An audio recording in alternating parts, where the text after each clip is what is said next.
Chapter 1. Chapter Text. Izuku's life has been horrible for a long time. When he was 4, a doctor declared him quirkless, based exclusively on an extra toe joint, a research that has been outdated for more than a century. But who cares? He was declared quirkless, so he's useless. His best friend became his worst bully. Everyone turned his back to him. The teachers said they were there to hear and help him, but they lied because that's what they always do. They never cared for him, only for the kids with powerful quirks. Not even his mother, as much as she loved him, did not believe in his dream of being a hero. For an entire year, Izuku became the class training dummy for quirks. Many would think his life couldn't get worse. Well, think again. Because the next year, exactly on his birthday, another tragedy hit him, this time taking from him the only person that still loved him. After another bad day, upon entering his home, Izuku was greeted by the vision of his dead mother, sitting on a chair right in front of the door, face burned and eyes missing. It was such a horrible sight that Izuku couldn't even scream. He instantly went into shock. The only reason it didn't take days for the body to be found was that Mitsuki came to visit. Izuku stayed unresponsive for a few weeks. The culprit was never found by the police. Inko wasn't the first victim of this particular assassin. The media called him Eye Burner, a stupid name if you asked Izuku, but again, he couldn't even answer you at the moment. After that, Izuku has to move in with his father.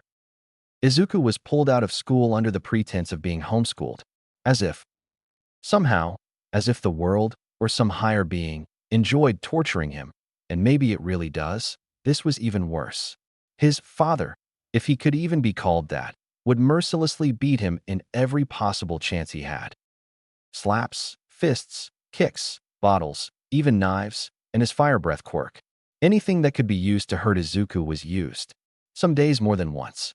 The only care Hisashi has ever shown is not to kill him. That went for an entire year, until the day that his father, after leaving to work, he never said what his job was, left a paper behind. The paper was a list of names and dates, carefully organized in chronological order, and a single name in the list almost made his heart stop. Midoriya Inko, July 15th. It was his mom's death date. Immediately, praying to be wrong, Izuku went to his dad's PC and searched for the other names on the list. All of them were dead, murdered on the exact day on the list, and in the same way as his mother. A single line caught Izuku's attention. Presumed cause of death, burning. The eyes were probably removed while the victim was still alive. This raised too many red flags on Izuku's head. For as much as he's only a child, he's a clever child. And his father certainly isn't a good man. Looking to the side, Izuku saw a closed door, one that his father absolutely forbade Izuku from ever entering. But at this moment, Izuku already knows too much to be scared of this. He opened the door and found exactly what he feared finding there. Many jars, with name tags under them, and organized alphabetically. Almost like a trophy, a single jar was in the center of the room, with 2 familiar green eyeballs floating inside. And if that wasn't clear enough, the name tag said the rest. Midoriya Inko. Those were his mother's eyes. All this time, Izuku was living with his mother's murderer. And now he knew too much. There's no way Izuku will never call this monster his father again. Wouldn't figure out that Izuku knows, and then he will be the next victim. With this knowledge, Izuku left the house by the window. The door is always locked, and the keys are hidden, and ran as fast as he could. In his desperation to escape, he didn't pack anything. He didn't even put on his shoes. He just ran, trying to get as far away as he could. He thought of going to the police, but immediately gave up on the idea. He had no proof, and he already knew from past experiences that the police wouldn't even hear a kid, much less a quirkless kid. If he went to the police, he would only be sent back to Hisashi, to his own death. It's almost comical how much his life changed in only 2 years. From a happy kid to a homeless fugitive from a serial killer. And there's nothing he can do except learn to survive. His next year was torture. He did learn how to survive from trash only. Because as desperate as he was, Izuku refused to steal. But his life only got worse. More than once, he got sick. More than once, he got hurt. More than once, he broke bones. Maybe it's a good thing that Hisashi got his pain tolerance and heat resistance so high because if not, he certainly would have died from the multiple fevers he had along the following year. But somehow, he survived to his 7th birthday. A quirkless 7-year-old kid survived alone and homeless for an entire year. Guess he's not so useless, huh? But of course, the moment he starts to get optimistic is when life will choose to remember him how cruel she was. This time, it was in the form of 2 muggers that cornered him in an alley. Because obviously, the dirty shoeless kid must have something worth robbing, right? And what could Izuku, besides crouch down and cry, while the men kicked him, like Hisashi did so many times, begging for them to stop, but they didn't. As the tears fell down, his mind started to go blank. He saw black on the corner of his vision. Well, guess this is where I die. I survived more than I thought I would. He felt something rising from his stomach and something at the tip of his fingers. For a moment, he lost conscience. The 2 muggers, maybe satisfied with their beating, or perhaps they realized Izuku really had nothing, started to leave. But then, Izuku got up, and when the first mugger looked at him, his expression was different, and his eyes were yellow. Izuku had an almost maniacal grin on his bloody face, and smoke was leaving his ears. "Hey, where are you going?" Izuku asked. "You guys gave me quite the beating. Isn't it fair that I return the favor?" And before anyone could reply, Izuku opened his mouth and blew a fireball at the first guy. The guy immediately started screaming as his clothes caught fire. The second one turned to Izuku, but this time, the expression he saw was the same scared kid they attacked a few moments ago, except that his eyes were blue. "Did I? How? Sorry, I didn't want to hurt you." The second one ran to Izuku, who raised his hands in front of his face, trying to protect himself from the incoming blow. But it never came. When Izuku looked up again, the man was floating in front of him, but couldn't move, like something was holding him. "Is this?" Izuku moved up his hand, and the man went up with the movement. His eyes widened. I have a quirk." He excitedly raised his arms, which launched the man in the air. Then he hit the floor with a loud thud when Izuku checked on him. He was unconscious. "Oh no. I'm so sorry. I didn't. Calm down. This isn't the time for a panic attack. We need to leave." Izuku heard a voice, extremely like his own, saying, "What? Who said that?" Izuku asked, looking around, but there was no one in sight. "In your head, dumbass. Leave first, freak out later. The police will investigate the screaming any second now. Even if it was accidental, this was illegal quirk use. And even if they let us explain, they'll call Hisashi. So, run." The voice urged him, and as scared as Izuku was at the moment, he's even more scared of Hisashi finding him. So Izuku did as the voice said and ran from the alley as fast as possible. I can question my sanity later. He ran for a good while, looking for somewhere to hide. Thankfully, his time with Hisashi and on the streets made Izuku really silent. Stealth was second nature for him, so no one saw him leaving the alley. About 10 minutes later, Izuku saw the perfect hiding spot. An old bell tower, abandoned, and, some say, haunted. No one has come here for years, so as long as Izuku is careful. After entering and making sure that he was indeed alone, he heard the voice again. "Well, that was something. Who are you? And why are you in my head?" Izuku asked between heavy breaths. "Midoriya Izuku. Who else could I be?" The voice replied. "What? But I am Midoriya Izuku." Izuku replied indignantly. The voice simply chuckled. "No shit, Sherlock.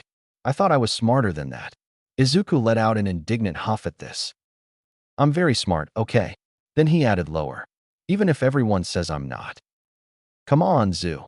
Izuku looked up at the nickname. "No one calls me that since Mom." He felt tears in his eyes and buried his face in his knees. "No, please, don't cry now." The voice said softly. "I'll explain what I gathered, but frankly, this is as confusing for me as it is for you." "Okay, but first, are you really me?" Izuku asked, not bothering to look up again. Because this voice obviously isn't a physical person, he can make visual contact to talk. "Yup, we both are," the voice confirmed. "I think we read about this once before." "Like a split personality?" Izuku replied, struggling with the big word. "That's the word. I have a theory. The other Izuku, gods. This will be confusing," confirmed. "You think we can find a mirror anywhere here?" "A mirror? I doubt it. but we can probably find a water puddle. Yesterday it rained so much. Izuku replied, getting up to look around. It didn't take long to find the puddle, thankfully clean enough for them to see their reflex. Well, this confirms part of my theory. Izuku 2 said nonchalantly, while Izuku 1 watched, stunned, raising a hand to his face. What happened to my eyes? Izuku 1 asked, looking at his blue eyes. Aren't they green? What the heck? My eyes changed color? Is this part of my quirk? A mutation? But I use telekinesis, so I am an emitter. But maybe it has to do with our splitting. If the quirk caused my mind to split, then what does that mean? Is it possible? So this is how it feels to be on the other side of my muttering. Izuku 2 interrupted Izuku's 1 thoughts. Interesting. Izuku 1 felt a hand patting his head, and when he looked up, he saw his own right hand. What the? It was easy to put 2 and 2 together. You can move my body too? Looks like I can. And look down again. Izuku 1 looked at the puddle again, and this time is right, I was yellow instead of blue. Looks like yellow is me, and blue is you. And if you mix blue and yellow, Izuku 1 started. We get green. Izuku 2 completed. This split was a little more physical than expected. Does it have anything to do with our quirk? Izuku 1 mused. I thought we were emitters, not mutation.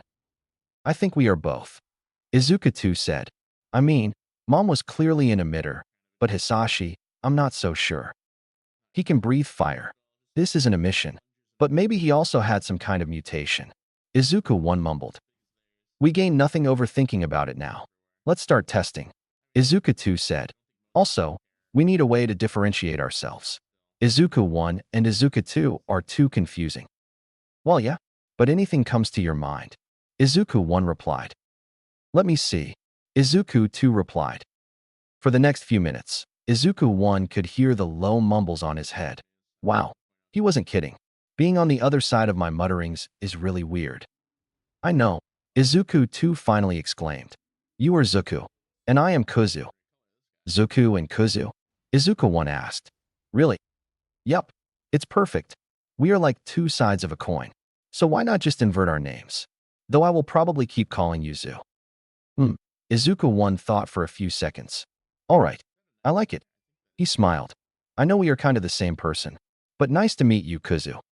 Likewise, Zuku, Kuzu replied, and Zuku could hear the smile in his voice. Now, how about we start testing our quirk? I thought I would never suggest it. Zuka said. Analysis time. With that, they both moved on to test their limits, starting with the telekinesis.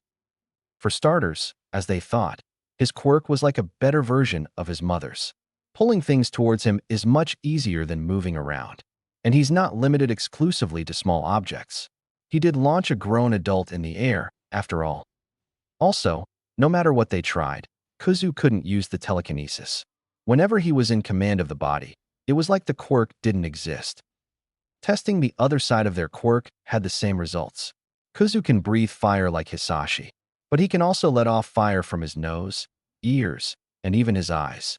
Also, his hair is fireproof. They discovered it after Kuzu ended up with a bonfire in his head for 5 minutes before realizing it, and the rest of his body was really resistant to it.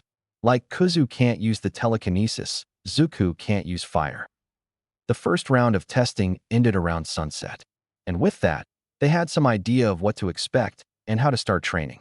They decided to stay in the bell tower for the time being. That night they talked before going to sleep. Hey Zu, Kuzu started. We have a quirk now. We really have. You think we can be a hero now? Zuku asked expectantly. Maybe, but there's Hisashi, Kuzu replied. Because, if it were discovered that Izuku is the son of a villain, they would never be able to be pro-heroes. But now, maybe we don't need to. What do you mean, Kuzu? Zuku asked again. We aren't useless anymore. We can defend ourselves, and maybe others, Kuzu replied. And we can catch Hisashi ourselves. You're saying? But that's too dangerous. You know how strong he is. I know. We can't dream of defeating him, Kuzu replied sadly. Not yet, at least. Then what? Oh, realization finally hit Zuku. Vigilantism. You want us to be vigilantes. That's it. We'll need to train hard. Dominate this quirk. But think about it, Kuzu said excitedly. Imagine the look on his face when we catch him with mom's quirk. When we burn his face with his own quirk. Zuko thought about it for a few minutes in complete silence. Kuzu would think he was asleep if they weren't sharing a mind, and he couldn't hear every single of Zuko's thoughts. You know what? I'm in, Zuko finally said. We can't be pro-heroes anymore, but we can still be heroes. Great. We start preparing tomorrow. We'll need many things, Kuzu said. Like what? Zuko started. Well, shoes, for starters. Kuzu pointed, and Zuko looked down to his feet.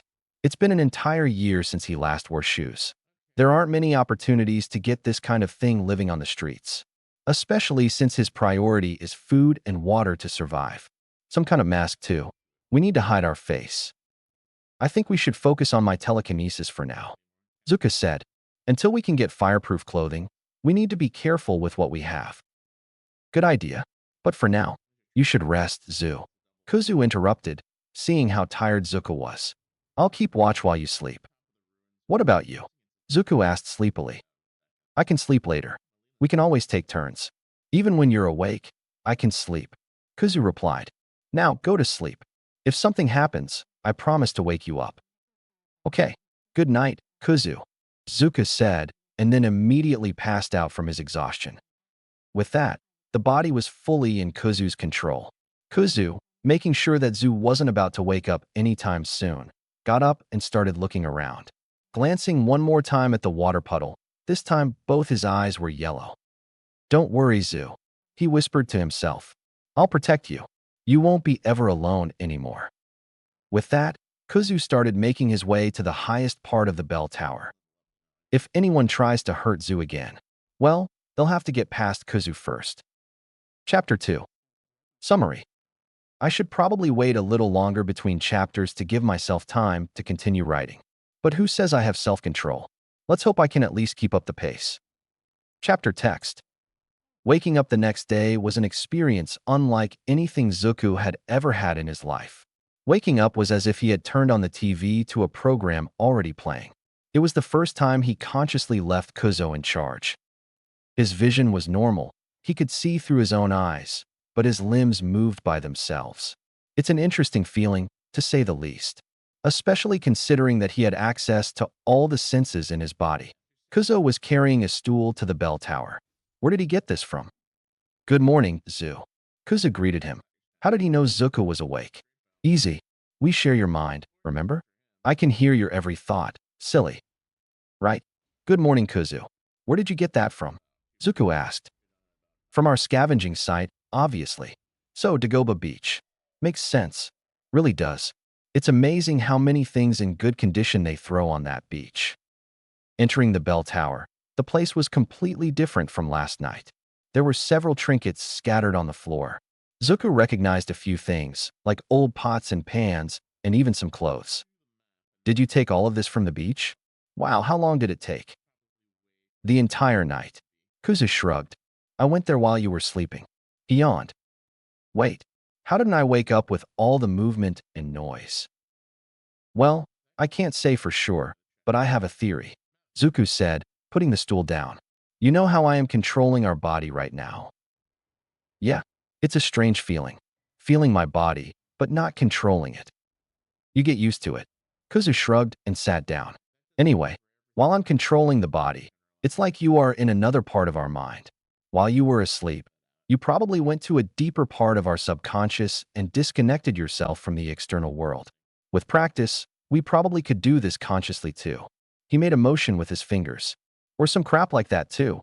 Who knows how our brain really works? You think you could wake me up if something happened? Zuko asked. Probably. Anyway, I left the heavy things to bring here later. We'll need your telekinesis for that. Kuzu yawned again. You should sleep too. If what you said is true, then I can do my things while you sleep too. You read my mind, Zu. Literally. They giggled together. But first, you should start training, Kuzu said. Do you have anything in mind? Zuko asked. It's pretty simple. Can you try using your quirk on yourself? Like lifting yourself in the air. Noticing that he was in command of the body again, Zuko closed his eyes and tried grasping the feeling he had yesterday when he used his quirk. When he felt it in his hands, He tried to direct it to his own body and raised his arms. It took a few minutes, but he felt his feet leaving the floor. It worked, he said excitedly. I did it. Great job, Zu. Kuzu praised. We can test other things later. But for now, you need to get familiar with the feeling. So let's try like this. For the rest of the day, you only move yourself with your quirk. No walking until I wake up, okay? Zuko could see how this would help with his quirk. It made sense for him. It would also help him measure his limits. How long can he keep his quirk active? All right, let's do this. Zuko nodded. Now sleep well, Kuzu. Thanks. See you later. A few seconds later, Zuko felt as if something had switched off inside his mind.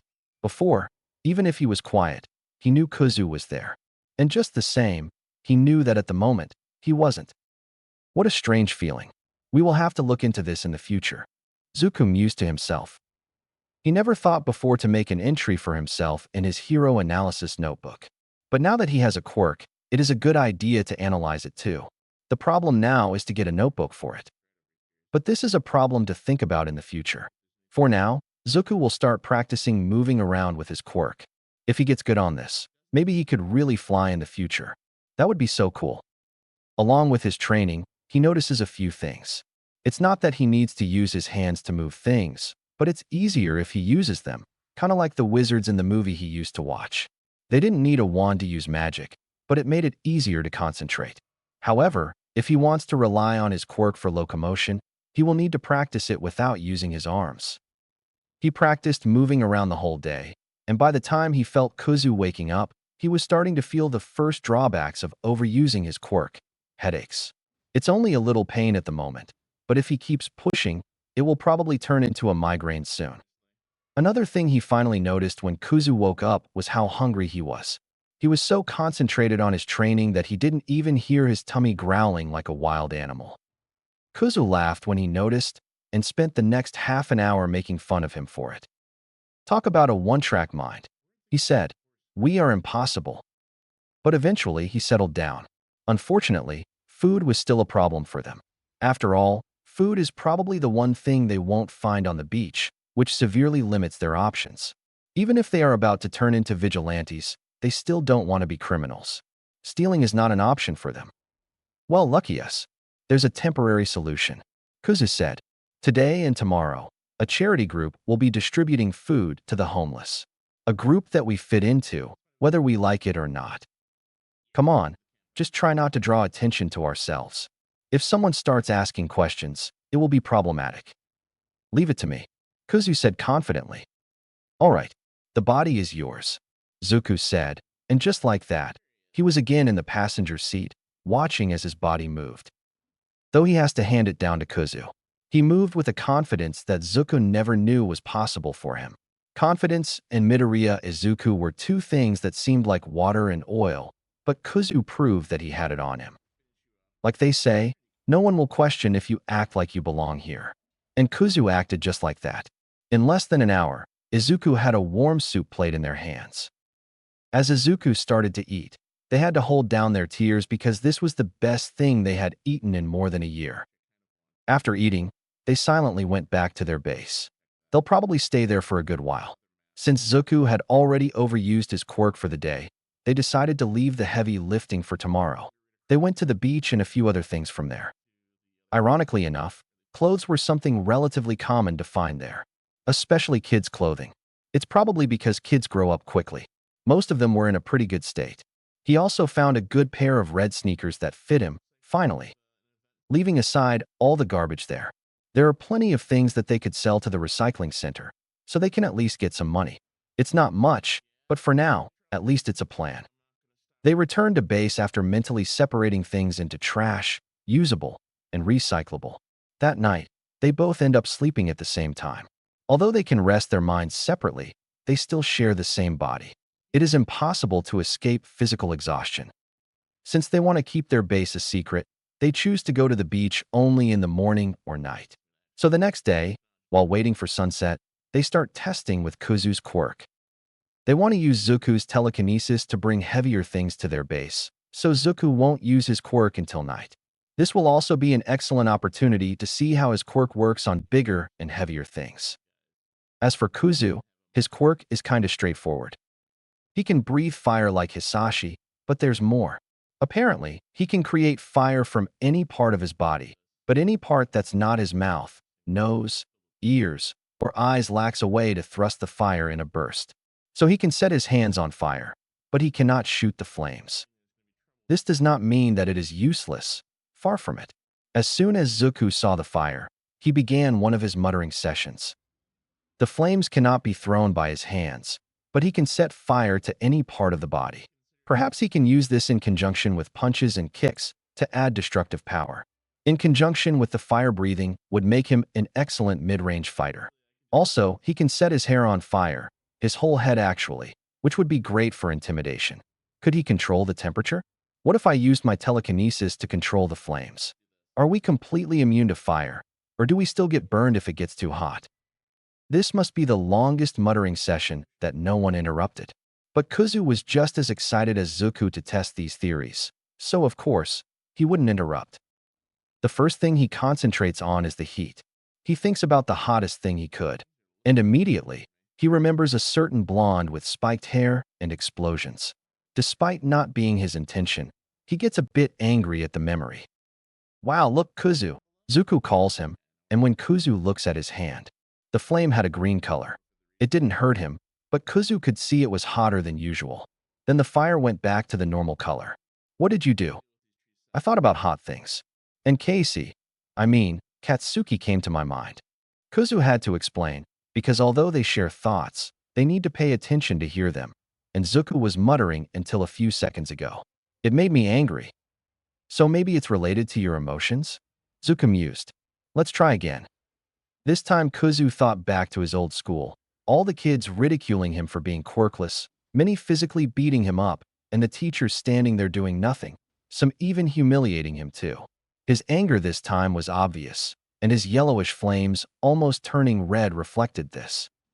I guess you're right, Zu, Kuzu said, looking mesmerized at the flames in his hand. It still didn't burn him, but he was starting to feel it. If he holds it for too long, he'll probably get some first-degree burns. But how farther could it go? Unconsciously, Kuzu thought of Hisashi. With that came to his memory, the vision of his dead mother in that chair and her eyes floating in that pot. Kuzu, stop. He heard Zuku calling him, almost crying. When he looked down, the flames in his hands were a bright blue, but it was flickering into a deep purple color. It's hurting. Hearing this made his anger instantly disappear and be replaced by concern. Shit. As soon as the flame returned to normal, he shook his hand, putting out the fire. Zu. I'm fine, Zuku said, but Kuzu could hear the tears in his words. Inspecting his hands, they were burned, not too unlike Hisashi's burns. This was at least a second-degree burn.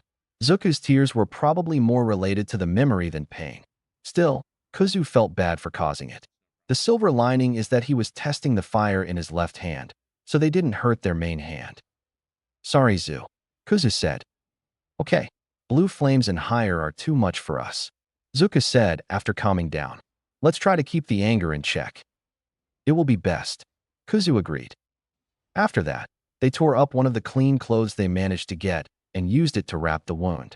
They did some more tests on the quirk, but most of them will have to be left for when they can try somewhere where they won't cause a fire in the entire quarter. After they get anything useful, they could probably use the beach for that. When the sun finally set, they went to the beach and started to work. As it turns out, Zuku's telekinesis is strong enough to lift most of the furniture on the beach, but not too many things at once. They'll have to train more for that. They carry an old but still good coach, a mattress, cabinets. They also get an old stove that looks like it can be repaired, among other things. It takes them a few trips to carry everything, but by the end of it all, the place is finally starting to feel like home. Izuku feels a kind of pride thinking about it. Maybe things are finally starting to look up for them. During the following weeks, they focus on various things. For starters, Izuku wants to keep studying. It is not too difficult to find a library with internet access where he could study online. The hard part was convincing the person in charge of the library why an 8-year-old child was going to the library alone. Kuzu tells a rehearsed sob story about how Izuku lost his parents in a villain attack. Partially true, thank you very much, and Izuku was sent to foster care. However, his caretakers were horrible and abusive, so he ran away, but he still wanted to continue studying. By the end of the story, the librarian, a kind middle-aged lady, was crying fat tears. She ended up offering Izuku a part-time job. In exchange for helping her keep the library clean and organized, she got Izuku a library card and permission to use the library as much as he wanted. She always had a snack ready for him and paid for his help. It's clearly an excuse for her to help Izuku. Frankly, if she thought he would accept, she would probably offer to foster him, but she never brought it up, thankfully. It worked out much better than they were expecting, and despite the guilt Izuku felt for deceiving the kind librarian, everything worked out in the end. From there, Izuku quickly finds free online classes to continue his education. It is not the most renowned online school, but Aldera was nothing great either. The second thing they focus on is training their body. This one is handled by Kuzu. Since they share a mind, anything that one of them learns, both can use. With training, they learn to use their hands ambidextrously, so they could do two separate things simultaneously. This makes them really good at multitasking. For them, a pretty normal thing is Kuzu working out with a book, notebook, and pens floating in front of his face, while Zuko studies. And last but not least, training their quirks. Because as serious as they are about being vigilantes, they are not idiots. To try to fight with a newly acquired quirk is to ask for death, either from them or from others. It is only a few months later, with an improvised disguise, a skull mask that they bought cheaply at a costume store, and a lot of nervousness, that they go out on their first patrol. Chapter 3. Chapter Text. It was a simple patrol night, nothing weird. It was strangely peaceful, to be honest, but it's not like he never had calm nights. Maybe I can finish earlier today and go home take a nap. But then he got a call from Tsukauchi. Spoke too soon. Sighing, he answered the call, not that he didn't know what it was about. Tsukauchi only calls for two things. So either everyone is dying or… Eraserhead.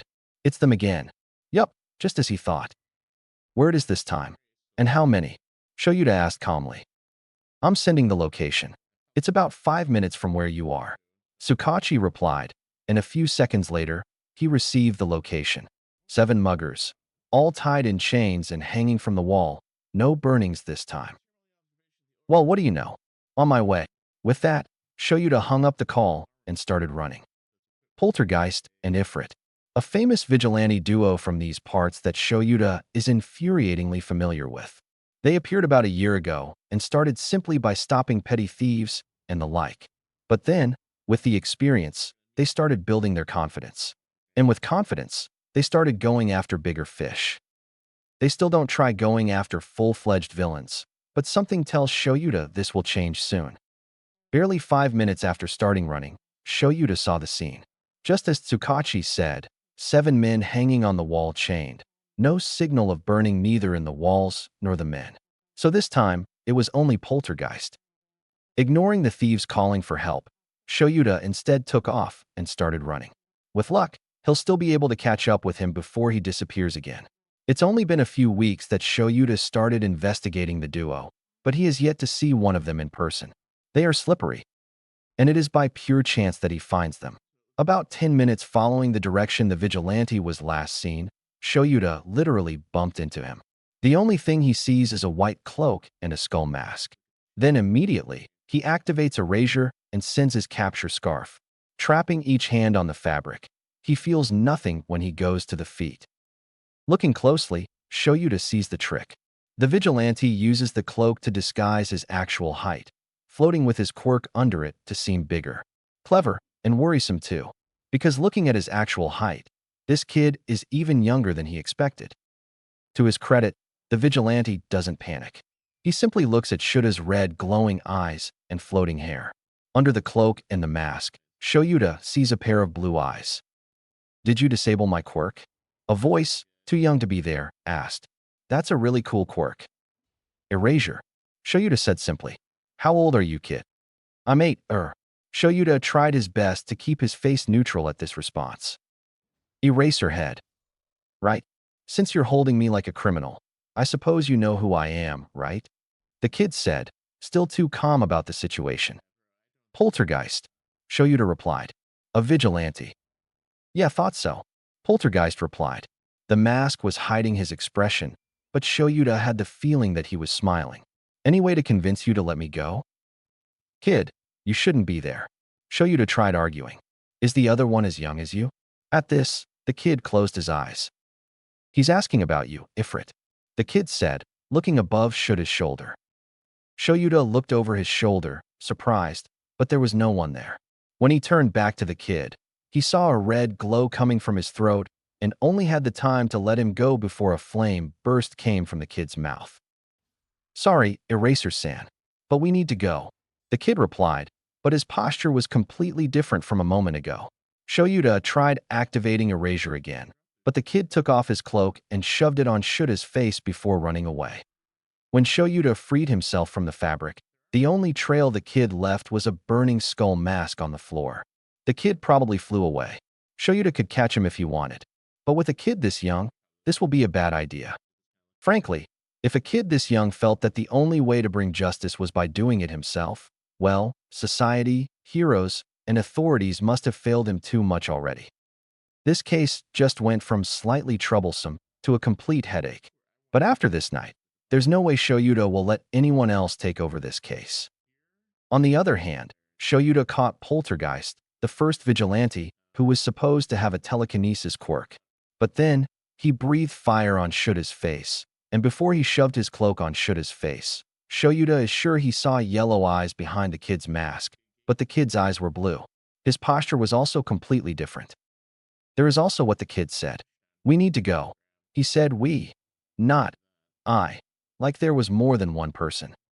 Looks like they are looking at this case from the wrong angle. Maybe Ifrit and Poltergeist are the same person after all. People with dual quirks are not something unheard of. But why the distinction? Looking at the cloak on his hand, Shoyuta quickly recognized it. It belonged to an arsonist that was caught a few weeks ago. Every witness said that the man used a cloak like that, but he wasn't wearing it when he was caught. The one who caught the incendiary was Ifrit. It seems he decided to keep the cloak as a souvenir.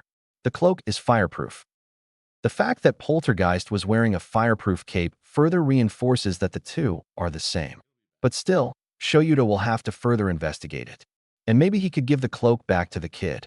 It's not like he had any use to a fireproof cloak. As they flew away from the pro-hero, Izuku made sure to take as many detours as he could before going back home, just to make sure they weren't being followed.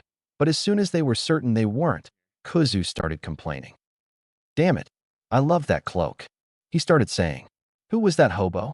I never heard of a pro-hero like him. He must be underground. It's pretty hard to find info on them after all. Zuka chimed in. You must be right. Kuzu relented. But where will I get another fireproof cloak now? Maybe he'll give it back to us. Zuka tried. Why would he do that? Kuzu replied. If we see him again, I doubt we'll escape as easily. I don't know, Kuzu. I think he let us go today. It sure is weird. Kuzu sighed. If he wanted to catch us, I'm sure he could. But why not? He seemed quite surprised when I said my age. Zuka mused. Maybe he didn't want to arrest a kid. It must be the case. Kuzu replied. What else could be? He wants to help us? A few seconds of silence stretched, then they started laughing.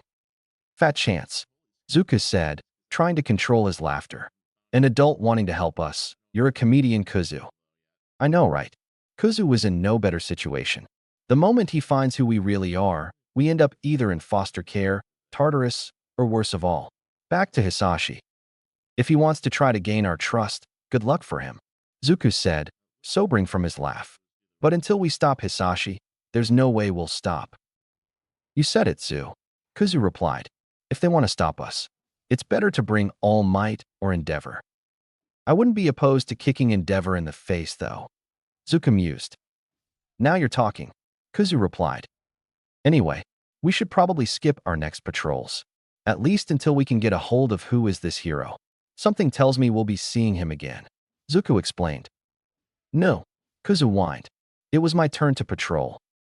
Don't be such a baby. I'll let you have the two next ones. Zuko tried to appease him. But I want to go. You're such a battle junkie, Kuzu. Zuko shook his head. How about I let you choose the dinner today? Did that guy really pay what he promised? Kuzu asked. To the last yen, Zuku replied. The good thing about making their name is that people stopped underestimating them based on their age. After getting famous as Poltergeist, Zuku started doing the occasional job here and there, usually using his analysis skills. Of course, he makes sure he's not working for villains. Usually, he helps some other vigilante or the like with analyzing villains. They pay well enough for them to live in peace at least. Not having to pay rent surely helps. All right, then let's eat katsudon.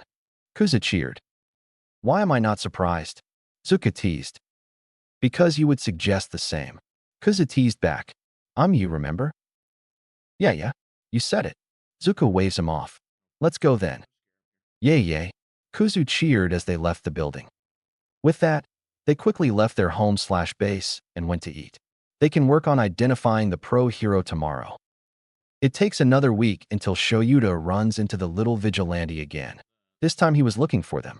From what Tsukachi said before, they take turns patrolling every day, which means that each one patrol every other day. But after their first meeting, the vigilante vanished for a week, maybe to look for information about Shoyuta. They know his hero name and quirk. There's not much else on the internet about him, though. It's really hard to find information on underground heroes, after all, as it should be. But this night, it's actually pretty easy to find him, almost as if the kid wanted to be found. Which, considering the note that literally said, "Keep your eyes up, Eraser-san," that one of the unconscious tugs that Ifrit defeated earlier had, it's probably, in fact, what they wanted. And well, Shoyuta indeed found them when he was looking up. Specifically, he saw a burning hand waving at him from up a building right after he stopped a mugging. When Shoyuta climbed up the building, he saw the kid sitting down on the edge of the building swinging his feet. Hey, Eraser-san. The kid waved at him. Shoyuta saw a long chain wrapped around each of his arms, probably used in conjunction with Poltergeist's telekinesis, functioning similarly to Shuta's capture scarf. Good to see you. Would you kindly give me back my cloak? I like that cloak. Shoyuta simply shrugged and threw the cloak to the kid. The kid took it, then looked confused to Shoyuta. It looks like this isn't what he was expecting. Answer one question in return. Shoyuta said to the kid that was carefully inspecting the cloak. I didn't put any tracker on it, don't worry. All right, the kid said, staring at Shoyuta suspiciously. Shoot. Ifrit and Poltergeist. Are you both? Shoyuta asked. What do you think? The kid raised his left hand, and the chain started to dance around. Then he raised his right hand, and a flame appeared on it. Looking at the kid's eyes, one eye was blue, and the other yellow. It was different from what Shoyuta saw last time. But then, the chain stopped, and his eyes were both yellow again. Shoyuta had a good idea of what this was about, but he still wanted to confirm it. Is this the part where you arrest me? Or does it come later? The kid asked him. I'm not arresting you, kid. Shoyuta replied. Can I talk to the other one? Wow. A single hint, and you caught everything? The kid said, laughing. Not today, Eraser-san. But if you don't want to arrest me, I'm taking my leave. Having said that, the kid simply jumped off the roof. Shoyuta ran to the border and looked down, but the kid was nowhere to be seen. Still, this was far from a failure for Shoyuta. He at least got a few things from the kid. Ifrit and Poltergeist are, in fact, the same person. The kid must have split personality. They are aware of each other and can probably talk among themselves. And each personality has one quirk. Or maybe they have one quirk, and each personality has access to half of it. The point is, the kid has two personalities, and they are both vigilantes. It seems like their eyes change color based on which one controls the body, and they can share the control if the heterochromia is anything to go by. Comparing this encounter with the last one, Poltergeist will probably be easier to talk to. But it seems like Ifrit is really protective of his brother. Gaining their trust won't be easy, but that has never stopped Shoyuta before.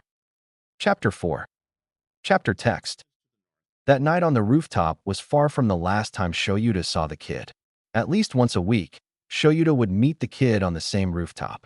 At first, it was only Ifrit that talked to him. But after a few months and a bit of bribery, Shoyuta soon discovered that food worked wonders with this kid. Ifrit finally relaxed enough to let Shoyuta talk with Poltergeist.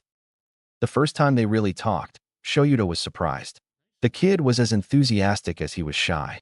He asked at least 20 questions about Shuta's quirk in less than a minute. and Shoyuta struggled to answer all of them in the end. But Shoyuta could easily see how smart Poltergeist is. They talked a few more times, but Shoyuta still didn't make too much progress with them. They always dodge any question regarding themselves, and Shoyuta doesn't want to try pushing them for answers either. Only a year later, Shoyuta would learn something new about the kids. They were sitting in their usual place, Poltergeist happily munching a sandwich Shoyuta brought for him when the kid shared something with Shoyuta. It started with a simple question. Eraserhead-san, the kid asked tentatively. Shoyuta already told them his name, but Poltergeist is too polite not to use his hero name, and Ifrit is too much of a brat to use it. Yes, Shoyuta replied, giving him his full attention. Do you have? The kid started but stopped himself. He seemed to discuss with himself, or maybe with Ifrit if he should make the question. A few seconds later, he looked at Shoyuta again, and he had one eye of each color, which meant that they were sharing the control body. They only did that when they were fighting or wanted to both take part in a talk. Eye burner, he continued. His curt tone made it clear that this was Ifrit talking. Do you know anything about him? At that, Shoyuta raised an eyebrow. I'm not giving you information on such a dangerous villain, kid, Shoyuta replied. Believe me, Eraser Dad. Ifrit replied. We know how dangerous that monster is. We aren't asking what you know, Poltergeist said right after. Only if you know something. Frankly, Shoyuta didn't know much. Shoyuta leads this case too, but finding anything on the villain is almost impossible. The villain usually attacks once every month. His victims are people of any age, gender, or ethnicity. The only similarity between them is that they all had green eyes. He probably has a fire quirk since he burns his victims' faces after he has taken out their eyes, but while they are still alive. From his M.O., he likely keeps the eyes that he plucks out as trophies. But that's all. They have no suspects. The villain is very good at covering his tracks. We don't have much. It's all that Shoyuta replied, but the kid still nodded at him. Shoyuta noticed him clenching his fists. We know we can't catch him yet, Ifrit started saying. As much as I hate to admit it, he's too much for us. But he killed Mom, Poltergeist continued. And for that, we can't forgive him. He also hurt Zu. Ifrit let the nickname escape, but Shoyuta didn't comment on it. For that, I can't forgive him. Then he turned to Shoyuta. Do you think you can catch him in 1 year? 1 year? Shoyuta asked. In 1 year, on our 10th birthday. If he hasn't been caught yet, then we will act. Poltergeist, or Zu, as Ifrit just called him, explained. We decided that when we started acting as vigilantes. And they are completely serious about this. I won't try to stop you kids, Shoyuta started. But I hope that if it comes to it, that by then, you will trust me enough to let me help you. We'll see, Ifrit said, nodding. We need to go now. Thanks for the sandwich, Eraserhead-san, Poltergeist said, bowing. It was delicious. Then, as they always do, they jumped down from the building. By now, Shoyuta doesn't even bother trying to check on them. Well, Shoyuta has new things to check, though. The kid is the son of one of the victims of the eye burner. The villain has been active for 10 years already. This kid is 9 years old and has acted as a vigilante for at least 2 years. So this year's victims can't be the ones. But even so, he still has at least 7 years worth of victims that he needs to check. Still, if the kids want revenge, then they must have been old enough to remember their mother clearly. So it's probably been someone between 3 to 5 years ago. With a margin of error, it is best to check between 2 and 6 years. So he needs to find any women that died during this period that had a son. The kid is probably missing. He can work with that. On the way back home, Izuku couldn't help but be worried about their earlier talk. Do you think we told him too much? Maybe, but even if he somehow discovers our name, he won't know Hisashi is the eye burner, Kuzu argued. Maybe he should, Izuku almost whispered. How many more will Hisashi kill until someone gets him? You want to trust him, don't you, Zu? Kuzu said gently, but he still felt Izuku flinching. I know we said we wouldn't trust someone that easily anymore. He started, but I can't help but hope that he's being honest. Kuzu completed it when Izuku stopped talking. You don't need to explain yourself, Zu. I know how you feel. I'm sorry, Izuku replied. You don't need to apologize either. Kuzu continued. I want to believe in him too. But we can't. Not yet. Do you have something in mind? Zuko asked. Maybe, Kuzu replied. We'll give him a chance. 1 more year. We'll know what he really wants by then. Okay, and if in the end, we can't trust him yet, then we cut all the ties. You already analyzed pretty much his whole combat style. Even if we can't defeat him, if he wants to catch us. Zuko giggled. Good luck for him. With the discussion settled, they went to sleep. This case is even more complicated than Shoyuta thought. Why is it so hard to locate a kid? When Shoyuta got home, instead of going to sleep as he would usually, he went straight to check on the files related to the eye burner case. He skidded through the victims and the period of time, but he found much more than he was expecting. As much as the eye burner attacked anyone with green eyes, most of his victims were women. Kimitoshi, Hoki, Fumitaka, Koki, Midoriya, Yasukatsu, Toyakuni, Reigo, and some others were all women who had children. Shoyuta went through each kid's quirk too, but none of them had a quirk that could belong to the vigilantes. Fire quirks are rare enough as it is. A combination of fire and telekinesis is even more so. Looking deeper for the parents, he found 5 possibilities. Hoki had a minor fire quirk. Her fingers were basically a lighter. Toyakuni could control small fires but couldn't create them. Reigo could move small objects so long they weren't more than 2 meters from her. Midoriya could pull small objects in her direction. Yasukatsu could make light objects float. A mutation could make any of these quirks strong enough to be the vigilante, but none of them looked like it could be. Checking the other parent, Shoyuta found something interesting. Midoriya Hisashi, quirk, fire breath, pretty self-explanatory. So the Midoriyas had a fire and a telekinesis quirk. Could it be? Shoyuta checked on their son. They had only one, but his quirk. Well, there wasn't one. He's listed as quirkless and dead. Checking on, Shoyuta found something really weird. Midoriya Inko was found dead by her neighbor. Her son, Midoriya Izuku, was the first one to find the body, but at the time, 5-year-old kid went into shock when he saw her body. After that, he lived with his father and disappeared from the map. It said that the kid was homeschooled. But then, 1 year later, a fire happened in their home. It says that the father wasn't at home at the moment, and no one knows what caused it. But a single body was found, too burnt to be recognized, but judging by the size, it was declared Midoriya Izuku. After that, the father moved to another house. There's something strange with this case. Shuta's guts are screaming at him. The Midoriyas are, at the moment, Shuta's best lead, both for the vigilante and the eye burner. Still, Shoyuta will focus for now on building trust with the kid. Hopefully, 2 years are enough for the kid to tell him the truth. Chapter 5. Chapter Text. In early July, a year after the conversation about the eye burner, Shoyuta knew his time was running out, but he still didn't have enough to know who the serial killer really was. His investigations into the Midoriyas did not bear much fruit either. Without a valid reason, Shoyuta cannot reopen the investigation into the child's death. And unfortunately, there is not a single mark on Hisashi's name to justify an investigation. Shoyuta has not yet confirmed with the problem child, but he is 90% sure that the little vigilante is Midoriya Izuku. Probably stress and trauma caused a forced manifestation of his quirk. The personality disorder likely has the same cause.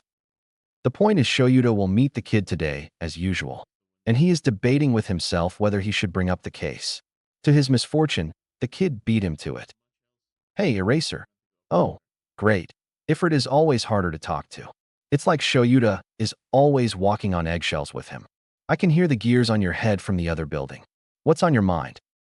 You, Shoyuta replied before thinking. Me? Poltergeist? Both, Ifrit asked, smirking. Both, Shoyuta replied. The absence of his usual sarcastic remark made Ifrit drop his smirk, realizing it must be serious. Shoyuta sighed before continuing. You know, my offer still stands. I meant what I said. I'm sure you meant. Ifrit sighed, closing his eyes. But still. Shoyuta already brought this up a few times. The offer to adopt the kid. The first time he offered, Ifrit laughed as if it was the funniest thing he had ever heard in his life. Shoyuta simply dropped it at the time. But after the third offer, he knew Shoyuta was serious. To Shuta's surprise, the one who denied it was Poltergeist. Putting in the kid's words, you don't know who we are. If you knew it, I'm sure you wouldn't want us. Shoyuta tried many times to assure the kid he didn't care who the kid was, but it was useless. Shoyuta still brought the offer a few times, but the kid never accepted. A few more days, 2 weeks at most. Poltergeist snapped Shoyuta of his thoughts. After that, if you still accept us. Shoyuta didn't need an explanation to know what the kid was talking about. It was time for the kid's plan. He'll go after the eye burner. Problem child. Shoyuta called softly. As I said before, I won't stop you. But dash. Would this help your investigation? The kid interrupted Shoyuta, pulling a portable camera from under his cloak. We've been debating it, and we want you to have it. Shoyuta took the camera and started looking through it. The first image was of a house. The second one had a focus on the house number. The third one had the street name. The fourth photo was a hand-drawn map, showing a house with 5 rooms, a living room, a kitchen, 3 bedrooms, and a bathroom, probably the house in the photos. The fifth image was inside the house. It looked like a perfectly normal house. One would think that at least 3 people live there. He lives alone, never married again. Shoyuta heard Ifrit saying. Sometimes I wonder if he really loved her. Shoyuta kept scanning through the pictures, detailing the house's layout, until he stopped on the first suspicious thing. The photo of an open drawer, several surgical instruments stored in it. Certainly not in the right condition. The next photo had a closed door with too many locks on it. 5 locks and 3 padlocks. Shoyuta watched the details for a few seconds, but just before moving on to the next one, he felt a tug on his scarf. He saw the kid looking at him with a troubled look on his face. The next ones are disturbing, Poltergeist said worriedly. Shoyuta saw many disturbing things in his life, but he had to admit it. The kid was right. The next few photos are disturbing. The photos, which Shoyuta assumed belonged to the room with the locked door, showed several jars arranged on shelves like pickle jars. But what the jars contained were eyes, specifically green eyes. Like all the others, the photos showed various details, including close-ups showing the jars up close and the labels with the victims' names on them. The last photo was of a jar separated from the others. This jar was labeled Midoriya Inko. When Shoyuta looked at the child again, he saw tears falling from his blue eye. The yellow eye was not crying, but he seemed no less troubled by the memory. Putting the camera aside for a moment, Shoyuta knelt in front of the kid and wrapped him in a hug. The kid buried his head and shook his scarf, and he could hear his sobs. Midoriya Hisashi. Ifrit said, full of venom. That's his name. I is th that ino enough. Poltergeist stuttered. CCA can you? I can. Shoyuta replied. Thank you for trusting me, kid. He added a few seconds later. We'll catch him, I promise you. They stood like that for a few more minutes until Shoyuta noticed the child's breathing quietening and the hiccups stopping. Then the kid pulled out of the hug. This time both his eyes were yellow. He was already exhausted. Ifrit explained. We've been discussing this for a few days, and I know he didn't sleep last night. I'll have to make a few calls, Shoyuta said, getting up. But 2 weeks is enough to prepare a raid. I'll make sure he's caught. Be careful, Eraser, Ifrit said, turning around to leave. I know I don't need to say this, but I would know how dangerous that man is. The next part is barely a whisper. I lived with him. Meet me here again in a week, okay? Shoyuta said, and the kid nodded. After that, they left. Shoyuta didn't bother leaving. He immediately got his phone and called Sakachi. Eraserhead, you never call me. What happened? I burner. We got him now, Shoyuta answered. I'm going there immediately to discuss. But I have in my hands more than enough proofs of his identity. You what? Sakachi replied. Shoyuta is sure the man just spat his coffee. All right, I'll be waiting, don't bother knocking. The door will be unlocked. With that, Shoyuta hung up and went straight to the police station. When asked about his sources, Shoyuta simply said he had found a new informant. Sakachi, who was already involved in the case and knew about Shuta's relationship with the vigilantes, did not question. The evidence was all there and clearly not edited footage. After much discussion, a few phone calls, and a week to prepare everything, a small team was assembled consisting of Eraserhead, 3 other underground heroes, Sakachi, and some policemen. A small support team has also been set up to evacuate the neighbors if Hisashi tries to start a fire to use as a smokescreen. The raid's objective was simple, surround the house, and apprehend Midoriya Hisashi. With everything decided, the date for the attack was set for July 15th. The day before the attack, Shoyuta met with the child once again. He handed a tracker to the child. All he had to do was press the button on it, and Shoyuta would automatically receive the location. He also made the vigilantes promise not to try to participate in the attack. And after all the preparation, the day of the attack finally arrived. On the night of July 15th, Midoriya Hisashi's house was surrounded. The attack began without any problems. The first squad, led by Eraserhead, efficiently broke down the front door and stormed in. The house's layout seemed to be exactly like the map the kid made, but no one inside. Eraserhead went for the first room while another hero checked the kitchen. "Clear," he said after checking it. "Clear," another one yelled. "Clear," came from the kitchen. "Clear," from the main bedroom. The only one left was the locked room. Even knowing what was there, Eraserhead was already dreading what he would find. "Password. You're it," Eraserhead said to the other hero. Password.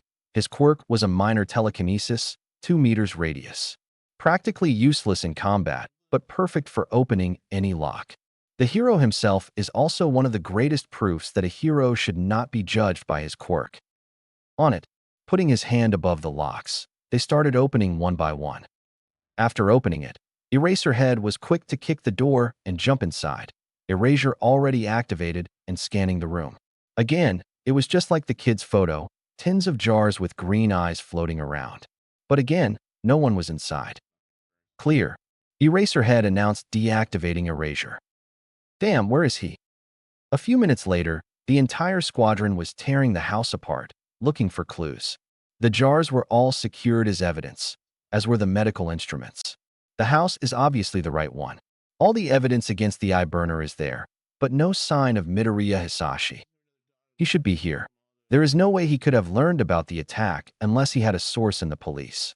But even if he had, the raid was kept secret from everyone who was not participating in it. No, he was in the house, but somehow he managed to escape. The only way this could have happened would be looking at the display stand in the center of the room, where Midoriya Inko's eyes were. Eraserhead saw a carpet. He kicked the display and examined it. "Son of a," he called his squad. A trapdoor he must have escaped through. Looking inside, he found a long tunnel. It was impossible to tell where it would come out, but it was clearly straight to the end. "Password. With me, we will check the tunnel. The rest follow our signal from the surface." After a few nods, Eraserhead jumped down and started following the tunnel, careful of any possible ambushes. Probably, halfway through the tunnel, Eraserhead received another signal, but this one wasn't from anyone on his squad, and he knew exactly who it was from. "Damn it, let's hurry," Eraserhead yelled and started running. Password followed him in shock. He had never seen Eraserhead lose his composure like this. But how could Shoyuta not lose his composure? Because this signal came from the tracker, Shoyuta left with the kid. And receiving this signal today can only mean a single thing. The kid, his kid, is facing the eye burner and probably alone against him. Shoyuta never ran that fast in all his life. Chapter 6. Chapter Text. Izuku is many things. Vigilante, trouble magnet, trauma box, walking museum of scars, to name a few. However, a liar is not one of them. So when they promised his dad Eraserhead that they would not try to participate in the attack on Hisashi's house, they did indeed keep their promise. However, there was no way they wouldn't watch closely. Eraserhead probably knew that, so he didn't make them promise to stay away, just not to participate. When the attack started, Izuku was there watching everything while hiding nearby. However, after a few minutes, when there was no sign of conflict, Kuzu began to get a bad feeling. Until everything clicked. There is no way Hisashi never prepared for a situation like that. The house probably had a hidden escape route prepared. The only thing that stopped Izuku from having a breakdown right there. Because how could he have let something so simple go by? This way Hisashi will run away again. And it's his fault. Was Kuzu already starting to run behind the house, still careful to stay away from the police and heroes nearby? Surprisingly, it was not that difficult to find the traces of an underground passage. If they had been looking for it, the heroes would probably have found it by now. Looking at the direction of the trail, Zuko deduced that it would lead to the construction site a few blocks away and immediately began to fly there, praying that he was right, because if not, Hisashi would surely have escaped. Izuku arrived at the place just in time to notice something moving on the ground and hide. They saw a hidden trapdoor open, and a very familiar figure came out from inside. Midoriya Hisashi. The man in question got out of the trapdoor, closed it, and covered it with some cement bags, then dusted himself and started walking away. Well, it's all or nothing now. Zuko and Kuzu have spent 3 years waiting for the day when they would meet this man again. And now is the time.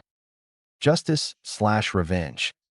Izuku sat cross-legged on a nearby scaffolding and took off their shoes. They wouldn't survive this battle. Then called the man monster. Hisashi. Hisashi turned at him, and seeing the skull mask, he grinned. Oh, the famous vigilante came for me. He asked, I feel so loved today. You won't be grinning for long, Kuzu said, then threw his mask away. They want the man monster to know who they are. Brat? How? Hisashi asked, then looked at his eyes and saw one blue and one yellow. Your eyes. The only thing worth you had.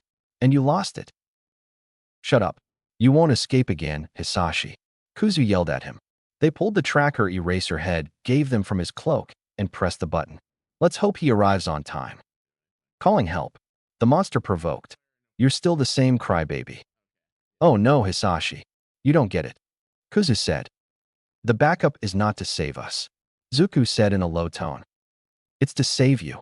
Kuzu completed before jumping down in front of Hisashi and discarding his cloak. Hisashi looked at his face for a moment and took a step back. Izuku's face was perfectly split into 2 expressions. His left side had a sad expression but had a smile on his face and tears coming from his blue eye. His right side had a feral grin, the yellow eye sparkling in anticipation. It was like looking at 2 different persons at the same time. Prepare yourself, Hisashi, they said in unison.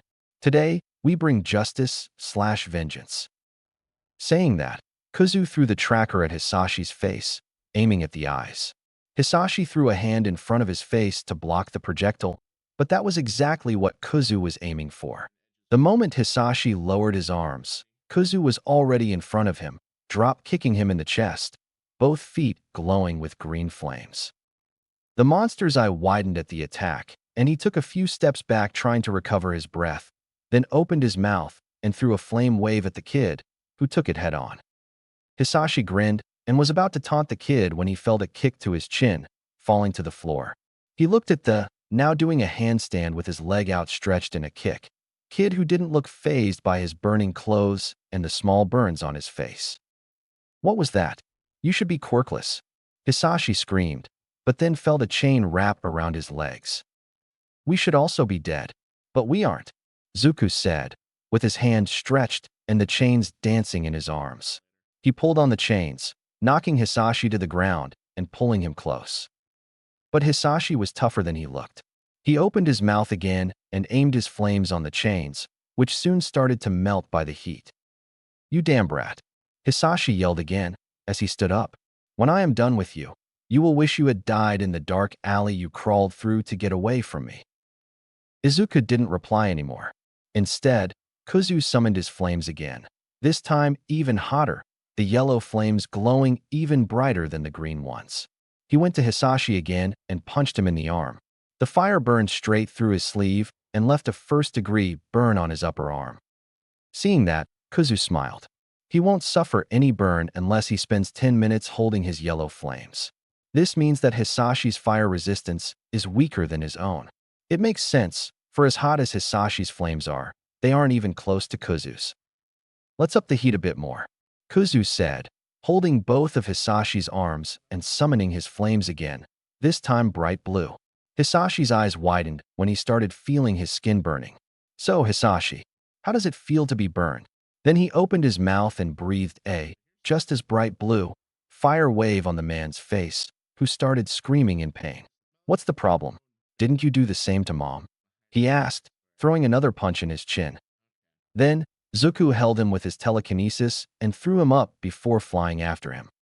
This is Mom's quirk, Zuko said, looking the monster in the eyes. He held Hisashi in place, keeping his mouth shut. I couldn't have asked for a better quirk. Then he dropped Hisashi, looking at his hands, then at the man falling to the ground again. Izuku started remembering everything the man did to him. Kuzu felt his anger spiking. Zuku felt only sadness for what the man had become. But both emotions were at their maximum. Looking at his right hand, Kuzu called on his flames once more. This time, they were a bright purple. This has already gone too far, Kuzu said and heard Zuku humming in agreement. All right, let's put an end to this. Then Zuku let go of his telekinesis, and they dropped after Hisashi, already aiming their knees at his chest. Shoyuta found another trapdoor at the end of the tunnel, no doubt leading out. He tried opening it, but there was something heavy holding it down.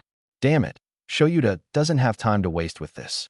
His kid, is facing a villain and serial killer right at this moment. Shoyuta needs to get there before it's too late. Shoyuta started punching the door, but it didn't budge. What the heck is holding this thing? Damn it, why doesn't Shoyuta carry explosives with him? He heard a panting sound behind him. That's right, Password is with him. He's a professional at that. Explosives? Do you have it? He asked. The hero gave him a skeptical look. Hurry up. I need to get up there now. This was enough to convince the other hero, who gave Shoyuta a small stick explosive cluster and a detonator. Shoyuta didn't waste any time sticking it to the trapdoor and taking a few steps back. Less than he should, he pressed the detonator. As soon as moonlight came through a cloud of dust, Shoyuta climbed out of the tunnel, leaving a coughing Password behind him. Leaving the tunnel, Shoyuta immediately started looking for the kid. Poltergeist. Ifrit. He started screaming for them. Where are you, kid? Shoyuta was searching frantically when he saw a shadow right above him. He saw someone falling when he looked up and barely had time to dodge. When he looked at the man on the floor, his eyes widened. This was Midoriya Hisashi. He was completely beaten and full of burnings. He probably had broken bones, if not from the fight, from the fall he just took. The man looked at Shoyuta and raised his hand. Help him dash. Hisashi didn't have time to finish his sentence before someone landed on his stomach with both knees. Shoyuta had to hide his face from the impact, but when he looked, he saw a mop of green hair, a face covered in freckles, upper chest exposed because of his burnt clothes. But besides that, the kid only had minor burns in his body.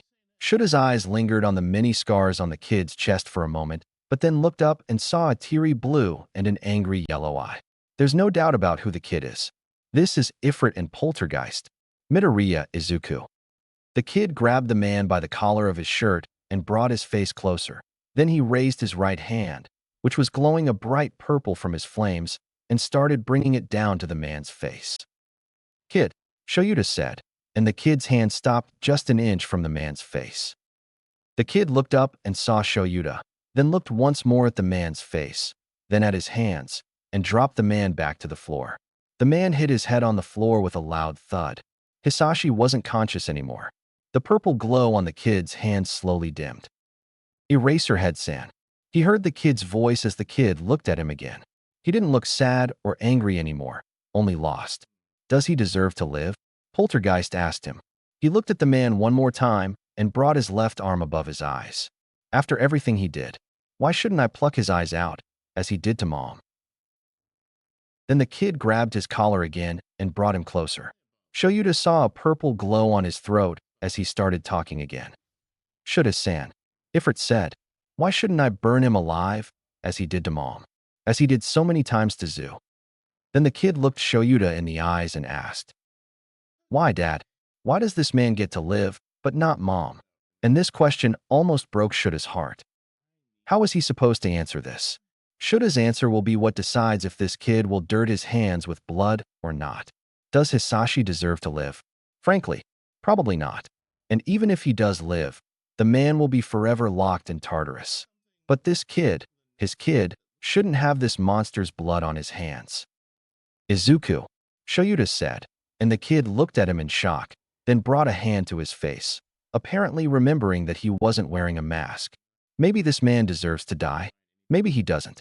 But one thing you can be certain of, I won't love any less regardless of your decision. And these must have been the right words because the kid drops the man again and jumps at Shoyuta, hugging him and sobbing uncontrollably.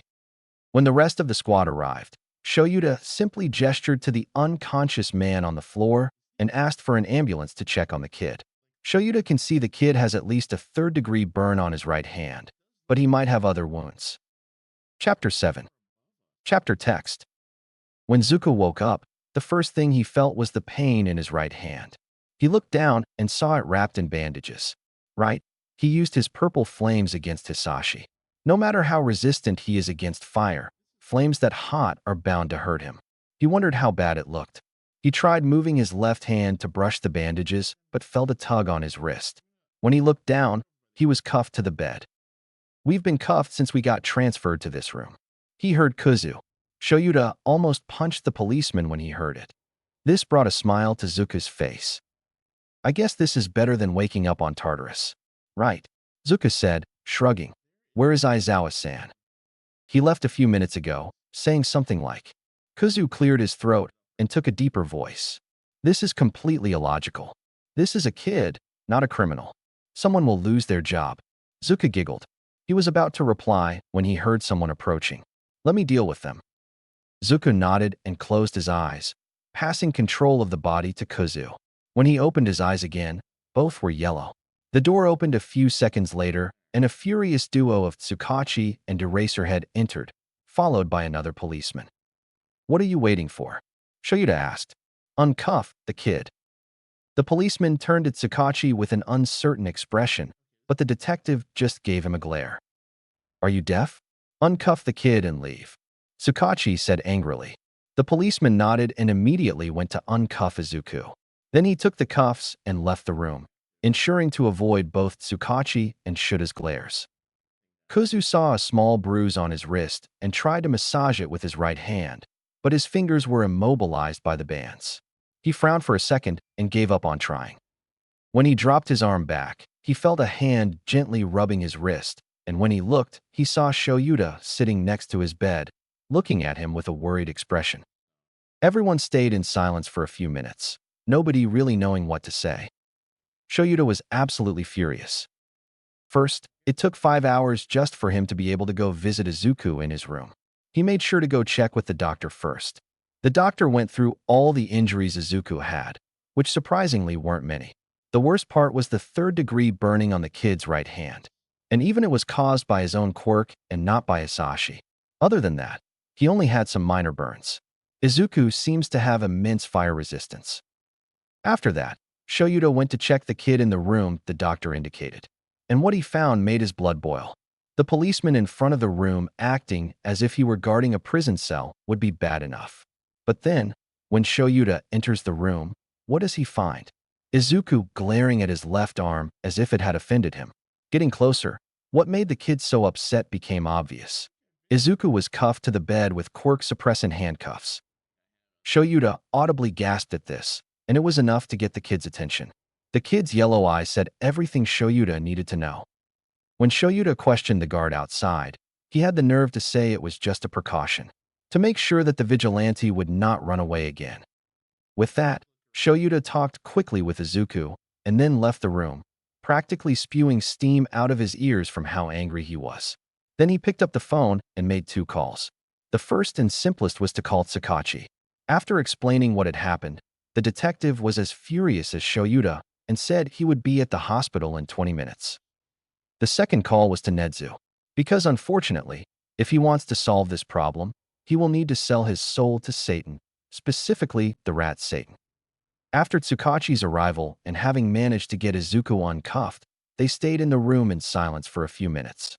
Shoyuta gently massaged Izuku's bruised wrist. No one knew how to start the conversation. Shoyuta heard a sigh, and the kid started talking. "I know you have questions. It is useless to stall any further." Ifrit started. "All right," Tsukachi replied, pulling a recorder. "As you probably know, I am legally obliged to record this talk. But if you start feeling uncomfortable at any moment, we can have a break. And if needed, we can continue this another day." "Okay," Ifrit replied, taking a deep breath. "Let's get this over." With this, Tsukachi started recording. This is Police Detective Tsukachi Naomesa of the Mizudafu Police Station. Today's date is July 16th, 2XXX. The current time is 8:21 am here with Midoriya Izuku-kun, and his current emergency foster guardian, Aizawa Shуда-san, in Mizudafu General Hospital. Then Sakachi gave a nod to Izuku and Shoyuta. Introduce yourselves. Aizawa Shoyuta. Pro hero, Eraserhead. Shoyuta said curtly. Izuku took a deep breath, closing his eyes, then opened again, showing a blue and a yellow eye. We are Midoriya Izuku.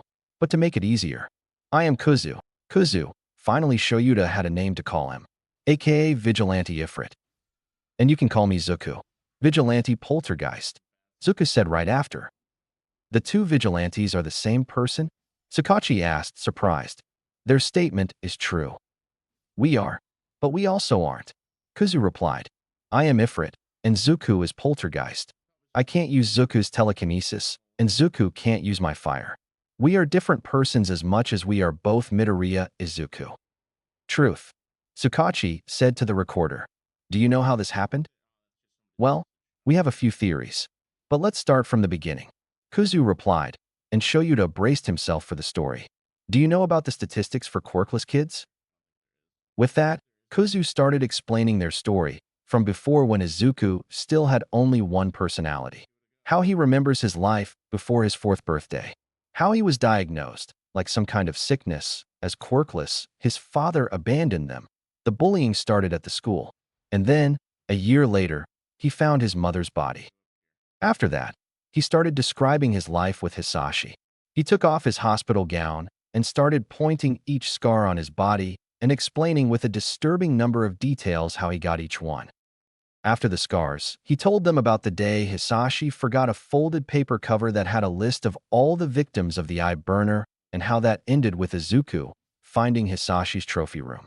And then how Izuku became desperate and fled the house without taking anything. Why didn't you try to look for the police or a hero? Sakachi asked, and Kuzu started laughing at the question.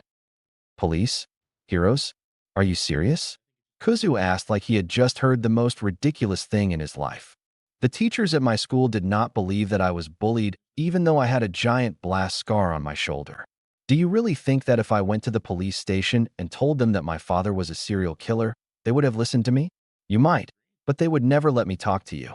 What would happen is that they would send me back to Hisashi, or else I would end up in foster care. And frankly, between foster care and going back to Hisashi, at least being homeless, I had some chance of surviving. Now, Sakachi looked completely horrified. Obviously, everything the kid just said rang truth for him. And as much as it pains Shoyuta, he also knows that it's true. If Izuku had come to the police, they would have been ignored the moment the word quirkless was said. And worst, they would probably have called his father, and if that had happened. Shoyuta doesn't want to even think about it. Anyway, Kuzu continued. As you know, there was a fire, and they found my body inside. It happened months after I ran away. But I am obviously here and alive, right? Well, I have a good guess on what happened. After running away, Hisashi tried looking for me, but never found me. If it was found that I was missing for months and never reported, he would have been investigated. Well, he must have got a kid with a similar body structure to mine. And Kuzu didn't finish this sentence, but Shoyuta could see him gritting his teeth. And well, around the same time, another child disappeared. He was reported dead months later, but neither the body nor the person responsible was ever found. I saw his picture in the newspaper. The resemblance was uncanny. After that disturbing revelation, everyone in the room needed a break to process the new information. Hisashi's list of crimes is only getting longer by the second. Honestly, even if you only count the eye burner murders, Hisashi would probably end up with life imprisonment. And now we add abuse and arson to the formula. The break ended a bit earlier than Shoyuta would have liked, but Izuku said he wanted to end this as soon as possible. Shoyuta could only think that he was trying to spare Zuku from the memories. Zuka hadn't said a single word since his introduction. Surprisingly, the next part was much less disturbing than the rest of the story. The year this child spent living on the streets was safer for him than the last two when he had a home and family. This is disturbing in a completely different aspect. After explaining the event that led Izuku to develop both his quirk and his dual personality, Kuzu delved into his theory of how the two work. What I am going to talk about now are just theories. After all, I am not some kind of mental expert. But it is the only explanation that makes sense. Kuzu said, and with Shoyuta and Tsukachi's nod he started. For starters, although Zuku has retained most of our original personality, it's not like he's the original Izuku. Just like me, he has some things missing. He emphasized the quotation marks on the missing. It is quite simple to tell the truth. I am a different side of Izuku Midoriya's personality. I was born out of his anger. And since I'm basically his anger, Zuku cannot feel anger, hatred, or other similar emotions. Kuzu said, then held a hand before Shoyuta could make a question. Yes, I know that we both decided to go after Hisashi, and that we certainly both resent him for what he did. But it was I who wanted revenge. Zuko never hated him, because he can't. Frankly, Shoyuta didn't know what he could say. Now that he thinks about it, he noticed Zuku crying many times in the 2 years he's been interacting with the kid, but Kuzu never showed any sign of tears. But what the kid is implying is, thankfully most emotions are still shared. We can both feel happiness, for example. But Zuko doesn't feel anger, and I don't cry. Kuzu continued his explanation. He was talking lower and faster by the second. The kid will probably start muttering any second now. I know I have most of the negative emotions, while Zuko has most of the positive ones. What do you mean by negative emotions? Tsukachi asked. Zuko and I are quite opposites when you think about it. I am short-sighted, Zuko is patient. I am resentful and Zuko is forgiving. I am distrustful and Zuko is trustful. I am petty and angry and Zuko is all sunshine and smiles. Kuzu replied simply, I'm not saying that these emotions are bad. They are both part of us. Denying them would be denying who I am. Then, before he could get too philosophical, he shook his head and looked unsurely at Tsukachi. Anyway, this is my story. With the statement concluded, Tsukachi turned off the recorder, but for the next few minutes, no one dared to say any word. This was honestly much more than Shoyuta expected. After this story, Shoyuta is honestly thankful the kid ended up as a vigilante because if he had turned on a villain, Shoyuta wouldn't be surprised. Is this the part where you send us to Tartarus? To everyone's surprise, the one to break the silence was Poltergeist, Zuku. What? Shoyuta asked, horrified at the kid thinking he would be sent to Tartarus. Just the prospect is terrifying. It makes sense, doesn't it? The kid continued. I am a wanted vigilante, and now you have proof of who I am. I am the son of a supervillain and serial killer. I almost killed Hisashi, no matter how much he deserved it. And I just confessed 3 years of illegal public quirk usage in front of the lie detector detective, so he knows it's all true. Where else could you send me? Kid. Izuku. Look at me. Shoyuta said, and the kid looked at him. For the first time, Shoyuta saw the same expression in both the kids' personalities. It was fear. No one is sending you to Tartarus, okay? You're not a villain, and you'll never be. Then, what will happen to us now? Zuko asked again. Truth be told, what the kid said makes sense. No matter what they do, this kid has been breaking laws for 3 straight years. Shoyuta is more than prepared to start a war against the Hero Commission if they try to send Izuku to Tartarus. But frankly, unless a solution suddenly falls from the sky, Shoyuta is at a loss. I might have the answer for that question. Well, the solution doesn't fall from the sky. Instead, it falls from an air vent right above them. And it's rat-shaped. Am I a mouse? A dog? A bear? Who knows? I'm the principal of Ue Nedzu. The rat Satan introduced, raising his right paw. And well, when Nedzu said he would be there soon, Shoyuta didn't expect to be so soon. Though he shouldn't be surprised, when it comes to the rat, nothing is unexpected. When Shoyuta looked back to Izuku, his eyes were practically sparkling at the sight of the chimera, but he didn't say anything. A few seconds later, Shoyuta forced a cough to get their attention back. Nedzu, I wasn't expecting you that soon, Shoyuta said. Of course, it's not every day you ask me a favor, the rat replied, and I've been dying to meet Mustafu's mysterious vigilante duo for a long time already. Then he turned to Izuku. It's nice to meet you. Nedzu. The kid whispered half in awe and half in fear. He opened his mouth to say something else, then his left hand covered it, muffling it. We'll have time for fanboying later, Zuku, Kuzu said after uncovering his mouth. Then he nodded to Nedzu again. You said you have the answer to our question? What will happen to us now? Of course. It's pretty simple, to be honest. I have a new project that I've been wanting to put into practice for some time now. the rat said, taking two identical folders from somewhere and giving one to Shoyuta and the other to Izuku. Also, Shudakuen. The last pages have something I'm sure you'll like. Shoyuta looked at the folder titled Project Vigilante for a few seconds and then started to quickly go through the pages. For now, he just wants to know what it's about. He'll have time for details later. The project is somewhat simple. A vigilante rehabilitation project where, if approved, the vigilante will undergo training at the UA under the supervision of a mentor, that mentor being one of the professors at the UA. At the end of the project, if he is deemed fit, he will receive a special hero's license and will be able to participate in the tests to receive an official one afterwards. The details of the studies and training are all listed on the sheets. But looking quickly, show you to notice that it is basically the UA's hero course.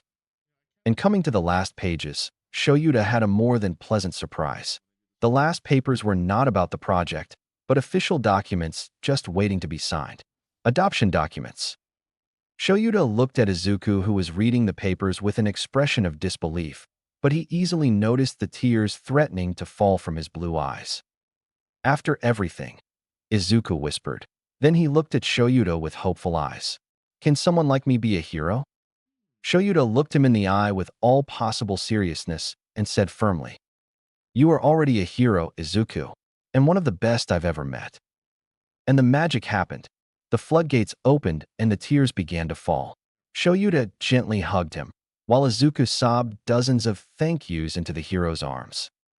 After a few minutes, Izuku finally calmed down, and Shoyuta decided to drop the other bomb. He handed the adoption papers to Izuku and once again asked the question. Izuku. The kid looked up after a few seconds of staring at the papers in disbelief. Will you let me adopt you? And the second wave of tears and hugs began, this time only from one eye since Kuzu decided to join in the embrace. They both eagerly nodded at the proposal. And after all, they've been through well. This is the only time Shoyuta will admit that he smiled. Shut up. Shoyuta is not going soft. Only for his kid. Chapter 8. 3 years later. Usually, Shoyuta does not listen to Hisashi's radio program. He already has to deal with the blonde enough at work. But today is an exception. The reason is simple enough. Izuku is giving his first interview today. Present Mike has already called dibs on his first interview 3 years ago when Izuku was just starting his training. And now 2 weeks after the official debut of Pro Hero Duality, the time has finally come. Pro Hero. Shoyuta has felt pride before, even though he never admits it out loud. He is always proud of his students who succeed in graduating. But Izuku, his child, is a different case.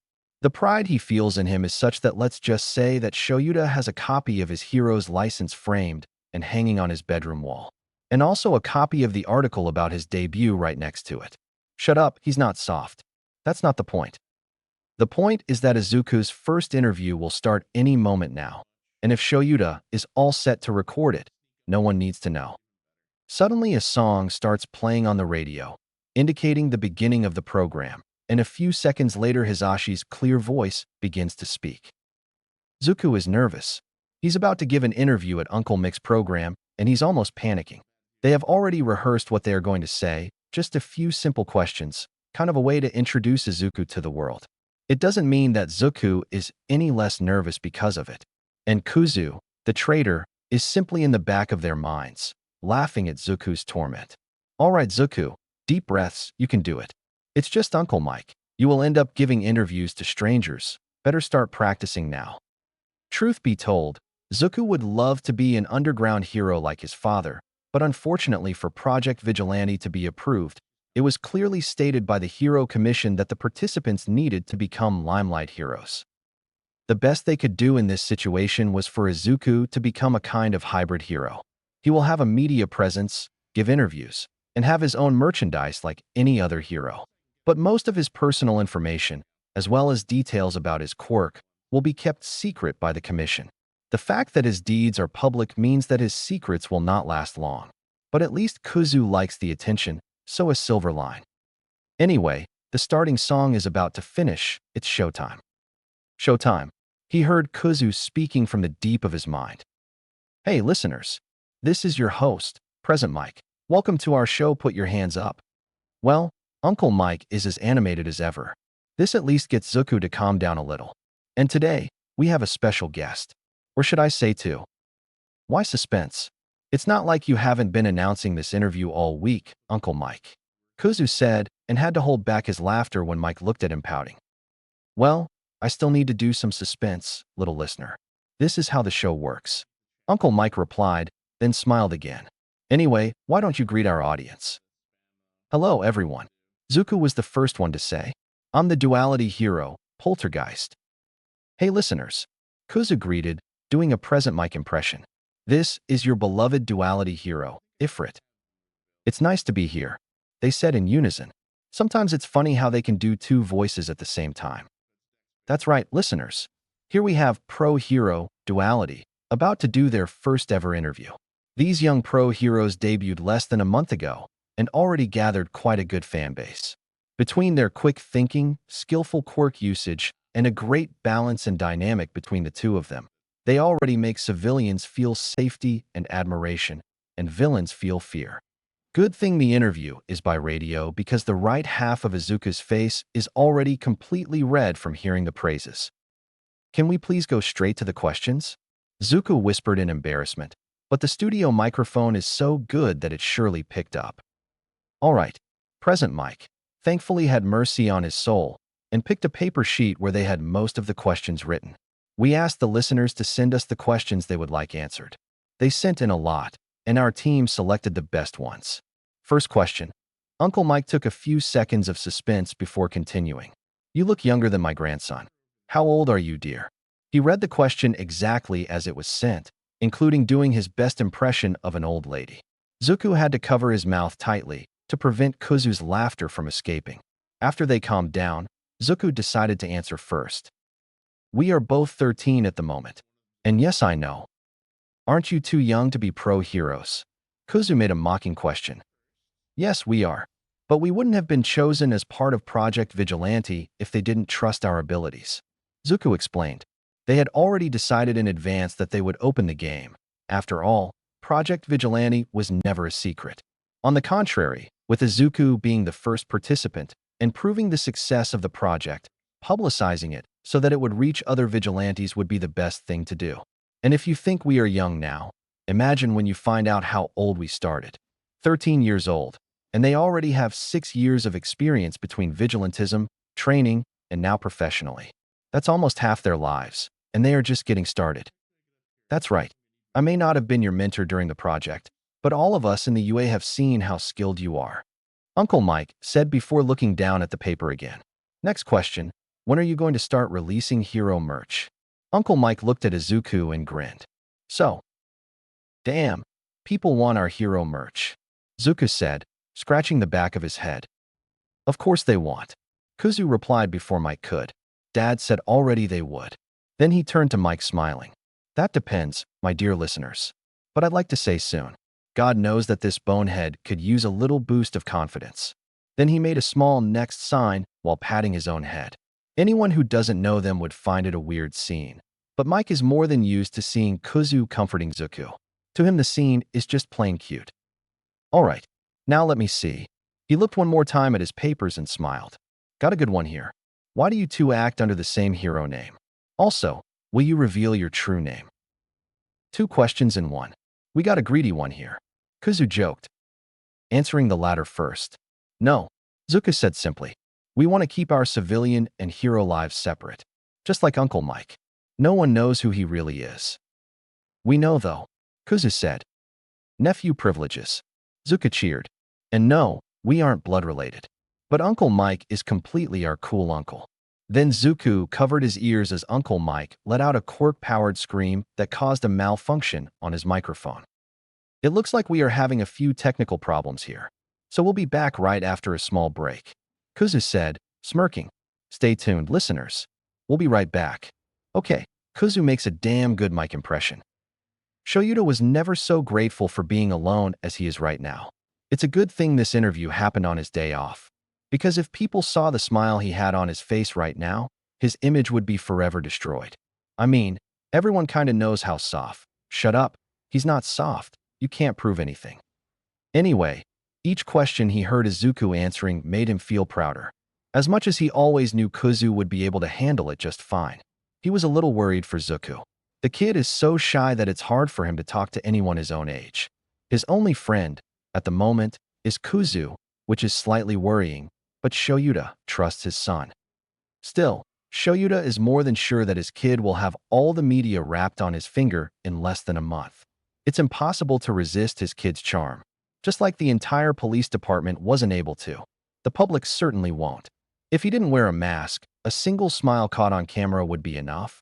But Izuku wanted to keep his true identity a secret, mostly because he didn't want people to make the connection between him and Shoyuta, since revealing Shuta's identity could be compromising to the underground hero.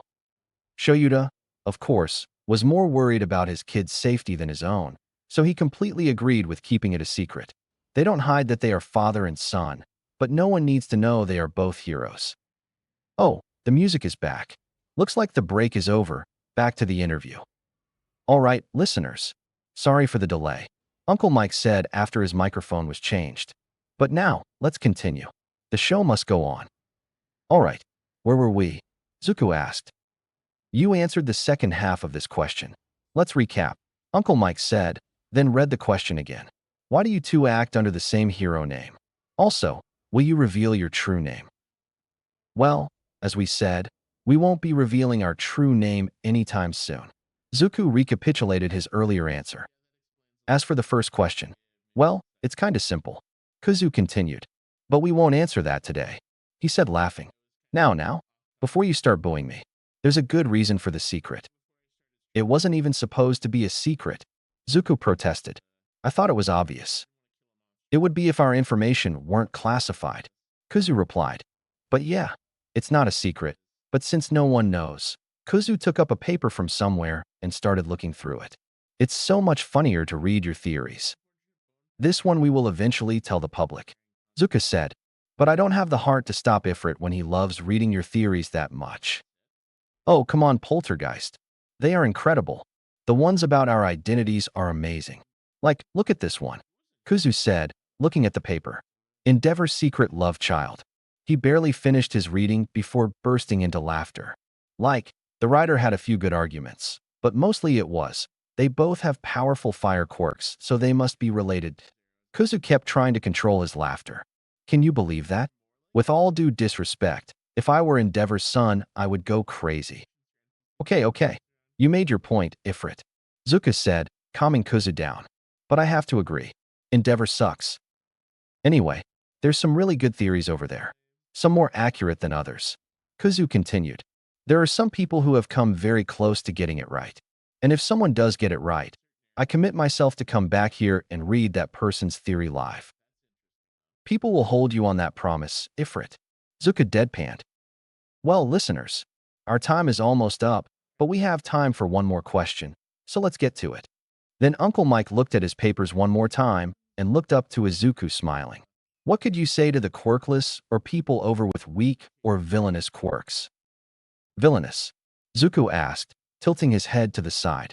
That's the biggest bull beep asterisk that I've ever heard before. What would a villainous quirk be? A quirk is only a tool. How you use it is what says if you are a hero or villain.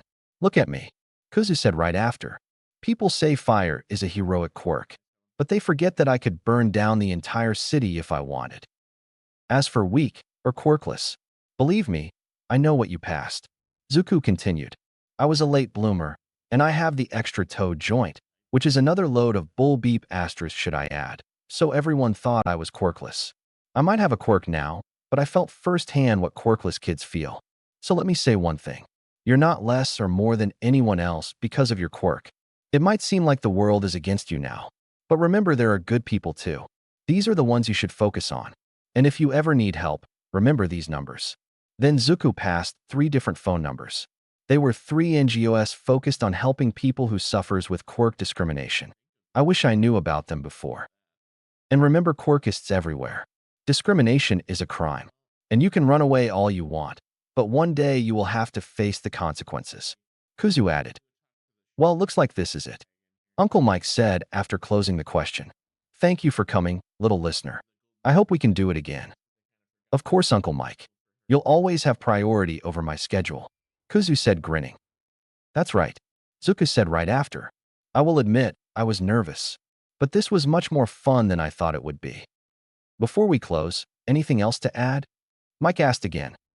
For all the dreamers out there, Zuka said, never let anyone tell you that you can't do it. It doesn't matter if your dream is to be a hero, a doctor, a teacher, a janitor, or a pizza parlor night watchman. You can do it. Pizza parlor night watchman? That was oddly specific. Kuzu teased, but I couldn't have said it better myself. You can do it. You heard them, listeners. Uncle Mike said, then activated his quirk. You can do it. Thankfully, the new microphone was prepared for the sudden raise of volume, so this one didn't break. See you all on our next program. Same time, same frequency. With that, Uncle Mike started playing another music indicating the end of the program. The cherry on top of his day was when he got home later that day and found his dadzawa cooking katsudon for dinner. Chapter 9. Chapter text. 1 year later. It was their day off, no patrols, no villains, just them, their father, their cats, curled up in front of the TV, watching whatever was playing. Lazy days like that always were their favorites. But then, how did he end up having to spend the afternoon running after a damn villain made of sludge? The short answer, All Might is a moron. Oh, you want the long explanation? Okay, sit down, here comes the story. As already said, it was Izuku and his dad's day off. They spent most of their day curled on their sofa with their cats Bastard and Pablo. I doubt you can guess who named him. Since they didn't have to patrol that night, Dadzawa had just expelled his whole class again. But it was starting to get late, so Dad went to start dinner and asked Izuku to go to the mall to get some things they were missing at home. Izuku promptly accepted and went. So far so good. But then, he had to take a shortcut through a tunnel. That's when everything started to go wrong, starting when he heard a voice saying, "A medium-sized vessel." The voice immediately caught Izuku's attention, and when he turned around, he saw some kind of slime thing crawling towards him. "You'll make the perfect skin suit for me to hide in, kid." Well, great. Just on his day off, too. Izuku, unfazed by the villain, he has seen worse, sidestepped when the sludge tried to catch him.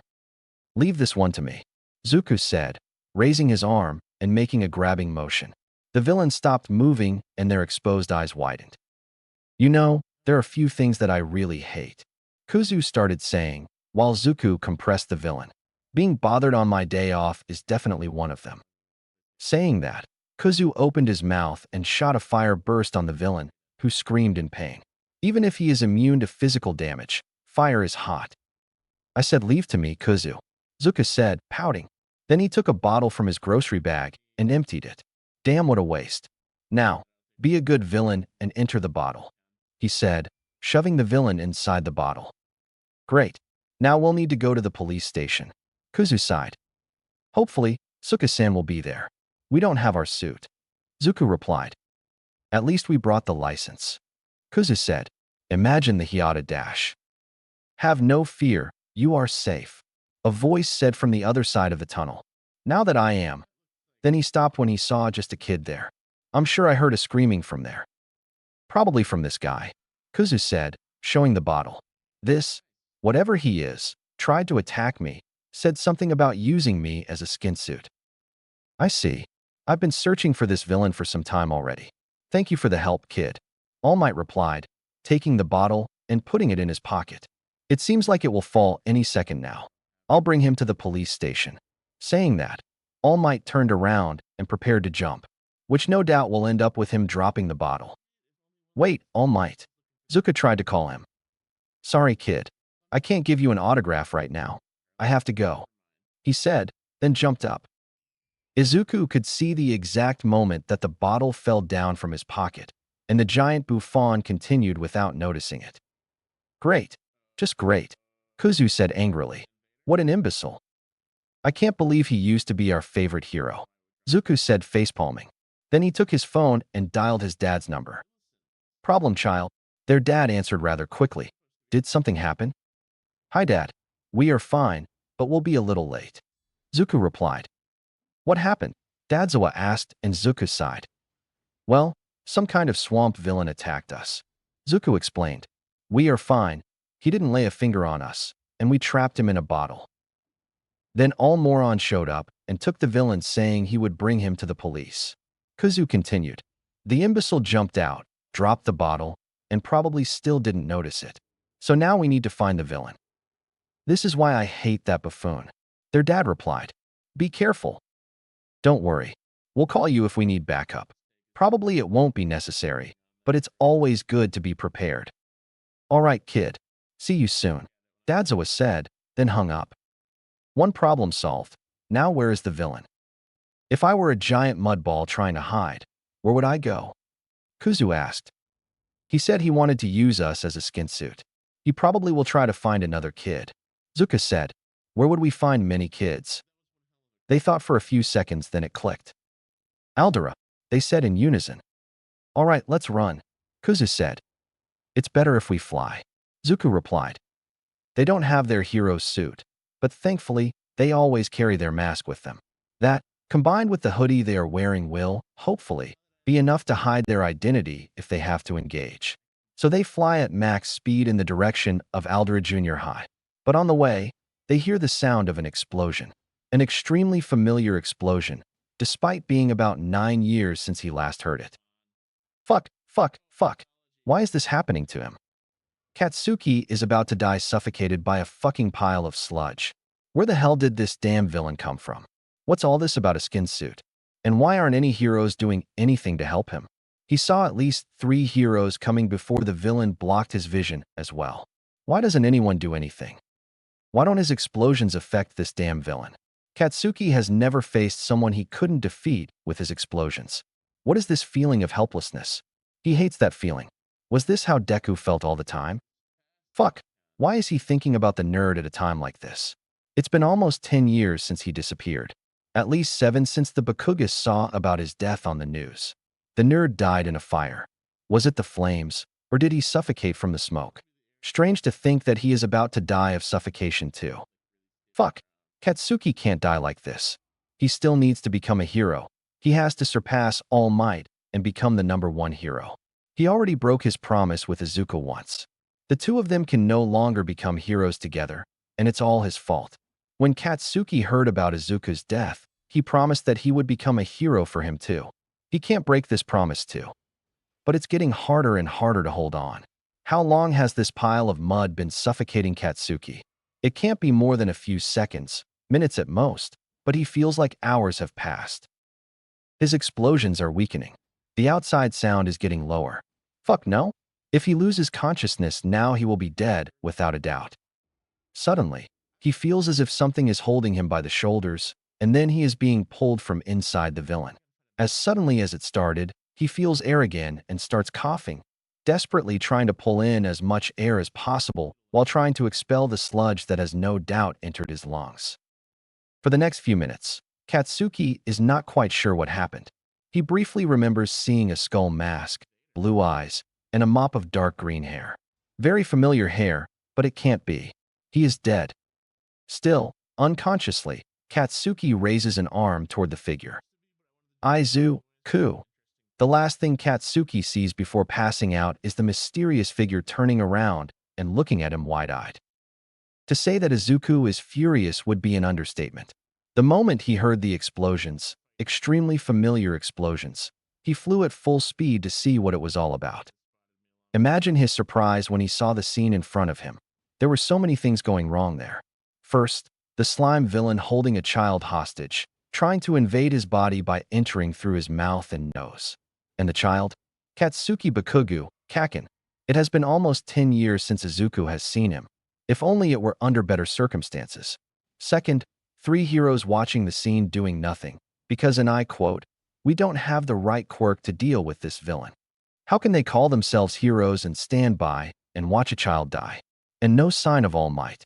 It's not possible that he's such an idiot that he hasn't noticed that the villain has escaped yet, right? Whatever the reason, the symbol of peace has not yet arrived. Well, if these heroes won't do their job, then Izuku will have to do it for them.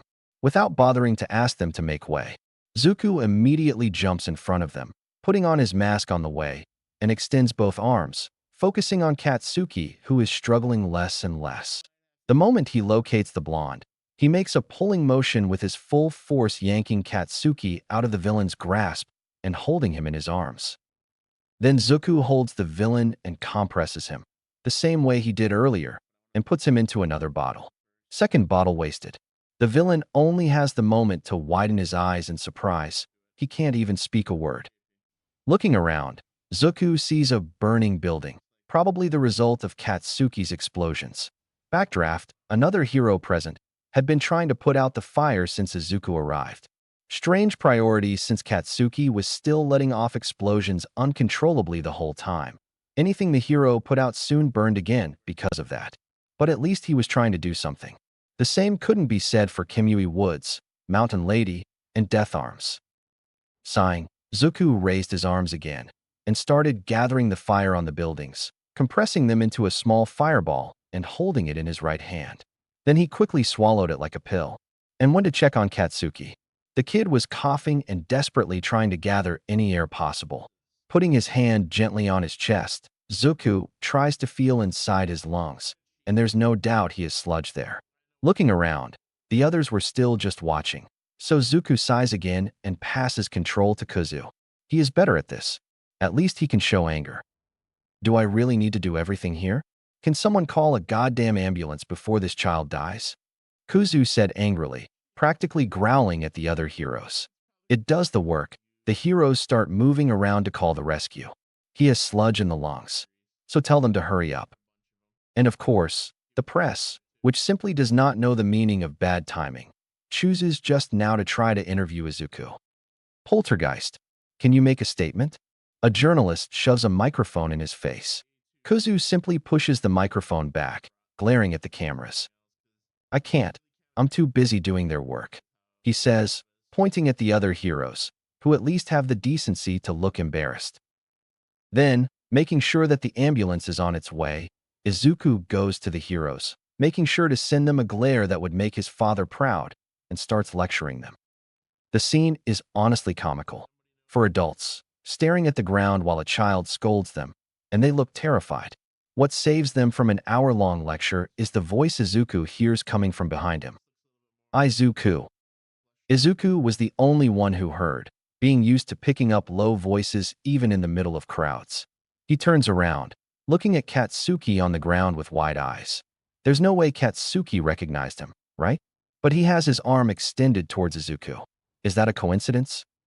Then the arm goes limp and Katsuki closes his eyes. Izuku's confusion immediately turns to concern, and he practically throws himself on his knees in front of his former childhood friend. No, no, no, no. Come on, don't pass out now. The rescue is almost here. You're going to be okay. Izuku tries to say, but has no answer. He presses his ear to Katsuki's chest, and at least his heart is still beating. He also hears a wheezing sound coming from his lungs. Where's the damn ambulance? Almost like an invocation, he hears the sirens approaching, and unlike the heroes, at least the doctors are fast and efficient. In a matter of a few minutes, Katsuki is in the ambulance and being taken straight to the hospital where he can be treated. After all this, Izuku goes home, mentally exhausted after this roller coaster of emotions. And to think that all this happened because the imbecile named All Might is incapable of guarding a bottle properly. Frankly, Izuku even forgot why he had come out in the first place. In the midst of the chaos, he ended up losing all the groceries he had bought. What a waste. His father listened attentively and patiently while Izuku explained in detail everything that had happened.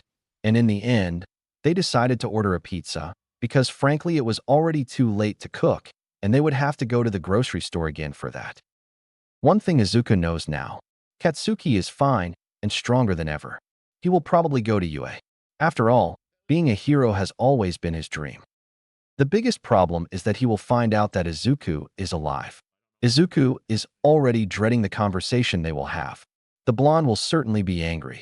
Izuku only hopes that he has matured at least a little in these 9 years, because he doesn't want a new scar for his collection. But Izuku is no longer the quirkless Deku. He is a pro hero now. In an all-out fight, he is even able to match his father. Not to mention that the staff of UA will not stand idly by if something happens. Director Nedzu's anti-bullying policy is unforgiving. If Katsuki tries anything, he won't get away with it. The exams are 9 months away. Izuku wonders what kind of class will come this time. He just hopes his father doesn't expel everyone again. Although this time Nezu has contingencies in place to prevent this. Chapter 10. Chapter Text. On the day of the exam, Izuku arrived early with his father. They went soon to the staff room, so everyone could be prepared to do their jobs. What? You thought Izuku would be taking the exam? No, they won't. Izuku has technically already graduated, so from this year on, they will act as teaching assistant in Eraserhead's homeroom. Technically, they were supposed to start last year, but a certain someone expelled his whole class, so there were no classes for Izuku to assist. As for the exam, Izuku has two functions.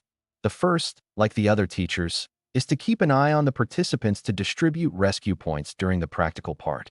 The second is to look out for promising students who don't have the right quirks for the test, thus making this biased test a little fairer. Unfortunately, they can only choose one person to pass this way, so they have to make sure they make the right choice, especially since the chosen one will be taking someone else's spot.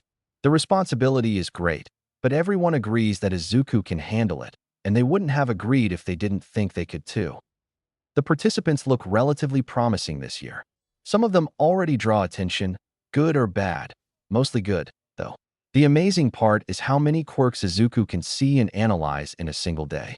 Obviously, the ones with mutations draw the most attention, like the boy with the crow's head, or the one with engines on his legs, clearly a relative of Ingenium. But the floating uniform, invisibility, draws just as much attention. On the other hand, there is also a short boy, somehow smaller even than Izuku himself, with hair that looks like a grape bunch. This one drew attention for all the wrong reasons. He doesn't seem to be taking the tests even a little bit seriously.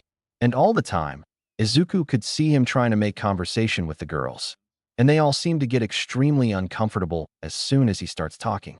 This one is a great candidate to be removed in Aizawa's purge if he gets in.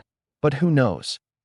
And of course, another one that draws attention is the boy with purple hair that defies the laws of gravity, combined with dark circles under his eyes that could give Eraserheads a run for his money. If Izuku didn't know better, he would think this kid is his dad's secret love child. Having most of the students' files in hand, Izuku quickly looks for the ones they need to keep an eye on, and what a nice surprise. The purple-haired one has a mental quirk. Izuku will watch this one closely. On the written test, there is not much to comment on. Izuku takes this test every year for fun, and frankly, it's too easy. If it were up to Nezu, the test would be much longer and more difficult. But it seems that some students would not agree with him, especially those who are literally shedding tears on the paper. Well, this is UA. If they are despairing just because of that, they aren't suited for this school. After the written test, Izuku makes a point of appearing in the auditorium where Uncle Mike is explaining how the practical test will be. They stand at the room entrance watching and have to hold back from answering when everyone ignores Uncle's asking for a cheer, mainly because they didn't want to call attention to themselves. He doesn't want a certain Katsuki noticing him there at the moment. Apparently, they were not discreet enough. Is this the famous UA entrance exam? This is too easy. It's like the test was made for Katsuki. The written test was child's play. Will the practical test be that easy too? Probably. Katsuki is the best, after all. He quickly locates his assigned chair in the auditorium and sits down, waiting for whoever will explain how the test will work. UA exams are always a secret. Everyone who takes the test must sign a non-disclosure contract, so no one knows how it works. It doesn't take long for a pro hero to appear and explain the test. Or not, because it's Present Mike, and he obviously will act as a radio host even there. Everybody say HEY. No one replied. Geez, tough crowd. From there, Present Mike began to explain how the exam would work, something that can be summed up as smash as many robots as you can before time runs out. The robots have different values, but this is not important to Katsuki. It's not like he's going to be searching. Any robot that appears in front of him can already be considered junk. But it seems that some don't agree with him, as a four-eyed blue-haired extra decided to interrupt the explanation to accuse the AU of making a mistake. This error would be explained in less than 30 seconds if the idiot would just let the hero finish the explanation. Katsuki turned to him with every intention of telling him to go to hell. But he ended up saying nothing, because in his peripheral vision, he saw someone else. Specifically, someone who wears a black cloak covering his entire body and a skull mask concealing his face. Poltergeist. Katsuki will never forget him. It was he who saved Katsuki from the sludge villain. But that's not why Katsuki remembers him. Don't get him wrong. Katsuki is grateful to have been saved from the villain. As much as he hates to admit it, he would have died if the hero hadn't arrived on time.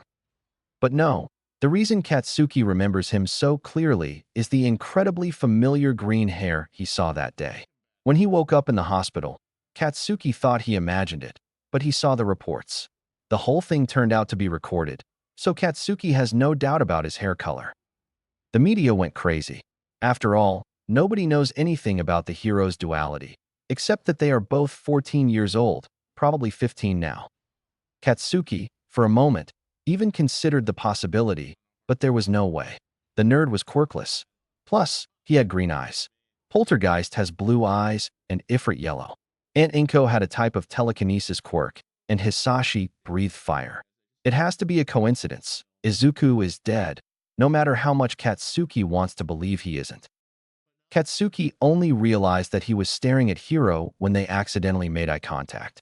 Katsuki looked back at the auditorium immediately, blushing.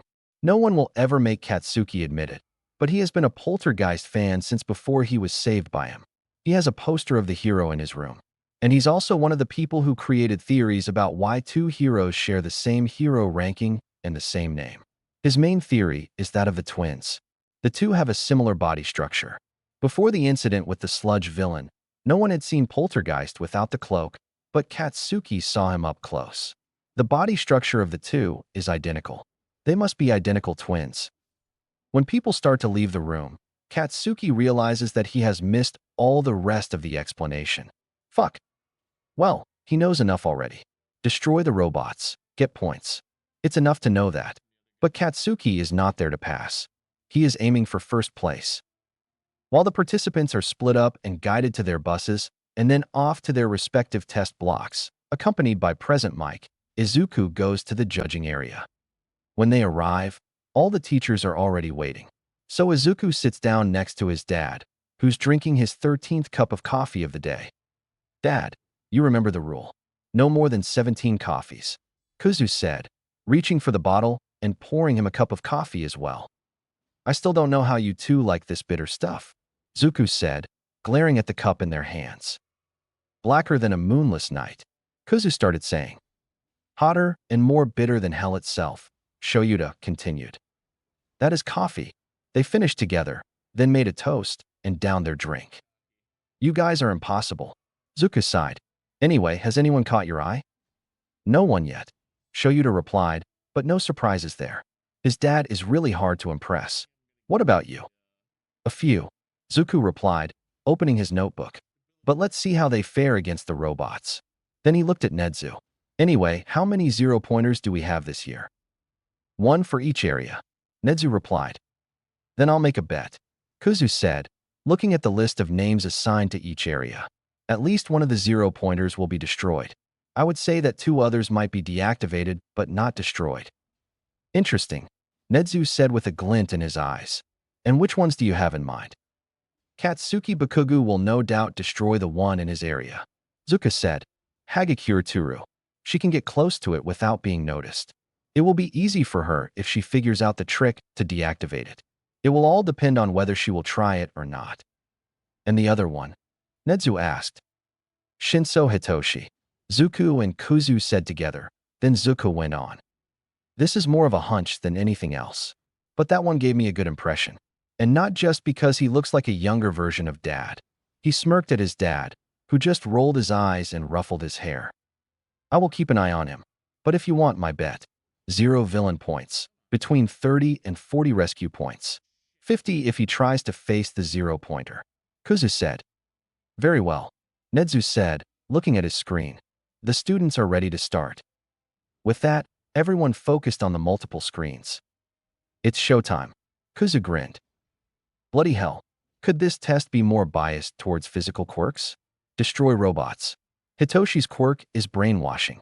In a test like that, he is basically quirkless. The test already started more than 15 minutes ago, and he has not scored a single point yet. Maybe he would have scored something if he hadn't wasted his few chances trying to help imbeciles with no sense of self-preservation in the way of other robots. Why did he waste time doing this? Who knows? He moved before he realized it. The point is, he will never get into the hero course that way. Damn, this is his only chance to prove that he is not a villain just because of his quirk. In the back of his mind, he remembers the words he heard on the radio a year ago. Never let anyone tell you that you can't do it. You can do it. Never let anyone tell me that I can't do it. These words became his mantra since he heard them, even if they weren't directed to him. Duality became a hero when he was just 13. Eraserhead is Hitoshi's favorite hero, but the hero duo is a close second place. I can do it, Hitoshi said to himself again before running after another robot. Then he heard a tremor that gave him a horrible feeling. What now? 60 points already. Katsuki is having a blast with this test. It's like it was literally made for him. Looks like the robots are attracted by sound. To each one Katsuki destroyed, 2 others appeared. Katsuki had just scored another 3 points when he heard a loud thud on the floor. Then another one, and another one, rhythmically like steps. When he looked, he saw a giant robot walking in his direction. Everyone immediately started running away from it. Cowards. Katsuki simply grinned. A kaiju robot, he yelled, starting to run after the robot. Now we're talking.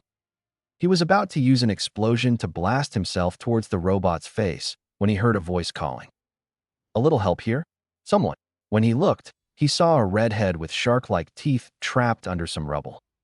Katsuki remembers seeing him a few times during the test. He was punching the robots and was hit a few times, but didn't even feel anything. Hardening? It is a possibility. If that is the case, he should be fine. Better ignore him and go after the Titan robot. But just as he took the first step, a voice in the back of his mind stopped him. An infuriatingly familiar voice. If someone needs help, isn't it a hero's job to help, Kaken?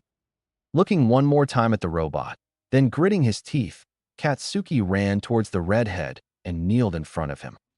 Oi, shiny hair. What's your quirk? He asked to confirm his suspicion. Shiny hair? We have practically the same haircut.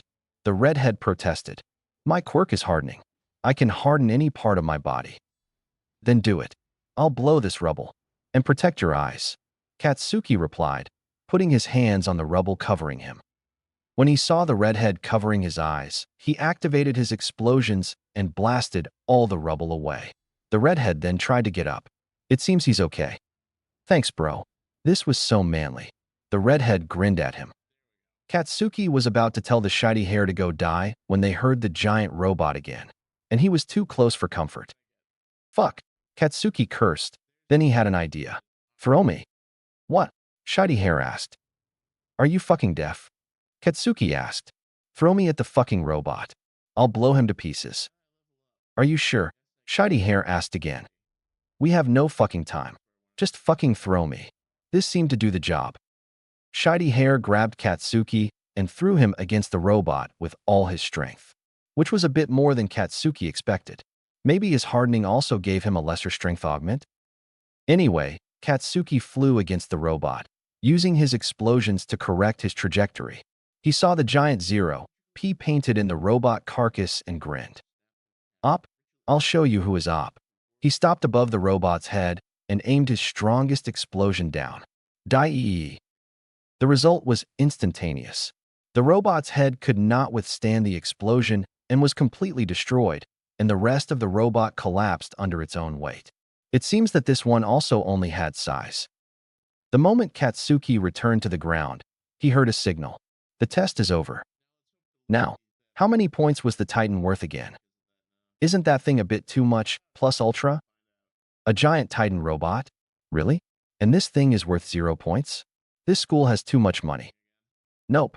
There's no way Hitoshi will be facing this thing. No fucking way. He was just turning around to flee with the others when he heard someone calling. Help. No, stop, Hitoshi. This is the UA. There's no way they will really let anyone in danger. Just run. He didn't run. Before he could think logically, he started running in the direction he heard the scream, and he quickly saw it. A girl trapped under a pile of rubble. She has a broken leg, at the very least. Hitoshi ran to her and started trying to lift the ruble to help her. He managed to raise it just enough for the girl to crawl from under it. But by the time he did, the kaiju robot was already too close. God damn it. Hold on. Hitoshi yelled and started running towards the robot, who noticed him and aimed a punch at him. Hitoshi jumped to the side, avoiding the punch, but the shockwave made him lose balance. He looked at the giant fist buried in the floor. This thing could have smashed him. But then he shook his head, jumped on the fist, and started running up on the robot's arm towards its head. He stopped on its shoulder. All right, I hope this thing is as dumb as it looks, he said to himself, then brought 2 fingers to his mouth and whistled as loud as he could while patting the robot's head with his other hand. The robot noticed and tried to punch him again. Looks like it is, Hitoshi said, grinning, then jumped down from the robot. The fist collided with the robot's head, smashing it. The impact also made the robot lose its balance and fall back. Looks like his plan worked. Hitoshi just had the time to smile for a second before realizing something. He's falling down to the floor. Fast. He didn't plan for this part. Great. Forget about being a hero. He's about to die.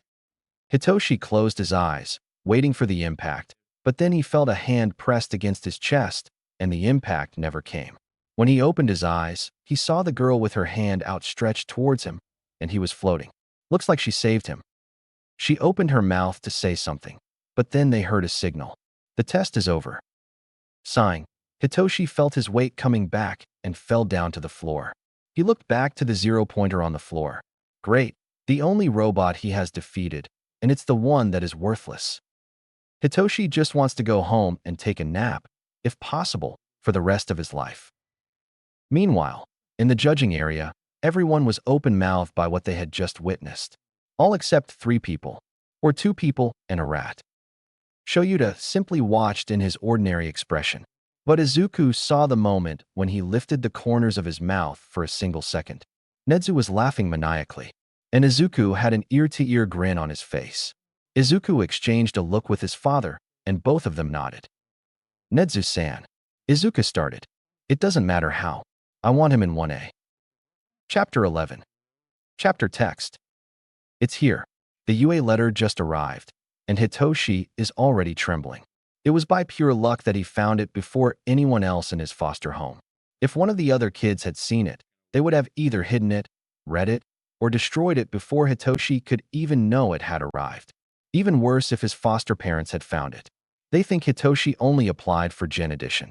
If they knew that Hitoshi tried the hero course, just thinking about the punishment makes Hitoshi shiver. But now, the letter is in his hands. Hitoshi is sure he failed the hero test. He hadn't scored a single point on the entire physical test, but at least he hopes he got a good enough score in the written test to get a place in Gen Ed. Running to his room before anyone else could see him, Hitoshi locked the door. Technically, this room isn't just his, but the other kid is never home at this time, so it's no problem. Not wanting to delay the inevitable any longer, Hitoshi tore open the envelope with a little more force than necessary. From inside it fell a metal disc. It looks like some kind of transmission device. Did everyone who took the exam get one of these? Really, the UA has too much money. Examining the disc, Hitoshi found and pressed a button on the right side, and then a hologram began to be transmitted. I am here, as a projection. The phrase screamed, All Might, but the person saying it was not All Might. Damn, how can he say something like that with a straight face? Hitoshi's mouth was practically on the floor, but how could it not be? The one in the projection is a child, apparently the same age as Hitoshi. Most of his face is covered by a skull mask, leaving only his yellow eyes exposed, and wearing a simple red hoodie. There is no way for Hitoshi not to recognize him. This is Ifrit. The question is, why is a projection of Ifrit in the UA letter? Why is a projection of Ifrit in the UA letter? Ifrit mimicked Hitoshi's thoughts. What a great question, Shinsukuan. It is. Another voice asked. Then the projection cut exactly half of Ifrit's body. Then the right side of the image started showing another kid. This one had a skull mask exactly like Ifrit's, but he was wearing a back cloak covering his entire body. Nice to meet you, Shinsukuan, he said, though we aren't meeting yet. It's more Lee Dash. Anyway, answering the question before this one starts muttering. Ifrit cut. As you probably know, we are the duality hero. I'm Ifrit. And I'm Poltergeist. Poltergeist said. And we are here for two reasons. First reason, starting this year, we will act as an assistant teacher in Class 1A. The two keep completing each other's sentences. Is this a rehearsed speech? It's like they know exactly what the other is thinking. Maybe they really are twins. Second reason, to give your exam results. So without further ado, Ifrit cleaned his throat. Shinso Hitoshi, in the written test, you passed with a score of 87, which puts you between the top 10 of the exams. Congratulations. 87. That's so much higher than Hitoshi thought he could get. Now, as for the practical test, Poltergeist continued, and Hitoshi's expression instantly fell. He knows he failed completely. You scored 0 villain points. This isn't enough to pass the test. Is he mocking Hitoshi? It's obviously not enough. It's a 0. But being a hero is not just about defeating villains. And what kind of hero school would UA be if we didn't take that into consideration? Let's take a look at some interesting images we got during the test. Ifrit said, smirking, then they disappeared. The projection showed an image of Hitoshi shoving another kid out of the way of a three-pointer attack. Then another one. This time Hitoshi helping another one escape from under a building that almost collapsed. The images continued showing all the people that Hitoshi helped during the exam. The last image showed Hitoshi fighting the zero-pointer. Over the years, several students have passed the AU entrance test. The number of people who have faced and beaten the zero-pointers is smaller than expected, but still a considerable number. But no one has ever done it with such creativity. Poltergeist explained. And to do this to save someone you don't even know. We can say that it certainly moves people. Ifrit continued. Then another clip appeared. This time it was the girl that Hitoshi helped. She was talking to present Mike. Excuse me, sir, she said. You know the kid with purple hair? The one that seems to urgently need to get some sleep? Is it that obvious? Hitoshi touched the dark circles under his eyes, suddenly slightly self-conscious. Insomnia is a bitch. Can I share some of my points with him? He saved my life. The clip cut down before Mike could reply. There's no reason to show the rest. The answer to her question is obvious. Ifrit said, but that's not the point. You saved her. Your actions moved her. What kind of hero school would UA be if we didn't reward this kind of action? Poltergeist said. This is why there's a secret part for the test. Rescue points. They said together. Your bravery and your actions, Shinso Hitoshi, got you a total of 50 rescue points. Ifrit announced. We had a program here, made for helping the kids with mental quirks. Poltergeist continued. We would choose a kid, and they would become part of the class until the sports festival. If they could prove themselves in the festival, he would keep in the hero course. If not, they would be transferred to Gen Edition. We thought about you, Ifrit said, but you proved you didn't need our help. You passed this extremely biased test. Please don't tell anyone I said that, with your own strength.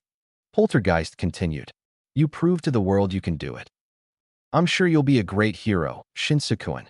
Ifrit said, and I look forward to working with you one day. Having said that, welcome, Shinso Hitoshi. They said together, extending their hands. To your hero academia. Then the projection stopped. He did it. Hitoshi really did it. He got in the hero course. He'll be a hero. He'll prove to everyone his quirk does not make him a villain. I'll be a hero, Hitoshi said to himself, not managing to hold his tears anymore. I can do it.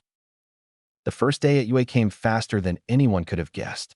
Izuku was the first to arrive. On the first day, his dad always likes to be in the class before anyone else. And Izuku will be damned if he loses the chance to see it. Eraserhead is the champion in causing first impressions. Not that Izuku is much different. After all, they are not waiting outside the room or sitting at their desk or near the blackboard. The place they chose to wait was literally upside down, sitting on the ceiling. Why? Simple. They want to see how many students will notice them there. And also because there is the best view of the cocoon in which their father is sleeping. The first one to arrive is Katsuki, and he doesn't disappoint Izuku in the slightest. It only takes him 5 seconds to look up and see Izuku hanging on the ceiling. Izuku simply brings a finger to their mouth, a silent request for his silence. Whatever. Katsuki mumbles before going to his desk and sitting down, then putting his feet up on the desk. The second one arrives only 5 minutes later, and it's the lead kid. This one doesn't notice Izuku. Instead, he goes straight to Katsuki's desk and starts scolding him for putting his feet on the desk. Something about it being disrespectful to the one who made the desk and the heroes who used it before him. Frankly, he's too loud, and Izuku turned him down after the first sentence. The students start arriving one after the other, but to Izuku's disappointment, most don't see them up there. The only exceptions are Todoroki Shudo and Shinso Hitoshi, but both of them send alarms in Izuku's head. Before entering, they both scan the entire room, mapping everything and everyone. Their eyes linger for a second in each possible escape route, and only after that they enter and go to their desks. These aren't good signs. It's something Izuku will have to bring to his dad later. But he really hopes he's wrong. Two abused kids, one of them being the son of the number 2 hero. This will be a problem. None of them brings much attention to Izuku. When they see him, Izuku makes the same signal he did to Katsuki. Todoroki simply nodded when he saw it. Shinsu's eyes widened for a second, but he nodded too and went to his desk, right in front of Katsuki. Small talk soon began between the students. In less than 10 minutes, groups started forming. The exception being again, Todoroki Shudo and Shinso Hitoshi. Another bad sign. Todoroki practically closes himself in a box, so no one tries to approach him. Shinso said in dry words he wasn't there to make friends the moment the girl who he saved in the entrance exam tried to talk to him. Another thing to remember later. As soon as the clock strikes 8:30, the show begins. If you're here to make friends, I suggest leaving now. Shoyuta starts saying. Half of the class looked horrified when they saw the yellow caterpillar getting up. The other half went to their desks and sat down. It took 8 seconds for you to notice me there and quiet down. You're too illogical. Shoyuta looks up for a second, seeing Izuku trying hard to hold his laugh. Shoyuta hides a smile in his scarf before continuing. I'm Izawa Shoyuta, and I'll be your homeroom teacher. Now, he throws a pile of uniforms on his desk and starts going to the door. Put these on and follow me. I won't wait. Whoever takes more than 10 minutes will have detention. Then he leaves. The kids look awestruck by what just happened. Most of them don't make a move. But, as funny as the situation is, Izuku will try to save them from having to face Eraserhead's fury right on the first day. So he drops down from the ceiling right in front of the blackboard, then says, he's serious. Izawa is one of the strictest teachers you will ever meet, and he does not make empty threats. This seems to do the magic. Most of them instantly recover from the shock and rushes for the door. Smiling to himself, Izuku enters one of the vents in the room and goes straight to the gym. He arrives practically at the same time as his dad. None of the students is there yet. You know the drill, right? Shoyuta asked them. Of course, Dad. Izuku said, smiling. They won't reveal Izuku's name, nor his secret yet. They will say it after the test. So only the survivors will know. The mask stays until anyone we need to expel is expelled. You seem sure someone will be expelled, Shoyuta replied. Oh, I have no doubt. You'll see, Izuku said. Anyway, you'll use the logical ruse card. Only if needed, Shoyuta replied. And something tells me I will. How many noticed you? Only 3, Izuku said. But Kugu Katsuki, Todoroki Shudo, and Shinso Hitoshi. I'll need to talk to you about the last 2 later. I'm worried about some signs. Worried as in? Abuse. Izuku supplied. They showed a bit too many signals already. All right, we'll talk later. Anything else? But Kugu Katsuki. I'll probably need to talk to him after today, Izuku said, rubbing his temple. He's Kakin, you know. Do I need to be worried? Shoyuta asked, looking him in the eyes. Hopefully not, Izuku said. Kuzu will be there, and I'm not helpless. But hopefully he won't attack me. If he does, he'll be expelled, Shoyuta said in a dry tone. Even if he doesn't like you, he'll have to respect you. You are his teacher now. Duly noted. Izuku smiled. And I can't expect anyone to respect me if I don't respect myself. That's my boy, Shoyuta replied, pulling him into a hug. A hug that was rudely interrupted when they heard someone cooing near them. When they looked, they saw a pink girl with horns, a redhead with shark-like teeth, and another blonde boy with a black lightning bolt pattern in his hair. The 3 of them smirking at the scene. Zuku and Shoyuta slowly walked away and tried to recover from their embarrassment. Good thing Izuku's mask doesn't let them see how red he is. Even better, Shoyuta can be intimidating even in such a situation, with his eyes glowing red and his hair floating. One word, and you will have detention for the rest of the semester. All three gulped and nodded. Soon the rest of the students arrived, and Shoyuta began to give his usual test, the Quirk assessment test. The goal is simple: to see where the students are in terms of power, control, and creativity with their quirks, and also to filter out those who clearly do not have any potential. This test is surprisingly effective. Everything was going very well, until some idiot dared to say the word fun in Shuta's presence. They dug their own grave. Fun? Do you think you are here to have fun in the next 3 years? Then let's raise the stakes a bit. Whoever finishes last will be considered without potential and immediately expelled. It looks like the logical ruse card will be used now. Well, they deserved it. We have worked so hard to get here. You can't kick us out on the first day. That's not fair. Okay, they need to shut up. Now. Kuzu, a little help here? Zuko mumbled, then felt Kuzu smiling. I'm on it. Adjusting his cloak so the hood would cast a shadow on his right eye, Zuko passed half his control to Kuzu, who started talking. Fair. Everyone turned to him. Tell me, is life fair? He took off his right glove and raised his hand so everyone could see his scarred hand. Are villain attacks fair? Accidents? Natural disasters? No, they aren't fair. But even so, it's a hero's job to save people from them. This is UA. Shoyuta continued. The teachers here have the freedom to conduct their classes as they see fit. In the next 3 years, you'll have to prove time after time you all have what it takes to be a hero. And to do this, you had to overcome challenges no matter how unfair they may be. That is the motto of the school. Go beyond, plus ultra, Kuzu said, then smirked under his mask. They're all yours now, Zuku. He whispered, then gave the control back to Zuku. So, if you want to stay there, prove to us you have what it takes to, Zuku said, then nodded to his dad.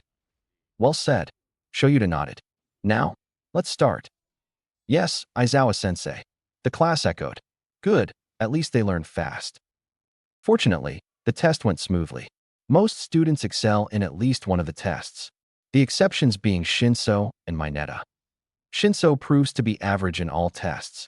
He does not excel in any test, but he doesn't come last in any of them either. If he were using his quirk, he could easily be first in all tests, but he seems afraid to do it. And then we have Mineta. This one definitely thinks that Shoyuta is bluffing. He's not putting any effort into any of the tests, coming last in most of them.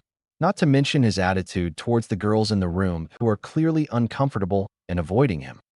Seeing how hard Shoyuta is holding his clipboard, it is obvious that he is at his limit not to stop the exercise and expel the bunch of grapes with legs now. Izuku is not much different. Fortunately, it doesn't take long to get to the last test. The ball toss. The last one is Shinso, and Shoyuta seems to have noticed the same as Izuku because he makes sure to emphasize his words again.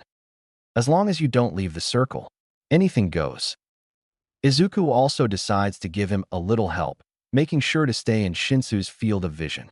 When their eyes meet, Zuku nods slightly, and Shinsu's eyes widen. Are you sure? He asked Zuku. Absolutely, Zuku replied, and instantly he felt his conscience slipping. How interesting. It's the same feeling as when he passes control to Kuzu, and how to watch from the passenger's seat while someone else is driving it. Use your quirk and throw this ball as far as you can without hurting yourself. Then his body started moving. It would be a disconcerting feeling if Zuku were not already used to it. As stupid as the prejudice is, he can see why idiots would be afraid of this quirk. Zuku, however, knows that there is no reason to be afraid. Entering the circle and receiving the ball, Zuku soon begins to act. Shinso is smart. He doesn't know the poltergeist techniques, so the command was throw as far as you can, meaning the effectiveness of the throw depends only on Zuku. And well, throwing hard is not exactly difficult when your telekinesis can easily lift almost 30 times your own weight, and Izuku weighs around 60 kilograms. Zuku and Kuzu have taken this test several times. It is one of the ways that Shoyuta uses to keep track of Izuku's progress, both of the physical and quirk. He has done several tests of ways to throw this ball, And the best way he has managed so far is the simplest of all. Float the ball and throw it as hard as he can. It sounds simple, and indeed it is, but effective. The 1273M on Shuda's device attests to this. The second highest score in the room, second only to Uraraka and her literal infinity. After this, Shinso immediately releases Izuku from the brainwashing. This is the kind of creativity we are searching for, Izuku said, grinning at Shinso. And that's it. Shoyuta said after the tests are over. I can't be bothered to announce it, so see for yourselves. He turns his screen to the students and shows the results. 1. Yaoyorozu Momo. 2. Todoroki Shudo. 3. Bakugu Katsuki. 4. Lita Tenya. 5. Tokoyami Fumikichi. 6. Shuji Mezu. 7. Ojiro Mashireo. 8. Kirishima Ijiru. 9. Ashido Mina. 10. Shinso Hitoshi. 11. Urarako Chako.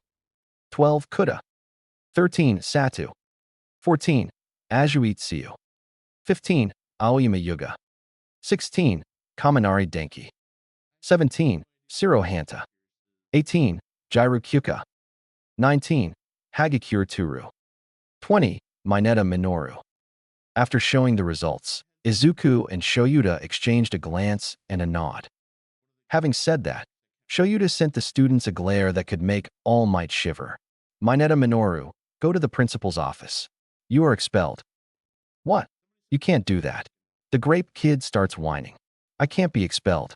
I didn't even get to touch any boobs yet. You have 5 minutes to go to the principal's office. I won't repeat myself. Shoyuta repeated, this time activating his quirk for extra intimidation. Why me? Mineta tried again. Why not the kid with the villain's quirk? What is he even doing there? Okay, that does it. It's not usual for Kuzu to simply barge in. But since Zuku can't feel anger, Kuzu always knows when he should feel angry for both. Zu. On it, raising his right hand, a chain slips from under Zuku's cloak sleeve and wraps Mineta, effectively trapping him. Now listen to me. Kuzu starts.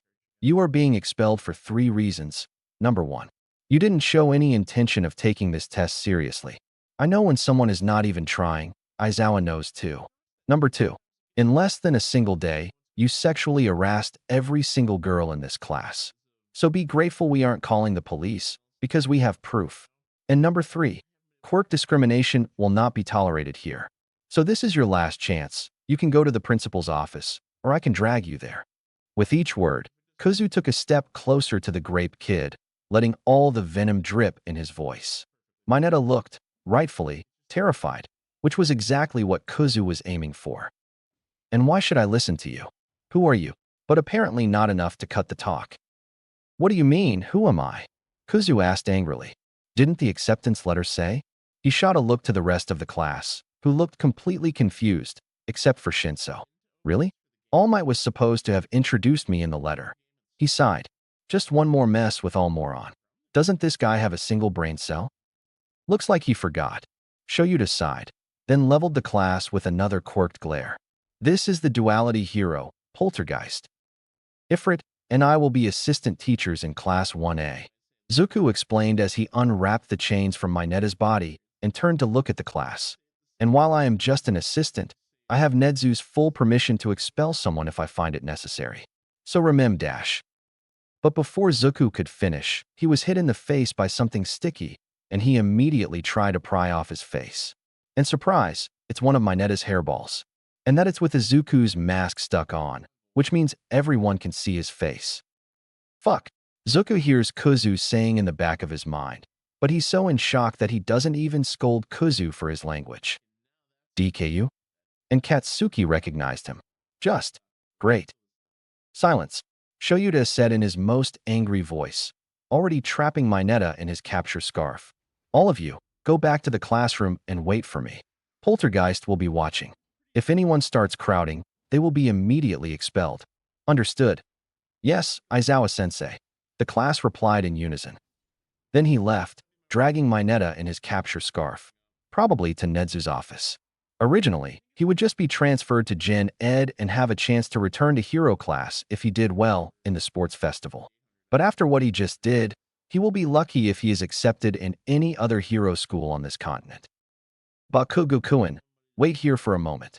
The rest, to the changing room, and then straight to class. Izuku said, trying to hide his trembling voice. Just great. Izuku wanted to, at least, be the one to take off his own mask.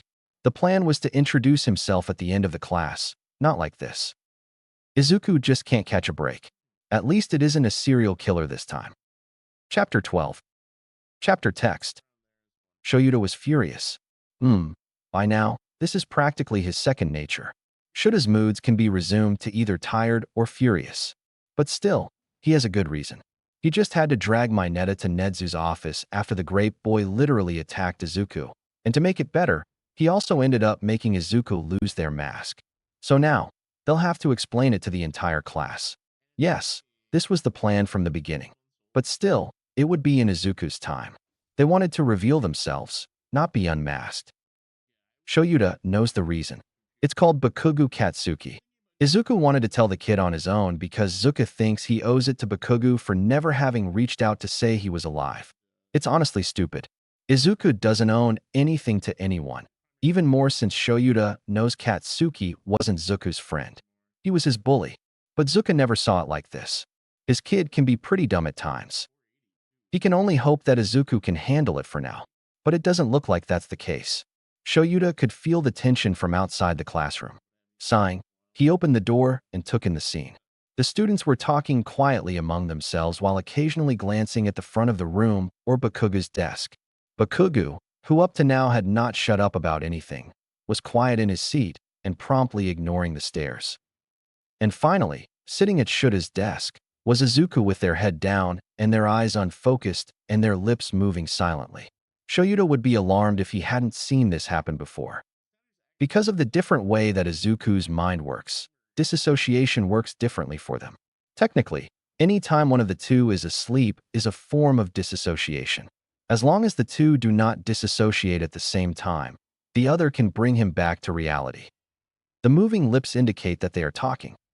Can someone explain to me what is going on? Shoyuta asked, entering the room. After you left, Poltergeist asked Bakugo to wait a bit. They spoke for less than 10 minutes. When they got to the room, Poltergeist said to just wait for you. Lita explained, then pointed to Izuku.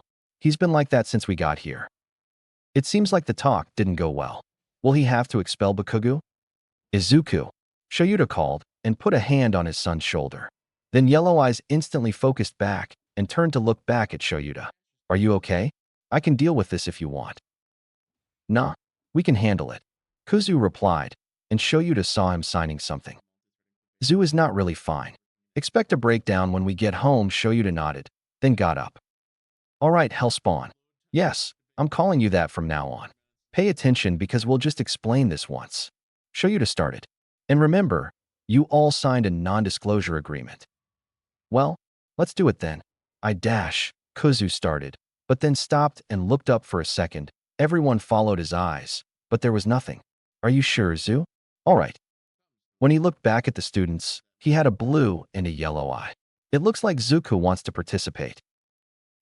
Well, we are Aizawa Izuku. They started saying. Pro-heroes, Ifrit and Poltergeist. The class kept silent for about 5 seconds before the chaos started. Everyone is trying to ask questions at the same time. We. Aizawa. Ifrit and Poltergeist. What? Shoyuta sighed and flared his quirk, silencing the class. Now, one at a time. Questions, Shoyuta said, and several hands were raised. Just remember he's not obliged to answer. Then he nodded to Izuku. All right, first. Izuku looked at the raised hands and pointed to the pink girl, probably because it was the first one he remembered the name. Ashido-san. Are you and Aizawa-sensei related? That's easy enough to respond to. Are we, Dad?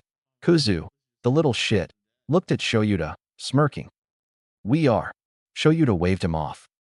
Yup, this grumpy is our Dadzawa. Kuzu continued, pulling Shoyuta in a side hug. And we love him. Shoyuta buried his blushing face in his scarf, but didn't try to escape the hug. Next, this time Izuku called. He easily pointed to the Infinity Girl. Uraraka-san. Did your eyes change color? I'm sure they were both blue. She asked shyly. Well, this will probably be the answer to a few questions in one. Kuzu said. Like, why do you have two hero names? And why do you refer to yourself as we? The answer is simple. Zuku continued raising both his hands. On the left hand, he started moving the chains, and on the right, he created a fireball. We are both Ifrit and Poltergeist. As for the why, Izuku closed his eyes, and when he opened them, they were both blue. The fire in his right hand died. You can call me Zuku. Zuku smiled sweetly at the students. I am Poltergeist. Then he closed his eyes again, and this time they were both yellow when he opened. And I am Kuzu. Ifrit. Kuzu grinned at the confused students. Has anyone here ever heard of dissociative identity disorder? Zuku asked, and this time a few raised their hands, less than half the class. Well, you should read a bit more. Kuzu chided. Basically, we have two personalities living in the same body. We call ourselves Zuku and Kuzu. And our quirk is a dual quirk. Zuku continued. Fire creation and telekinesis. But I can only use telekinesis, and Kuzu can only use fire creation. Hence the distinction in our hero personas. Other questions? Kuzu asked again. Tokoyami-kun. Are you like Dark Shadow then? Not quite. Kuzu put a hand on his chin. I'm sure our quirk had something to do with our separation. But I'm not a sentient quirk. What a mad banquet of darkness. Tokoyami sat down again. Anyone else? This time, only one hand was raised. Kaminari-kun. Then, who is the real Izuku? Kaminari asked awkwardly. Okay, first, I know it wasn't the intention, but rude. Zuka said. Second, there's not a real Izuku. We are the two sides of Aizawa Izuku's personality. Both are Izuku. Anyone else? When no one raised their hands, Zuku continued. Great. If you have questions, you can come to me. There are some things I won't answer, obviously, but I consider myself quite an open person. And remember, yellow is me. Blue is Zuku. Kuzu said. Dad can tell us apart just by expression and body language, but for others, it's just a look in the eye. And if you want to talk to the other, just call out. And please, don't call us Aizawa. We don't need to make this confusing, Zuku said, then turned to his dad. It seems that our time is up. I'll go ahead. Then he left the room at the exact moment the bell rang. All right, I'll see you tomorrow. Don't be late. Shoyuta addressed the students, then went after his son. As Katsuki watched Izuku leaving the room, a single thought passed by his head. He fucked up. Katsuki spent many years thinking about what he did to Izuku. Yes, he was just a brat. But this is not an excuse. After the nerd disappeared, Katsuki became even more volatile. The anger was uncontrollable, and every day it only got worse. Until the day he hurt, really hurt, one of his classmates. The details don't matter. The important thing is that someone almost died because of him. Less than a week after the incident, the news reported a fire and a death. That day, Katsuki saw Izuku's face in the obituary. The Bakugas were practically the only ones in the funeral. Even Hisashi didn't show up at his own son's funeral, but Katsuki always knew he was a piece of shit. The funeral was held with the coffin closed. Katsuki heard his mother comment that the body was unrecognizable. As he watched the funeral, Katsuki made a promise. He promised in front of the lapstone that he would be better, that he would learn to control his anger, and that he would become a real hero. The best hero in the world. And then, 9 years later, he learns that Izuku never died. Instead, he's the world's youngest pro hero, has a mental disorder, a new last name, and a quirk. When he saw the nerd, the feelings became overwhelming. It was his chance to say what he wanted before, to say he was sorry for betraying him. But instead, Katsuki did what he always did when his emotions got too much. He got angry. And when he's angry, he loses his filter. He said things he didn't mean. And he hurt Izuku again. After everyone left for the locker room, only Katsuki and Poltergeist remained in the gym. Katsuki barely registered them leaving. The only thing in his mind was one question. Is this really Izuku? Poltergeist started, but Katsuki cut him. Are you really Izuki? He asked, not sure of what he wanted to hear. Yes, Kakin. And this answer didn't leave any room to doubt. Only the nerd would call him Kakin. I am. And this should be good news. Izuku is alive. God knows how many times Katsuki wished he could see him again, to say the words he never said. This was his chance to say it. Just 2 words. But when he looked at that smile, that hopeful face, only old memories resurfaced. And with them, old habits came back. What he said couldn't be further from the "I'm sorry" he wanted to say. "You're useless, DKU." And later, even Katsuki would be surprised by the amount of venom in his words. Why was he so angry? Shouldn't he be happy? Catch Dash, hearing his old nickname only made him angrier for some reason. "Shut up. Don't call me that."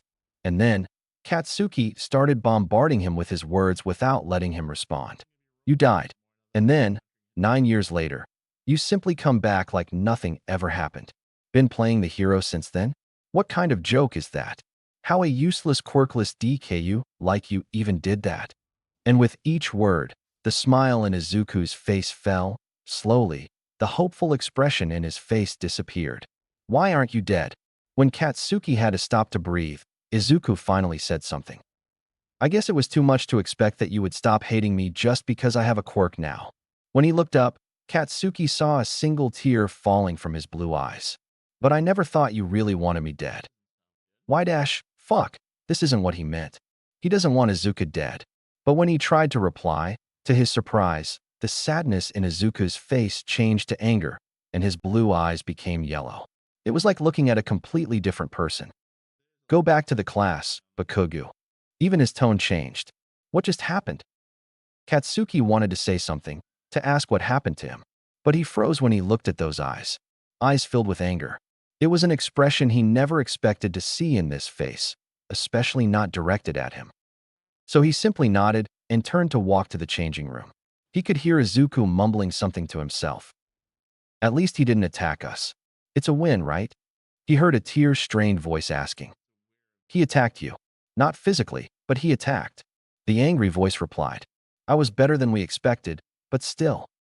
Katsuki left the question of why Izuku was talking to himself for later. Instead, what stuck in his head the moment was another thing. He thought Katsuki would attack him. Izuku was expecting to be hurt. And he wasn't wrong. Katsuki hurt him, just not the same way Izuku was expecting. And the worst part is that Katsuki can't blame him for thinking like that. He never gave Izuku any reason to expect something else from him. And now, after everyone has left, Katsuki can't help but wonder if he'll ever have another chance. Izuku is Aizawa-sensei's son. Katsuki could easily be expelled for what he said today, and he couldn't even say he didn't deserve it. He fucked up completely. Chapter 13. Chapter text. To Zuku's credit, he managed to keep himself together and seemed fine until they got home. They heard a purring as soon as they entered the apartment. When they looked, they saw Pablo, their white cat. They found him about 2 years ago, or more specifically, Zuku found him during one of his patrols. No one wanted him, the main reason being his face. Pablo was one serious case of animal cruelty. Someone sliced the corners of his mouth, and thanks to that, his face looks like he always has a Cheshire cat smile on it. Add this to the ears that look almost like horns and eyes that always seem to be judging you, and you have possibly the scariest cat in existence. And Pablo also has the power to back up his scariness. He's one of the rare animals with a quirk. Zuku learned this the hard way. When he met the cat, he was wary of everything and everyone. When Zuku tried to approach it, he felt a headache similar to when he overused his quirk. It took weeks of leaving food for the cat until Zuku gained his trust enough to approach him without being attacked. Pablo's quirk was named Aneurysm, a mental quirk activated by eye contact. The cat can make the target feel severe headaches, and if held too long, it can even cause a stroke. Guess no one needs to mention how dangerous this quirk is. But even with all this, for Shoyuta and Izuku, this cat is simply the sweetest thing they know, and they will fight anyone who says otherwise. "Hey, sweetie," Zuku said, kneeling next to the cat, who instantly jumped on his arms and started rubbing his head against Zuku's face. "I'm fine now, don't worry." "No, Zu, you aren't." Kuzu interrupted him. "Will you tell me what happened?" Dad asked. "Will you keep calm?" Zuko asked back. Zuko knows that his dad will be angry when he hears what happened, but he doesn't want him to expel Katsuki. Was the blonde cruel with his words? Yes, he was. Did he hurt Zuko? Not physically, but he did. But Katsuki has much more than a powerful quirk. He has the potential to be a great hero, and he'll never have the chance to do it if his dad expels him because of this single event. I'll try to, and it's the most he'll get from Aizawa. Still, Zuko will try. So, as calmly as he can, Zuko explains what happened after his dad left. He even manages not to start crying when he says the words that hurt so much to hear. He said what? But clearly, the words bothered his dad. For all the talk of acting logically, Dadzawa is always the first to lose his cool when something affects Izuku. It's usually something sweet to see, but Zuko wanted it to be different at this particular moment. He said, "Why aren't you dead?" Not helping Kuzu, among other things. "He's so expelled," Dad said, already pulling his phone, probably to call Nedzu, but Zuko held his wrist before he could. "Stop, Dad, please," Zuko said, already crying. "Zuko, I said he would be expelled if he tried anything," Dad replied. "You said you would expel him if he attacked us." "He didn't," Zuko argued. "Physically not. But he still hurt you, Zuko. Verbal abuse is as bad as physical abuse," Dad said back. "We can't just let this go." "Zu, stop, please," Kuzu interrupted. "He doesn't deserve your forgiveness. Not if he doesn't apologize." "I know, but..." "Please, Zu. He already hurt you too much. He's not your friend. You don't owe him anything, kid." Zuko knows it. Deep down, he knows it. The memories of when Izuku and Katsuki were 4 years old and attached by the hip are just that, memories. Logically, he knows that the only reason he doesn't resent the blonde is that he is incapable of feeling anger. After all, Kuzu clearly resents him. But at this point, it is precisely because he is incapable of feeling anger that Zuko knows he can be logical. Yes, he doesn't owe Katsuki anything. If he hates Izuku, it's a shame, but Zuko will survive without his childhood friend. However, that doesn't mean that Zuko will let all his chances be destroyed because of this. Reluctantly, Zuko let go of his dad's wrist. But he didn't give up. "Please, Dad. I know you saw his potential. Just give him a chance to change." Zuko argued again. "You don't need to forgive him. Neither you nor Kuzu need to. You don't need to let this slide. You can give him another form of punishment, like detention. You can make him have counseling with Inui-san." His dad pondered for a few seconds, really pondered. Then he looked at him with a serious expression. At this moment, this wasn't his dad. This was Eraserhead. "Why?" he asked. "Why should I give him a chance?" "Because if you don't, no one will," Zuko replied in an equally serious tone. "I know what he did. I am not forgetting, nor just forgiving. But I know if someone can help him be better, it's you, Dad." "Kuzu?" Eraserhead asked. "I don't want to forgive him. He hurt Zu too much," Kuzu said, then sighed. "But Zu is not wrong either. If we just expel him, he'll never learn to be better. He could be a great hero with the right guidance." And at that, Eraserhead sighed. Then his expression softened as he put a hand on Izuku's head and ruffled their hair. "You too. I'm proud of you," Dad said, smiling at them. "I'll give him a chance, but it'll be his last." "Thank you, Dad," Zuko said, hugging him. "He'll need to follow a few rules if he wants to stay." Dad continued. "First one is, he'll treat you with respect. If I hear him calling you Deku again, he's out. I'll be giving him a week of detention, and he'll have mandatory counseling with Hound Dog." "Let me talk to him too," Kuzu said. "I have something to say." "Fine, but I'll be close this time," Dad replied. "That's fine by me." Kuzu grinned. "I just want to talk to him. As much as I'm sure he deserves. I won't let you kill him." "Nah, don't worry, Dad," Kuzu replied. "It's not like I'm trying to sneak Pablo into the school." "Please don't," Zuko pleaded, and the cat purred at the same time. "You know Pablo won't hesitate to kill someone if we ask. You remember what happened when that thief tried to invade. I remember how it took Dad 2 hours to notice we had an unconscious man in our living room." Kuzu teased. "I had just returned from my patrol and hadn't had my nap yet," Dad defended. "Aren't you the one who is always talking about situational awareness?" On another note, Dad tried to change the subject, but the red ears were obvious. "Tomorrow will be the first heroics class." "Great. A full class with all moron," Kuzu replied. "I can't wait to be ignored the entire day." All Might is a good person and a great hero, but he has one fatal flaw. The imbecile always thinks he knows everything, and as a result, he ignores everyone's opinion.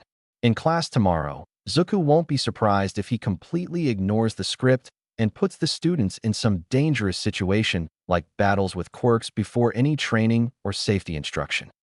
Did Majima-san say something about our new costume? Zuko asked. He said it will be ready by tomorrow. Dad replied. He also said he finished most of your support gear. Finally, I can't believe we've been doing this for more than a year, and just now the commission approved our costume. Kuza huffed. Honestly, one would think after getting a license you would get better gear than when we were a vigilante, but new. Better late than never, I guess. Zuko shrugged. Anyway, I'm exhausted and we don't have to patrol today, so I'll go to sleep. Don't stay up too late, Kuzu. Then less than 5 minutes later, Kuzu felt Zuko sleeping in their mind. Kuzu almost followed him up, but then he felt his phone vibrating. He got a new message, and he knew exactly from whom. Burning down the house. Are you free? Crazy/not crazy. Maybe. Is it important? Burning down the house. Would I be messaging you if it wasn't? Crazy/not crazy. Fair enough. Same place as always? Burning down the house.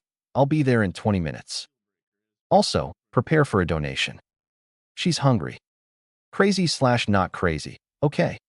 Dad, Kuzu called, and Shoyuta looked at him. I'm going out for a while. I need to meet my adult problem. Be careful, Dad replied, handing him a pot of burn ointment. Great, so he knows exactly who Kuzu is talking about. I'll be, Kuzu chirped, already moving for the door, picking his coat, then putting on his red shoes. These shoes, to this day, are still something that never fails to sour his mood. As someone who has been quirkless, Izuku knows better than anyone what they mean. It's pretty simple. Quirkless people have an extra joint in their pinky toe, so normal shoes don't fit them comfortably. Quirkless people are about 20% of the population, but something that isn't usually considered is that this number has been dropping with each generation. That is to say, in fact, 20% of the world's population is quirkless, but most of these people are in the elder groups. If we think only of those under 30, this percentage would be something like 2% of the population. Making shoes for such a small group is certainly not very profitable, so most companies don't even consider it. In fact, only one company manufactures the so-called primordial shoes in all of Japan. And that is not the problem. The problem is that the company owner is basically a quirkiest of the worst possible strain. His motive for making the primordial shoes is not at all noble. All the primordial shoes are made in the same bright red model, so that anyone on the street can identify someone quirkless just by looking at their feet. And since no other company even considers making shoes for the quirkless, it's either that or go barefoot, which would be just as obvious even if it were a good idea. The purpose is obvious. It would be easier to make all quirkless people walk around with a sign on their chest or something. Izuku may be a false positive, but they still have the extra joint. Yes, Majima-san would be more than happy to make shoes adapted for him if they asked. He made boots for his costume, after all. But he doesn't do that. On the contrary, Izuku makes a point of continuing to wear primordial shoes, simply to prove a point. Izuku is not the first false positive to exist, nor will he be the last. They are rare, but they still exist. This whole thing about the extra joint is completely outdated nonsense. It is much more superstition than anything else. Practically anyone with some kind of bird mutation has the joint. It is a natural part of their anatomy. One of Izuku's biggest battles is to make everyone aware of this fact.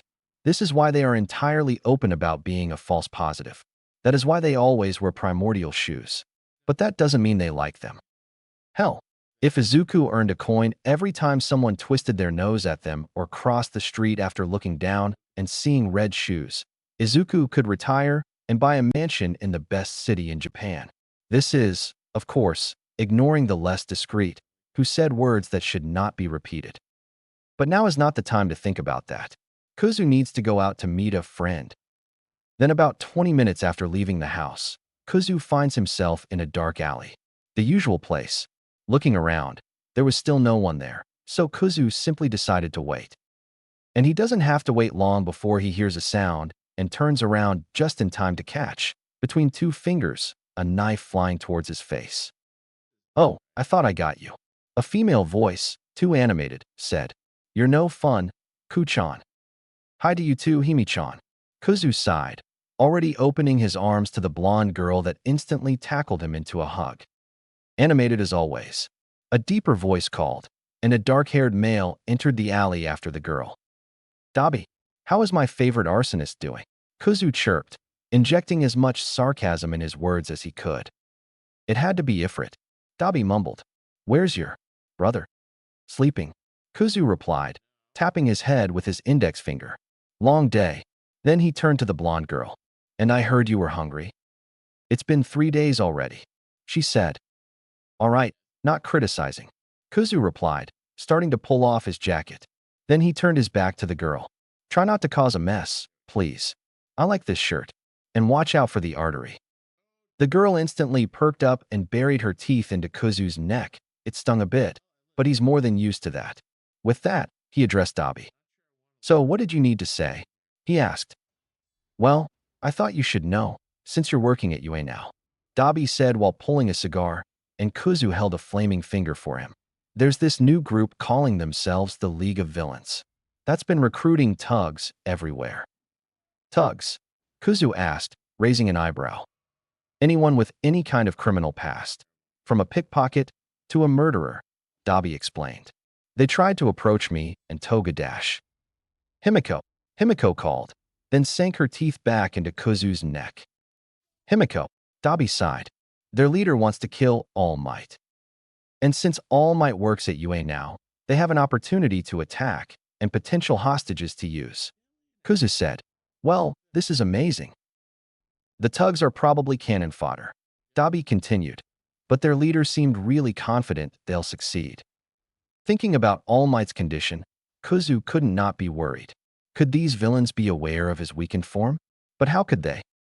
If you're telling me this, I suppose you didn't accept his offer. Kuzu replied. Of course not. Dabi said, indignant. I want to kill Endeavor, not All Might. And you don't want to attack your little brother's class. Kuzu smirked at him. Shut up, brat. Dabi muttered. Have you considered my offer? Kuzu asked again. I did, and just like I said last time. It's impossible. Dabi replied.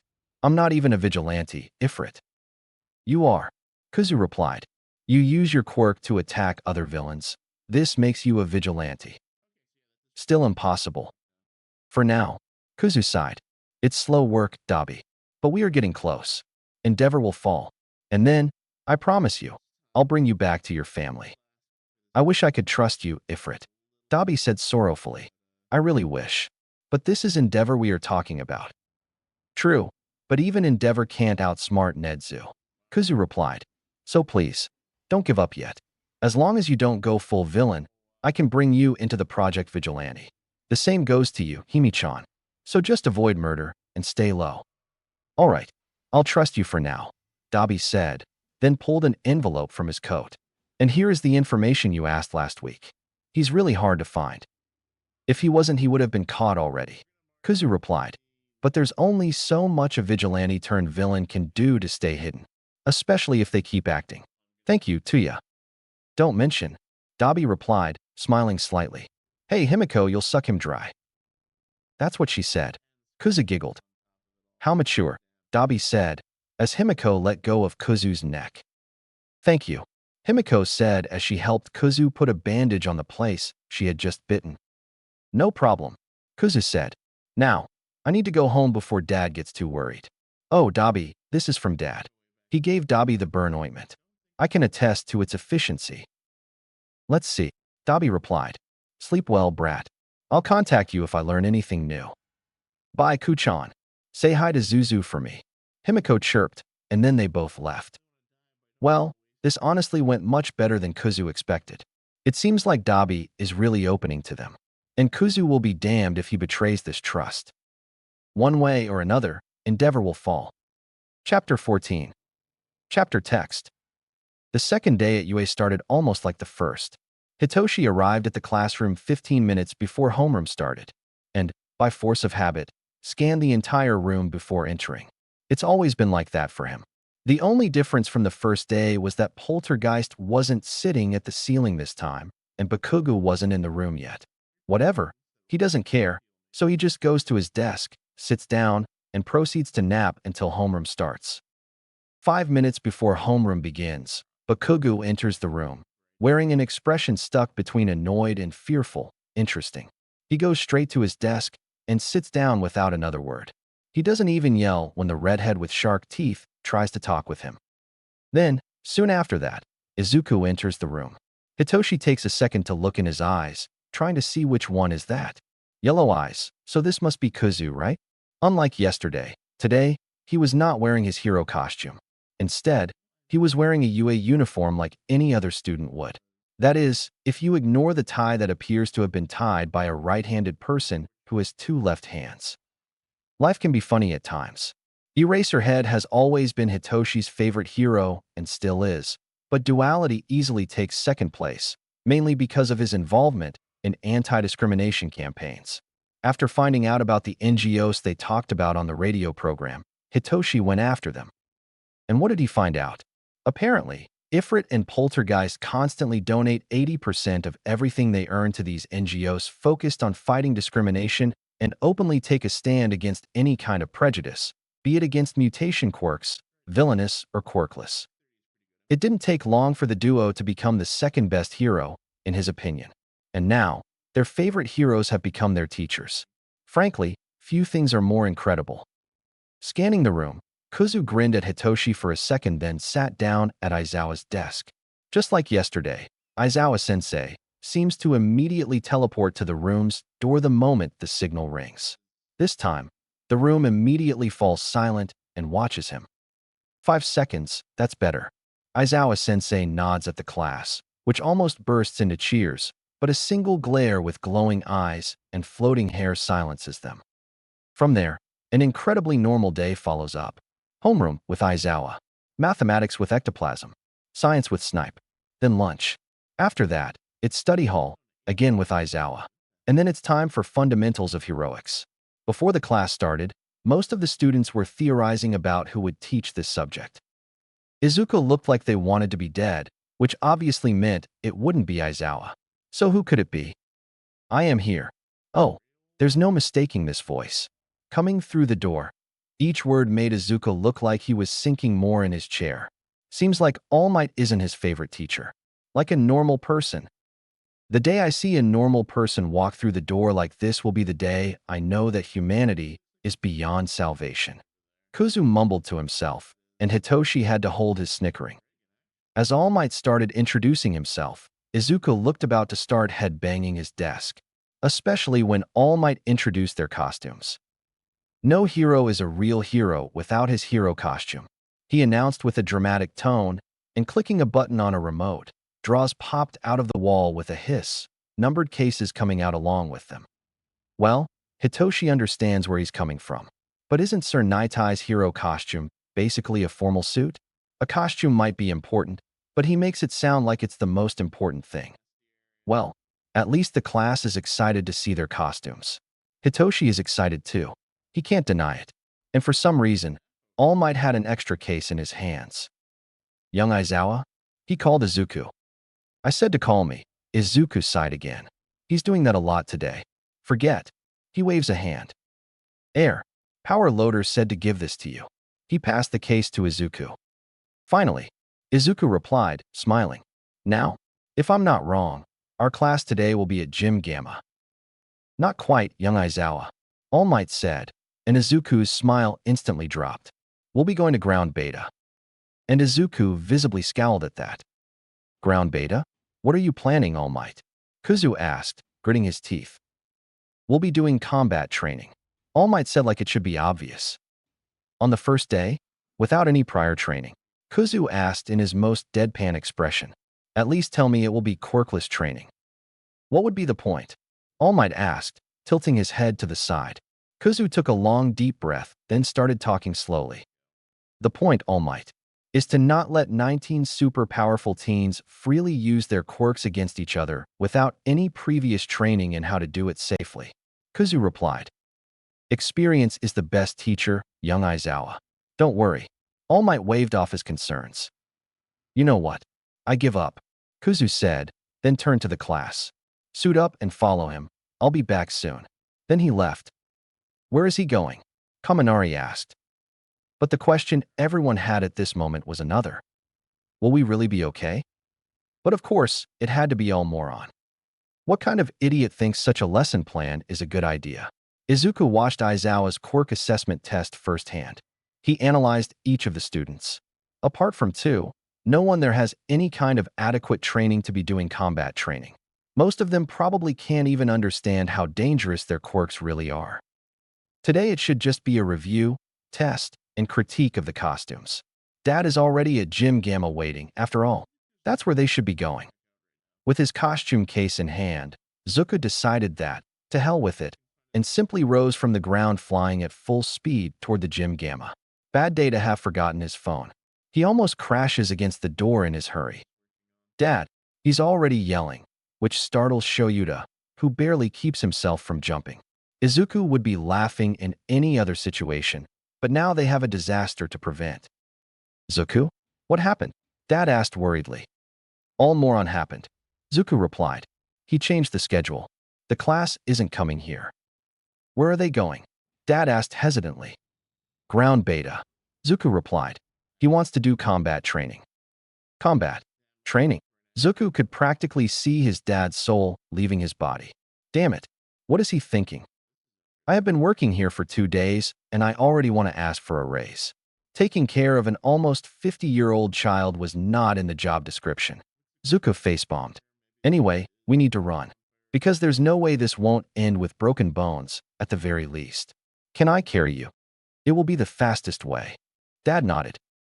Then Izuku carefully lifted his dad and took flight again, full speed towards ground beta. When they arrived, only All Might was there, which means the students must be changing. At least no, they didn't start yet. It looks like we're just in time. Go put on your costume. I'll take care of the imbecile. Dad said, then Izuku nodded. He entered the changing room just in time to hear his father kicking the door open. Dramatic as always. The sound of the kick must have been louder than expected because the moment Izuku enters the changing room, everyone looks between him and the door with expressions caught between surprise, confusion, and fear. Aizawa is having a little conversation with All Might. No need to worry, Izuku said with a sweet smile that soon became a mischievous smirk when his eyes turned yellow. Actually, I'll bring a batch of cookies for whoever records the conversation and sends me the video afterwards, Kuzu said as he passed through the boys to start putting on his costume. Most of the boys had already changed and were just waiting for the rest. Izuku almost stopped for a moment to look at their clothes, but decided to leave the analysis for a few minutes, when he and Dadzawa will do the critiques. But with a simple glance over it, he already knows a lot will have to be changed. Okay, go ahead, I'll meet you guys soon, Izuku said, waving. A few seconds later, everyone started leaving the changing room, some more skittish than others. Izuku could faintly hear his dad's voice from outside as he spoke to All Might. Then Izuku put down their case and opened it carefully, already grinning at his costume. They've been waiting for years for this. They finally have a real hero costume, and it seems that Majima-san didn't hold back on it. First, the costume consisted of a jumpsuit, similar to his dad's. Yeah, Izuku asked specifically for it, sue him, and with the same reinforcements to protect his vital parts. The right half of the suit was red, and the left half was black, with a circular switch in the chest region. Next, the boots were a simple and functional pair of combat boots. The left boot was red, and the right boot was black, opposing the suit's colors. The soles had several holes, perfect for the flames. Fingerless knuckle gloves, in the same pattern as the boots. The black half of the costume wears the red glove, and the red half wears the black glove. 2 bracelets, following the color pattern of the suit. A briefcase with 5 arrows, darts, some bottles of different colors, 2 cameras, about the size of a marble ball, and a set of 6 rings and a slightly larger one. Plus some basics, like capture tape, first aid kit, energetic cereal bar for night patrols. A black cloak, with several pockets on the inside, similar to the one they always used.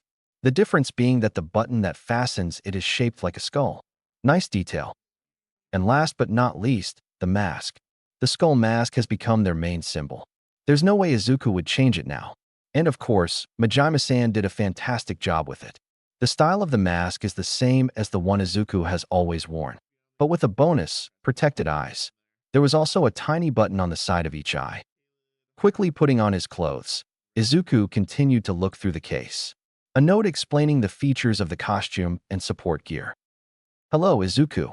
Sorry for the delay, but I finally finished your costume. As you requested, the costume can freely change between you two as you wish. Just turn the switch on the chest.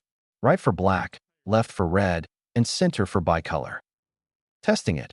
When Izuku turned the switch to the left, the suit, boots, and gloves turned completely red. Then, turning it to the right, it became black. Perfect. Grinning under his mask, Izuku turned it back to the center, and the suit went back to the original half black, half red. Then he looked back at the note. The gloves are for Ifrit. They have plating in the knuckles for extra punching and protection, and they are heat conductive. The entire costume and support gear must be able to easily resist up to blue flames, but I didn't find a way to make it resist your purple flames yet. The cloak was the simplest part. I kept the original design of your cloak and only added a few details. The black color should absorb any light, so you will be untraceable in the dark unless the person has some sort of detection quirk. The inside is full of pockets to store your gadgets. The arrows we talked about are stored in the case. 5 arrows. They must be durable enough to withstand yellow flames without melting. But take it easy. The vials, be careful with them, okay? The blue one is a tranquilizing drug. The yellow is paralyzing. The darts are hollow, so you can put the drug inside them. The moment they pierce the target, the drug is released. The dosage can be adjusted. The transparent bottle has a flammable liquid. Coat the arrow, then apply a small flame, and boom. Flaming arrow. A coating should last about 10 minutes. Simply wrap the arrow in your cloak if you need to put out the fire sooner. The oxygen cut should extinguish the fire instantly. The rings. Press them against the person, and they will trap them like handcuffs.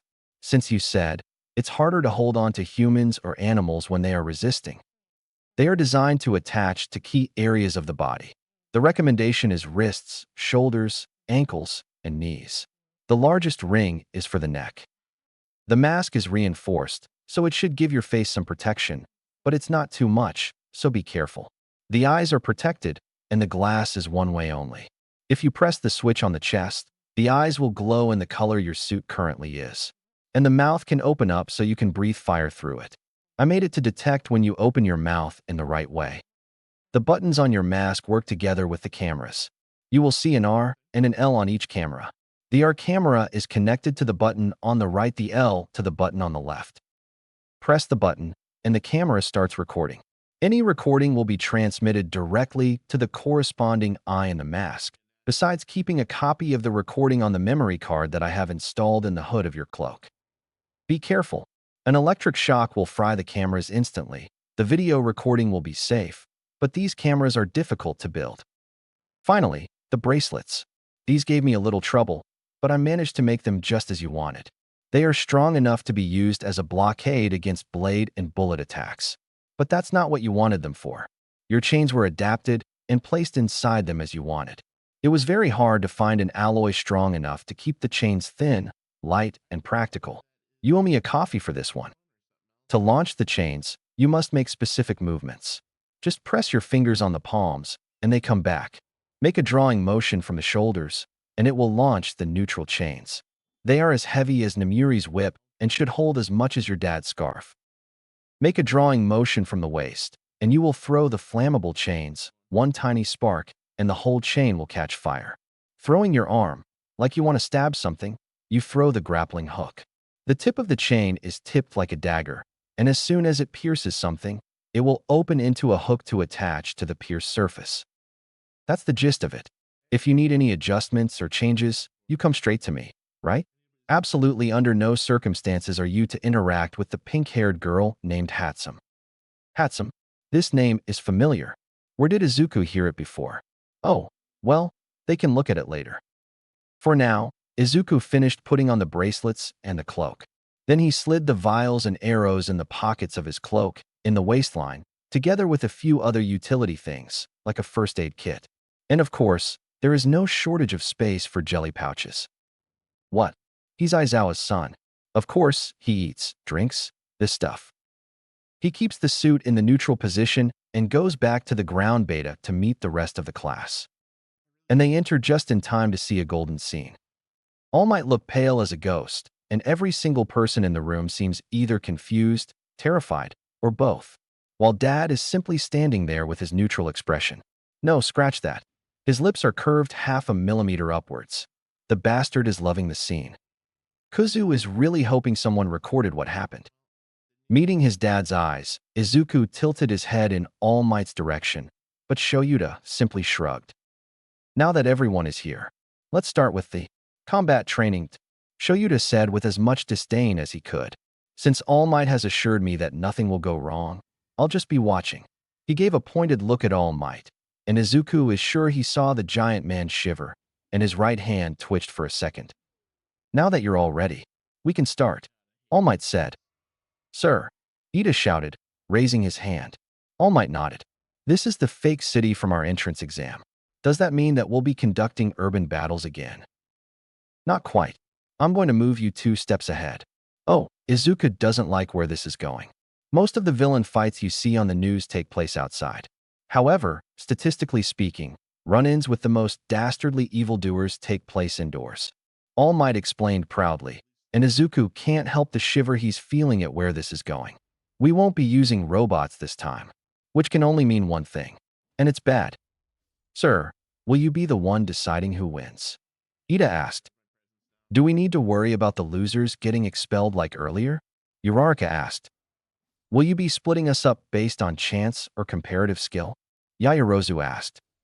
Isn't this cape beautiful? Aoyama asked, and at that, Izuku blinked and looked at the boy. Yeah, it's a cool cape, but it doesn't look practical. Mental note for later. Calm down, calm down. I'll explain everything in a second. Then All Might put on a pair of glasses. Huh, what do you know? And a goddammit script. Couldn't even memorize his lesson plan? Really? The situation is this. The villains have hidden a nuclear missile somewhere in their hideout. The heroes must try to foil their plans. The class had quieted down by then. To do that, the good guys either have to catch the evildoers or recover the weapon. Likewise, the bad guys succeed if they protect their payload or capture the heroes. Dad looked torn between trying not to laugh and trying not to facepalm. Izuku rarely felt as tired as his dad, but this is one of those times. We'll be deciding the teams by drawing lots. Isn't there a better way? Ida asked. It's logical if you think about it. Yaoyorozu replied to him. Most of the time pro-heroes have to team up with heroes from other agencies on the spot. Yes, it makes sense. Pro-heroes rarely get to choose who they team up with. But this something being All Might's confused face, tells Izuku this isn't the reason All Might decided to do it this way. Anyway, with the explanation out of the way, they started drawing the teams. As it said, the draws were mostly random, but the last team wasn't. Dad made sure that those 3 would be last and paired together. Why? Because Zuko asked him for a chance to observe them closer. Tokoyami Fumikage, Todoroki Shudo, and Kaminari Denki. Due to the expulsion of a student, the options were for someone to fight alone or for a team to have 3 people. Therefore, these 3 will form a team. Sensei?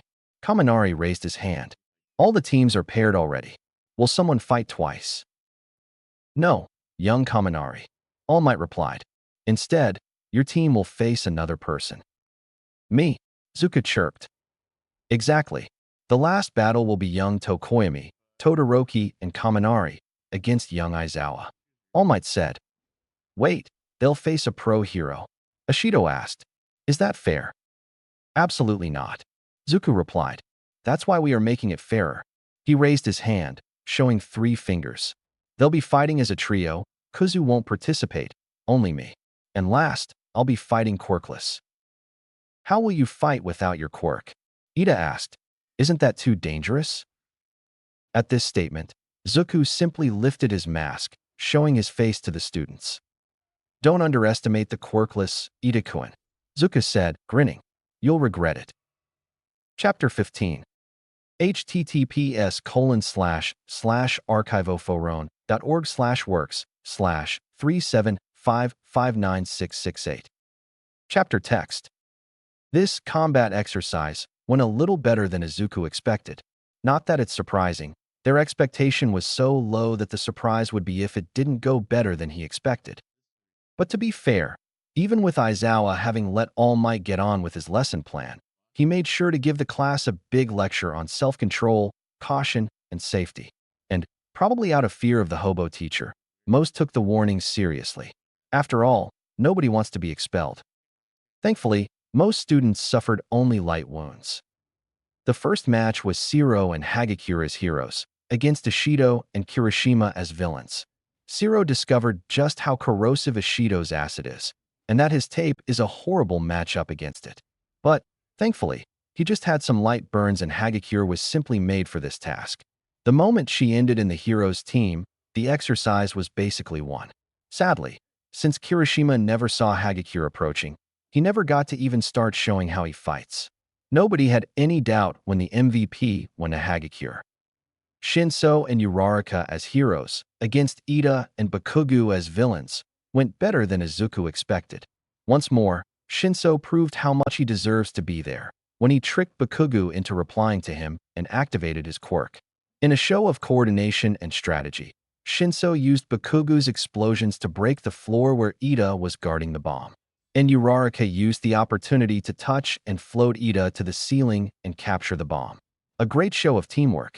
And again, everyone agreed to consider Shinso the MVP since the plan was basically his. Except Shinso himself, who tried to say it should be Uraraka.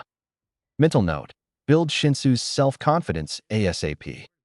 The victim of this match was Uraraka, who had to go to the infirmary after her breakfast decided to drop by to say hello. Drawback of her quirk. Satu and Ojiro as heroes, against Kuda and Jairu as villains, was really interesting. There weren't any animals that Kuda could call for help, but with the help of Jairu's quirk, they made a sound like a dog's whistle that called dozens of birds to help them. Again, a great show of teamwork and creativity. Satu and Ojiro fought well, each in their own style, but as soon as Satu's sugar started to run out, they ended up overwhelmed by the swarm of birds and lost. This time, the MVP went to both Kuda and Jairu. No one was hurt too badly here, but Ojiro and Satu may have developed a healthy fear of birds. Azui and Shuji as heroes, against Yaoyorozu and Aoyama as villains, could have gone better. Azui and Shuji showed great synergy between Shuji's brute strength with his 6 arms and Azui's frog-like agility. Yaoyorozu and Aoyama were a bit less coordinated. Aoyama was too distracted by his cape and was ambushed and captured early on. From there, Yaoyorozu barricaded herself inside the room with the bomb and used defensive strategies to buy time. With flash grenades, barricades, and well-placed traps, she almost won by herself. However, with a well-matched joint attack, Shuji managed to distract her long enough for Azui to be able to jump over her and reach the bomb in the last 10 seconds. Despite losing, Yaoyorozu deservedly took the MVP of the match. This was the cleanest match of all. No one suffered more than a few scratches. After each match, Aizawa commented on the key points, as well as offering criticism on what could be improved. After this, the last match was about to begin. Izuku as hero, against Kaminari, Tokoyami, and Todoroki as villains. As agreed, Kuzu will be sitting this one out, and Izuku will be fighting Quirkless. Also, in this exercise, the villains clearly have an advantage, since they have 5 minutes to scout the area and chose where to hide the bomb. All Might said that true heroes must be able to adapt to any kind of situation, and he's not wrong. But still, this is too advanced for first years. Izuku had 4 years of experience as a vigilante, and even so, his dad only let him take part in this kind of practice in his 2nd year of training. To regular students, this probably would be something that a 3rd year would do. At least no one broke anything. Though this is probably more because most of them hold back a bit in fear of Dadzawa. As soon as the starting signal went off, Izuku sat down, waiting for the 5 minutes and forming his strategy in the meantime. The reason Izuku took an interest in these 3 right away is quite simple. In terms of brute strength, these 3 have the strongest quirks in the class. However, the more powerful the quirk, the more difficult it is to control. Todoroki's quirk is half hot, half cold. an elemental quirk that allows him to generate fire from half of his body and ice from the other half. Incredibly powerful, and with him being the youngest Todoroki, and with Izuku knowing what he knows about Tuya, a lot of red flags are being raised here. But the talk about abuse will have to wait for later. Now Izuku needs to see how familiar Todoroki is with his quirk. Tokoyami's quirk is Dark Shadow, a sentient quirk in the form of a raven made of shadows. The mere fact that it is sentient should make it extremely difficult to control. But the name Dark Shadow already gives Izuku some ideas of what their strengths and weaknesses might be. Kaminari's quirk is Electrification, an emitter quirk that allows him to use electricity to attack, and frankly, the scariest of the bunch. If Kaminari has good control of his quirk, he can easily be one of the strongest in the class. However, if he doesn't have good control, it can be very dangerous for him. Taking a deep breath, Izuku stands up and prepares his gear. Taking 2 darts, he puts the sleeping drug in one and the paralyzing drug in the other, then reduces the dosage to the minimum. He checks the bracelets, making sure they are working as intended. His costume is left all black, and his eyes are deactivated. Young Aizawa, time is up. You can go in now. All Might called through the communicator.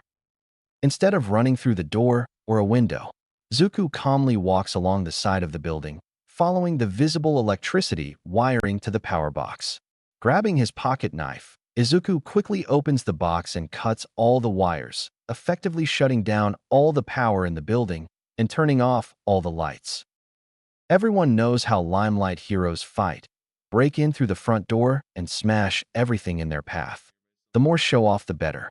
But what Izuku will show everyone are the tactics of an underground hero. If he can inspire some students, all the better. Next, Zuko throws his grappling hook just below the second-floor window and climbs up to it. He hears a voice from inside and stops before entering. It's all out. It's Kaminari's voice. But no sign of him. Todoroki is still with the bomb, right? Indeed he is. This is Tokoyami, and he'll freeze the entire building any second now if someone doesn't stop him. The entire building.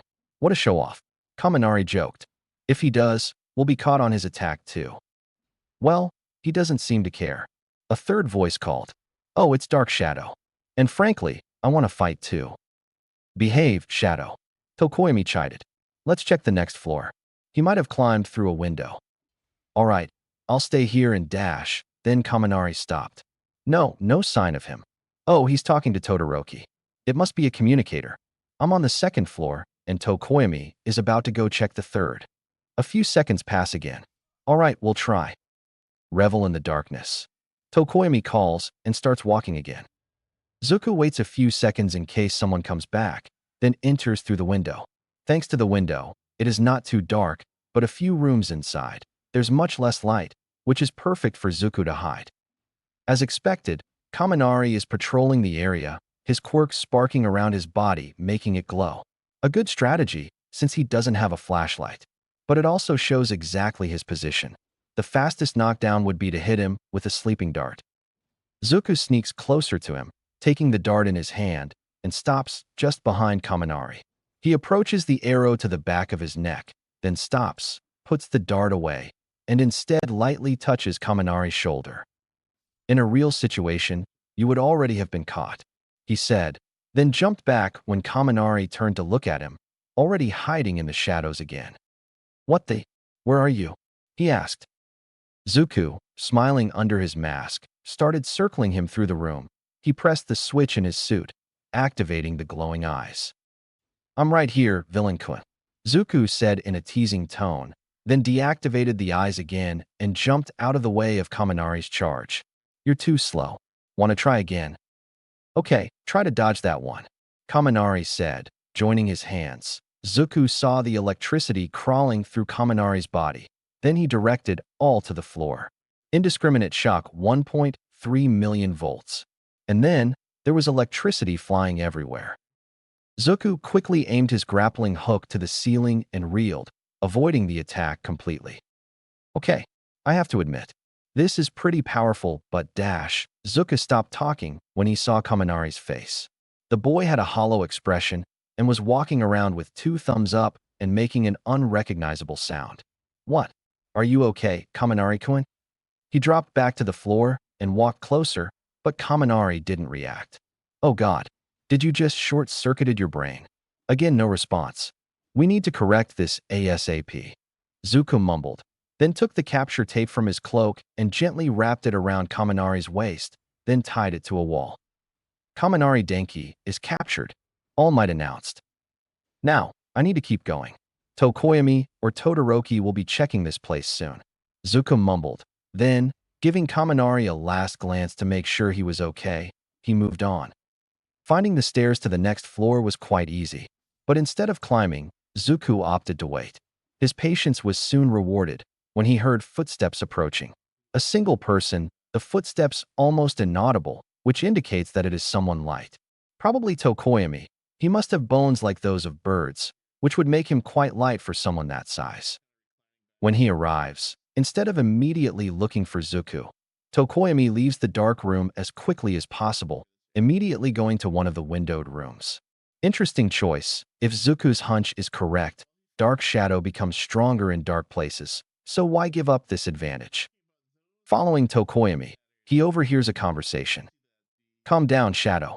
We can't lose ourselves in a situation like this. But Fumi, I want to fight. This is the perfect situation. Dark Shadow whined. Zuko grinned under his mask and started walking closer. What an interesting thing he just overheard. Interesting, want to tell me more? He said, and two pair of eyes instantly snapped to him. Tokoyami seemed shocked for a moment, and Dark Shadow instantly lunged to attack Zuko. Zuko sidestepped, and Dark Shadow hit the wall behind him, destroying it instantly. Powerful, what else do you have, little bird? Zuko teased, and Dark Shadow lunged again. This time Zuko crouched, avoiding the hit again, then took a few steps back. Calm down, Shadow. Don't fall for his provocation. Tokoyami tried to reason, but Dark Shadow was ignoring him. After a few seconds, Zuko saw Tokoyami being dragged closer. There must be a limit to the distance the Dark Shadow can travel from Tokoyami. If Zuko is going to take a guess, about 5 meters. Come on, little bird. Catch me if you can. Zuko provoked again, going deeper into the darkness. Oh, you won't escape, Dark Shadow said, and lunged again, this time faster and stronger. The darker it is, the stronger he, or is she? They? I'll have to ask later. Anyway, the darker it is, the bigger and stronger Dark Shadow becomes. Zuko mumbled to himself, avoiding another attack. But it seems they get more aggressive and straightforward too. Very predictable. We will have to work on this problem. Then Izuku made a drawing motion starting from his waist, and each bracelet shot a chain. Swinging both chains, Zuko hit one on the other, drawing a spark that ignited the whole chain. Dark Shadow instantly shrieked and backed away from the flames. Zuko then pressed the fingers of his left hand against his palm, pulling back the chain, keeping only the one in his right hand. And with his left he quickly pulled out one of the darts. Swinging the chain, he made Dark Shadow retreat even further, and taking advantage of the momentum, he threw the dart, hitting Tokoyami's opposite forearm, who immediately stopped moving and fell to the ground. What kind of sorcery is this? Tokoyami asked from the floor. Not sorcery. Science, Zuko chirped. I applied a minimal dosage, so you should be able to move again within 5 minutes. Then Zuko approached and gently picked up Tokoyami in his arms. I will have to capture you now, but I will leave you in a place with more light. Then Zuko went into the room with the windows where they had started fighting and gently placed Tokoyami on the floor against the wall. Then he opened all the windows. Thank you, Tokoyami said softly as Zuko approached him with the capture tape. Don't worry. I know how it is to be afraid of the dark, Zuko said, lifting his mask to show him his smile. Then he took 2 jelly pouches from his cloak and placed them on the ground near them.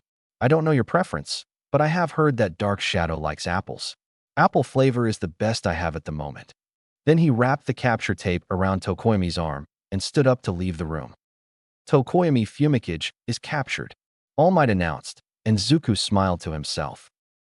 You know, if you worked together you would have a good chance of victory, he said, then went back to the stairs before Tokoyami could reply. Going up the stairs, Zuko started searching around. He was on the 3rd floor. The building has 6 floors. The most obvious floor to hide the bomb on would be the last floor. After all, it would take the longest to reach. But at the same time, it is too obvious. Kaminari was patrolling the second floor and Tokoyami the third. Apparently, Todoroki is guarding the bomb. Izuku decides that the third floor must not be the right one and continues to the fourth. He should have tried to ask. Dark Shadow would probably have let something slip. Oh well, too late now. To his surprise, he easily finds the bomb on the fourth floor, just 2 rooms away from the stairs. The location makes sense, considering that there is only one door to this room. Todoroki is just in front of the bomb, watching the entrance attentively.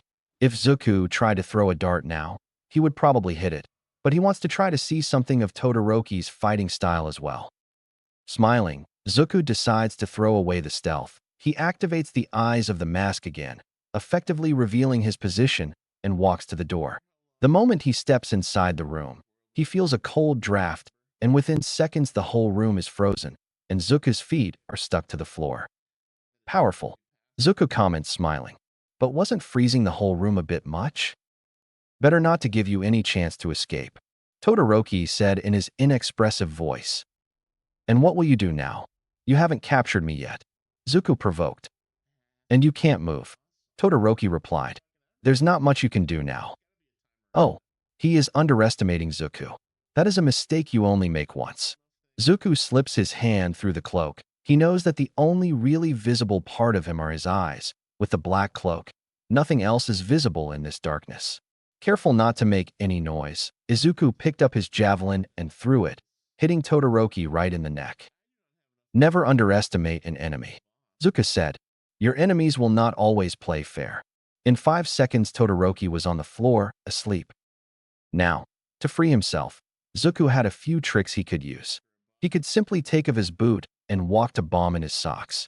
He could use the flaming whip again. Or he could use the hook. Aiming his grappling hook up, Izuku shot it to the ceiling, then pulled himself, breaking the ice from his foot and freeing himself. Then, dropping back to the floor, Izuku walked to the bomb and touched it. The bomb has been captured. The heroes won, All Might announced. Good job, Izuku. His dad called in the communicator. Tokoyami is leaving and helping Kaminari. I'll carry Todoroki then. He'll be out for a few more minutes. The sleep drug should last around 10 minutes. Anything worrying? Only Kaminari, but he will be sent straight to Chiyo. Dad replied. We're going to have a lot to work on with this class, Dad. Izuku replied. Can I leave now? I want to start the analysis now to have everything ready by tomorrow. No all-nighters. His dad scolded. Pot. Meat. Kettle. Izuku replied. You're a brat. Your brat. My brat. Dad confirmed. Go on, I'll handle the rest of the class. Thanks, Dad. Izuku replied. I promise to try to sleep. I'll hold you on that promise. Dad replied, then logged out of the communication. Smiling to himself, Izuku made way to his office. Yes, he has an office, to start working on his analyses. The first thing he did was to divide the students into 3 groups, based on their control over their quirks. Excellent, acceptable, and work on it ASAP. To no one's surprise, most students fit in, acceptable. Izuku put Yaoyorozu, Ojiro, and Kuda into the excellent group, based on what they showed today, but if necessary, they can be moved. The work on it ASAP group was reserved to the ones that are actively hurting themselves with their quirks and could suffer long-term damage if not corrected. Thankfully, only 2 students are in this group this year, Kaminari and Aoyama. Aoyama suffers stomach aches if he uses his laser for more than 1 second, so Izuku needs to make sure his quirk isn't messing with his organs before creating a strategy to work with him. Depending on what they discover, Izuku might move him into the acceptable group and ask Uncle Mike to help him with his train. Present Mike has much more experience at teaching students to learn control. And Kaminari, this is an urgent case. If Kaminari continues to short-circuit his own brain, he may suffer irreversible damage. This is a case that Izuku has already decided to take into his own hands. Besides Kaminari, the students that Izuku really wants to talk to are Todoroki, Tokoyami, and Shinso. All 3 demonstrate the same problem, but in different ways. They are afraid of their own quirk. Todoroki, so far, has not used his flames at any point, Another red flag since he is the son of Endeavor. Whether this is fear or a rebellion, Izuku has no idea, but certainly Todoroki does not have adequate control of his flames. Tokoyami seems to be afraid of losing control and therefore afraid of the dark. He and Dark Shadow seem to act like brothers, but at the same time, Tokoyami shows fear. Maybe some kind of trauma? Something to be questioned later. Shinso has serious self-esteem issues, as well as having no idea about the limits of his brainwashing. Who was the idiot who chose that name? Izuku will talk to Nedza later to see if it's possible to change later. He probably never had a chance to train it. Shinso and Todoroki show signs of abuse. Unfortunately, until I finish building the case against Endeavor, not much can be done to help Todoroki except to keep him as long as possible away from the flaming garbage can. Now, for Shinso, Izuku can do something. They only hope that the boy will accept their help. They know that Shinso is in the system, and as someone who chose to live on the streets rather than end up in foster care, Izuku knows how Shinso must be treated.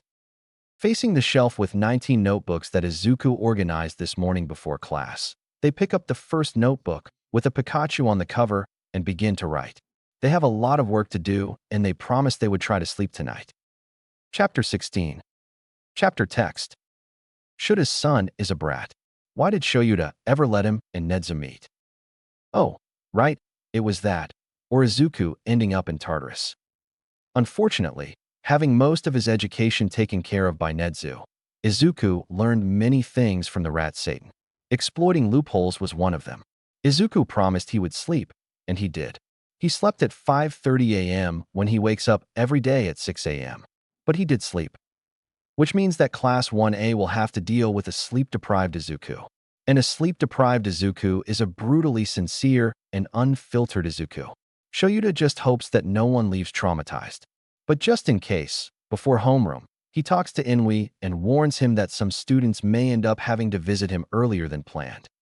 But well, there are other things to take care of that morning, like the infestation of vultures, the press, that are at the gates harassing the students trying to get some statement from someone regarding All Might as a teacher. How does the giant buffoon manage to cause trouble even when he is not around? This means that Shoyuta has to stand at the entrance helping the students to get in safely. Perfect. How could his day start in a better way? To make matters worse, upon entering the teacher's lounge, Power Loader was trying to fix the coffee maker because apparently, Shuta's #1 headache source broke it earlier. Apparently, the machine burned his hand, so the idiot punched it.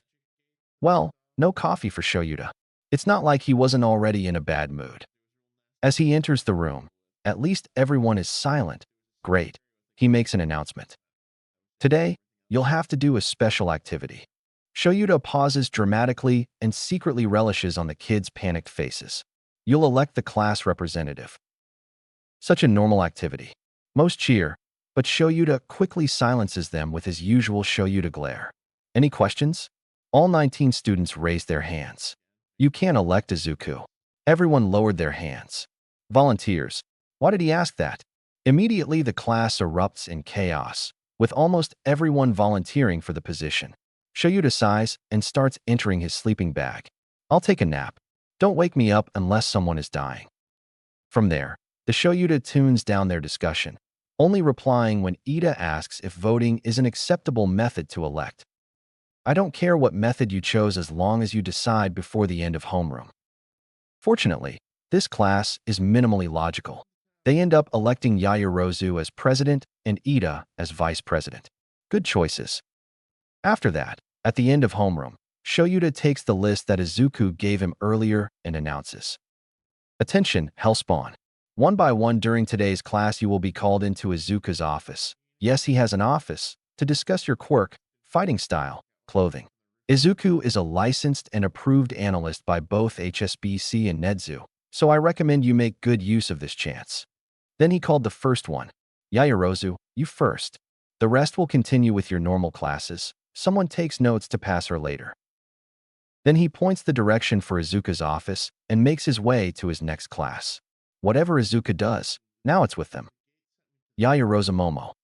5 minutes after the first signal, Izuku hears the first person knocking on their door, so he puts a friendly smile on their face and calls in. Come in. Then the door opens, and Yaoyorozu enters. Yaoyorozu-san, congratulations for being elected, Zuko said, pointing to the chair in front of his desk. Thank you, Aizawa-sensei, she replied shyly. Izuku, Zuku, Kuzu, poltergeist, Ifrit, duality. Pick one, but please don't call us Aizawa. It will only be confusing when my father and I are together, Kuzu insisted. I know it can be a bit confusing, but in time everyone learns to distinguish between us, Zuko offered, getting up. Jasmine tea. Thank you, Yaoyorozu replied, nodding. Then you can call me Momo. It's only fair. As you wish, Momo-san, Kuzu said.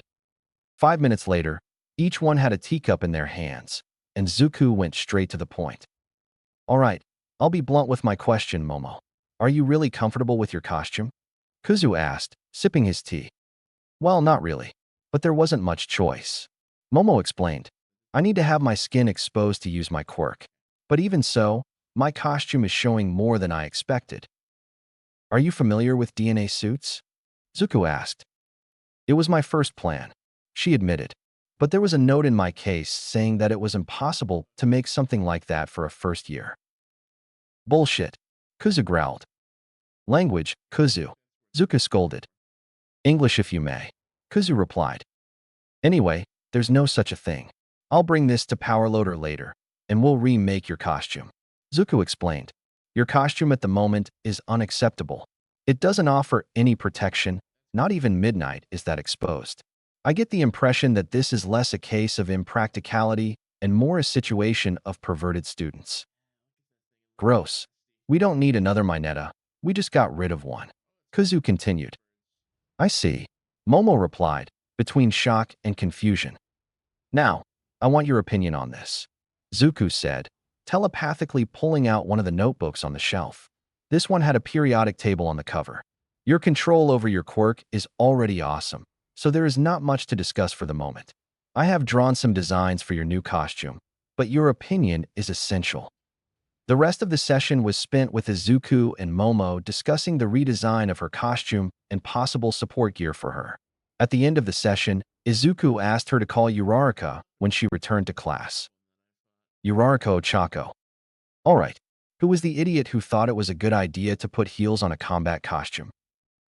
Kuzu asked, looking up from the notebook with an astronaut on the cover.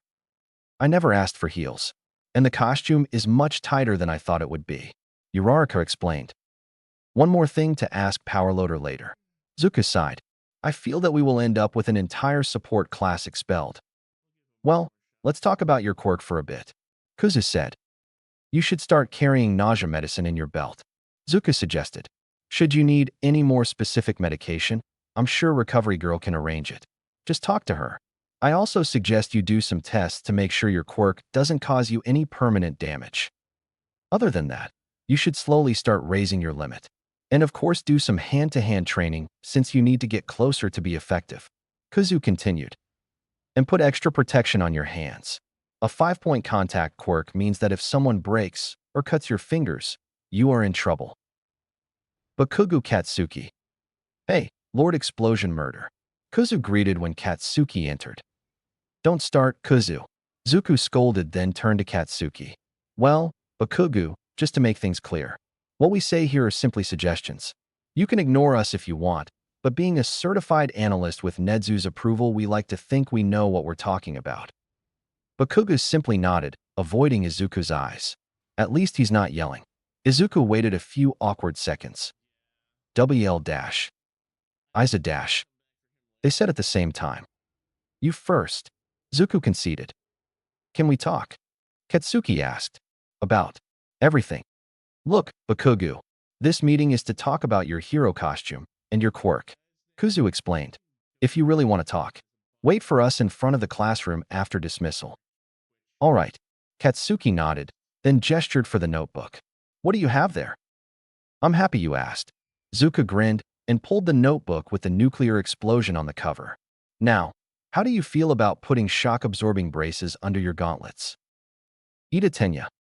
Look, Ida-kun, it's nice that you admire your brother that much, Zuko said slowly, trying to pass his point as clearly as possible. But all that armor, how does it help you? You're not Ingenium. Ida, you are your own hero. Ojiro Mashareo. What kind of martial art did you say you practiced again? Kuzu asked. You're pretty good at it, but maybe it's time to try varying a little. You already have some bad habits that I assume come from always fighting against the same person. Hagakure Turu. Boots and gloves. Her entire costume are only boots and gloves. Kuzu yelled while Zuku tried to muffle him. Oh no, someone will get expelled. How dare they do something like that to a teenage girl? Sorry, Hagakure-san. We should have checked this before. Zuko bowed to her. But this will be fixed, don't worry. Saturikido. Well, I would suggest carrying some energy gummies with you. Can't have you falling asleep because of your quirk in dangerous moments. Zuka said, you should also try thinking a bit more before rushing. Brute force will not always be enough. Ashidomina. Have you tried having a little chat with Yaoyorozu? Zuka suggested. She can help you better understand the chemistry behind your acid. And from there, you can further increase your potency and/or versatility. Azuitsu. ASU dash. Call me Tsu. Karo. Okay, Tsu. Kuzu tried again. I'm dying to know how the hell you found out you could spit out your own stomach, but we can discuss that later. For now, tell me a little more about yourself. To what extent does your quirk affect your natural instincts? Zuku continued. Zero Hanta. Your mobility is nothing to laugh at, and you have a huge potential for quick captures. Zuka started, but I have noticed a bad habit of underestimating your opponents. This kind of thing usually takes care of itself after the third time you have your ass handed to you by someone who seems weak. Kuzu interjected, but how about not letting it come to that? Jiru-kyuka. You urgently need noise cancelers. Kuzu said, and just like present Mike, your quirk will benefit immensely from proper support gear. I will schedule a conversation with Power Loader and pass the notes I have to him. He will certainly know what to do. Zuku continued. Aoyama Yuga. First of all, take this note and go to Recovery Girl. Zuku said as soon as the French boy entered. Until I am sure how your organs respond to your quirk, I can't give you any useful advice. So we will do some tests, and then we can discuss the results. Kirishima Ijiro. Bare chest? Really? Kuzu deadpanned. I'm not sure about what your idea of manly is. But there's a line between manly and dumb. Zuku continued. I know they say that men live less, but still, you don't need to try to prove these statistics. So how about we sit down and discuss how to keep you protected and at the same time maintain all your manliness? Kuzu cheered. Shuji Mezu. You, my good sir, have one of the most versatile quirks I have ever seen. Kuzu said. And you are very quiet. Have you ever thought of practicing stealth? Zuka suggested. As a scout you would be unstoppable. Not to mention that your strength leaves many heroes in the dust. Kudakoji. Don't worry, I can sign. Zuka said softly. Let me ask you, can you communicate with any type of animal? Any real animal. Kuda signed. Doesn't work on people with mutations, for example. Interesting and versatile. Kuzu praised. What about insects? Are they considered animals? The last four are probably the most problematic. But Izuku came prepared. Tokoyami Fumikage. Hi, Tokoyami-san. Zuku greeted as soon as he saw the crow's head on his door. Good morning, Zuka-sensei, Kuzu-sensei. Oh, interesting. Tokoyami is the first one to greet both. Take a seat. We have much to talk about. Kuzu pointed at the chair, and Tokoyami quickly sat down. Then Zuku picked up an apple and gave it to Tokoyami. Can you call Dark Shadow? I want to talk to both of you. Tokoyami nodded, then the familiar shadow crow emerged from his stomach and curled above his shoulder. Tokoyami gave the apple to the shadow, which immediately started pecking at it. Let's start with the easy part. Zuku pulled the notebook with a crow on the cover. Your costume is great, well planned, and offer protection in the key parts. I imagine that the cloak serves to cast a shadow to help Dark Shadow. Am I correct? Your assumptions are correct, Tokoyami confirmed. This is Fumi, always worrying about lil old me. Dark Shadow nuzzled Tokoyami's face, who looked away but didn't deny. Well, I have a question for Dark Shadow. Kuzu said, yesterday, during the training, you ignored Tokoyami's commands and charged at us. What? Who would have thought that a crow-shaped shadow would have the ability to look ashamed? It was dark. Dark Shadow said shyly. Kuzu raised an eyebrow, and Tokoyami started explaining. Dark Shadow is greatly affected by brightness. He's docile when it's bright, too much light, and he becomes timid. The Raven Boy explained. But when it's dark, the opposite happens. He becomes vicious and unruly. Zuku scribbled a few lines in the notebook. And do you have any idea of why he acts like that? Do you share feelings? No, we don't. Dark Shadow said. I am a quirk, but I have my own mind and feelings. We could test this with Shinsakuin's help later. Zuku started muttering. I wonder if he could brainwash Tokoyami through Dark Shadow responses, or the opposite. Would one of them be able to snap the other? What a dash! He was interrupted by a karate chop on the head. Ouch! Kuzu, you were muttering again. Kuzu shrugged. Mine. Zuko pouted, then looked back at Tokoyami. How bad can it get? If it's too dark, I might lose myself completely. Dark Shadow admitted. It happened only once. Tokoyami explained. Dark Shadow went completely berserk and started attacking anything that moved. We ended up hurting our father. After that, he didn't finish, but it wasn't necessary. Izuku saw his files. Tokoyami is in foster care, and the implications are clear. Fortunately, Tokoyami shows no signs of abuse or neglect, but Izuku knows how cruel the system can be to children who have weak mutations or so-called villainous quirks, and Dark Shadow fits in 2 of these cases. Even without signs, Izuku will at least check to see if he is really safe. That is why Fumi sleeps with a nightlight. Dark Shadow continued. How old were you? Zuku gently asked. 8. Tokoyami replied. Clarifying. Thank you for telling us. Kuzu nodded and threw another apple at Dark Shadow, and the crow immediately perked up and snatched the apple in the air. Whatever they told you, Tokoyami, what happened was not your fault. Zuku continued. You were only a kid, and still is. As for the problem at hand, Kuzu continued. We'll help you with it. Help us?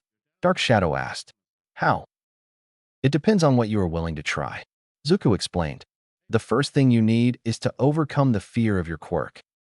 I don't fear Dark Shadow. Not in the traditional way. Zuku continued. But yes, you are afraid.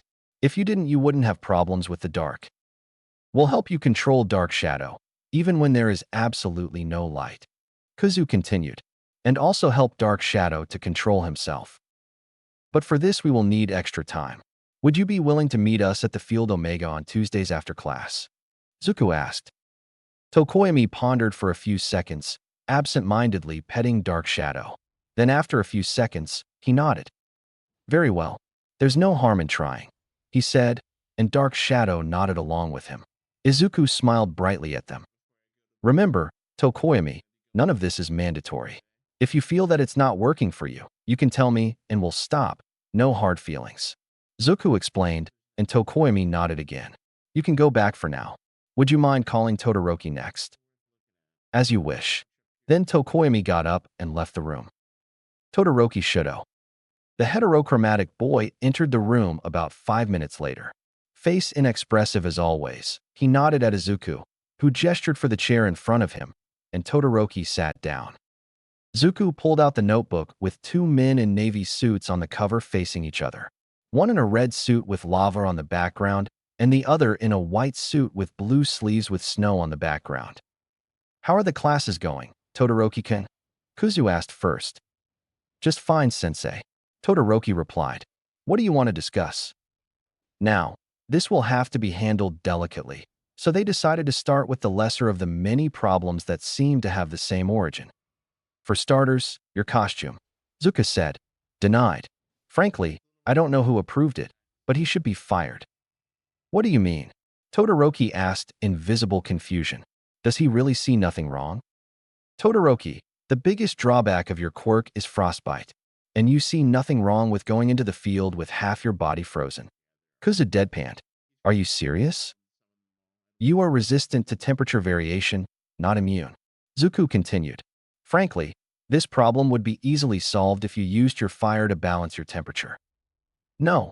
Todoroki slammed his hands on the table. I'll never use it. Then he started getting up. This is a waste of time. Sit down, Todoroki, Kuzu commanded. If you want to ignore what I have to say, that is your choice, but at least you will listen to me. Todoroki hesitantly sat back down, his eyes focusing on anything other than Izuku's. As long as he's listening, Izuku will not chide him for it. Tell me, Todoroki, are you being serious about this? Being a hero? Izuku asked. Of course I am, Todoroki replied. Are you though? Let's get down to the facts. Kuzu said harshly. You refuse to use your fire, which means that no matter what you try, you are only using half of your potential. How is this being serious? I won't use his quirk, Todoroki repeated. This is practically a mantra by now. I don't need his quirk. Do you really believe that? Kuzu continued. You don't know anything, Todoroki said. You don't know what Endeavor did. Believe me, Todoroki. I know a thing or two about bastard parents with fire quirks. Kuzu replied. You. Todoroki stopped and blinked at him. What? Do you know about the eye burner? Zuko asked. Serial killer. He terrorized Mizudafu for more than 10 years. Killed people with green eyes. What does this have to do with anything? Todoroki was confused, but Izuku had his full attention. His quirk was fire-breathing. Kuzu explained, then arched his head upwards and blew a small flame. Pretty self-explanatory. Wait, are you? Midoriya Hisashi. That was his name. Zuka said. Midoriya Izuku. That was our name before Shoyuda adopted us. Then he looked Todoroki in the eyes and asked, So, do you really think we don't understand you? Todoroki hesitated for a few seconds, going through what Izuku just told him. He wants me to surpass All Might. He finally said. He did everything for this goal. He bought my mother and forced her into a quirk marriage. My 3 older siblings, he considered all of them failures. My oldest brother died because of him. I refused to be his tool. I just showed you my quirk, Todoroki. The quirk I inherited from a villain who was locked up in Tartarus. Do you think this quirk is his? Kuzu said. It is not. My sperm donor could only breathe fire. I can breathe and create fire from any other part of my body. My flames can reach temperatures he never dreamed of reaching. He jabbed a finger in his chest. This quirk is not his. It is mine. Then he pointed at Todoroki. That quirk is not his. It's yours. And fuck whatever Endeavor tries to say. He won't last long. Todoroki looked down at his hands again. I don't know if I'm ready yet. And you don't have to be. Zuka said gently. I will not force you to do anything. But we will work until you can use your flames comfortably. And if you want to surpass All Might, it will be of your own free will, not his. On Wednesdays, starting next week, meet us at Field Omega. Kuzu continued. And every time you find yourself thinking that your quirk belongs to Endeavor, I want you to repeat these words. This quirk is mine, and Endeavor can take his opinion and shove it straight up his ass. Todoroki actually chuckled when he heard this. All right, Todoroki nodded. Then he took a deep breath and continued. This quirk is mine, and Endeavor can take his opinion and shove it straight up his ass. His lips curved into the smallest of the smiles. This is kinda nice to say. Therapeutic. I know, right? Kuzu grinned. Please stop corrupting him, Kuzu. Zuka chided. And Todoroki, hang on just a little longer. Endeavor can do whatever he wants. He will face the consequences of his actions. Okay. Todoroki nodded. Can I go now? Just a second, Zuku said, then scribbled something on his notebook, tore the page, and gave it to Todoroki.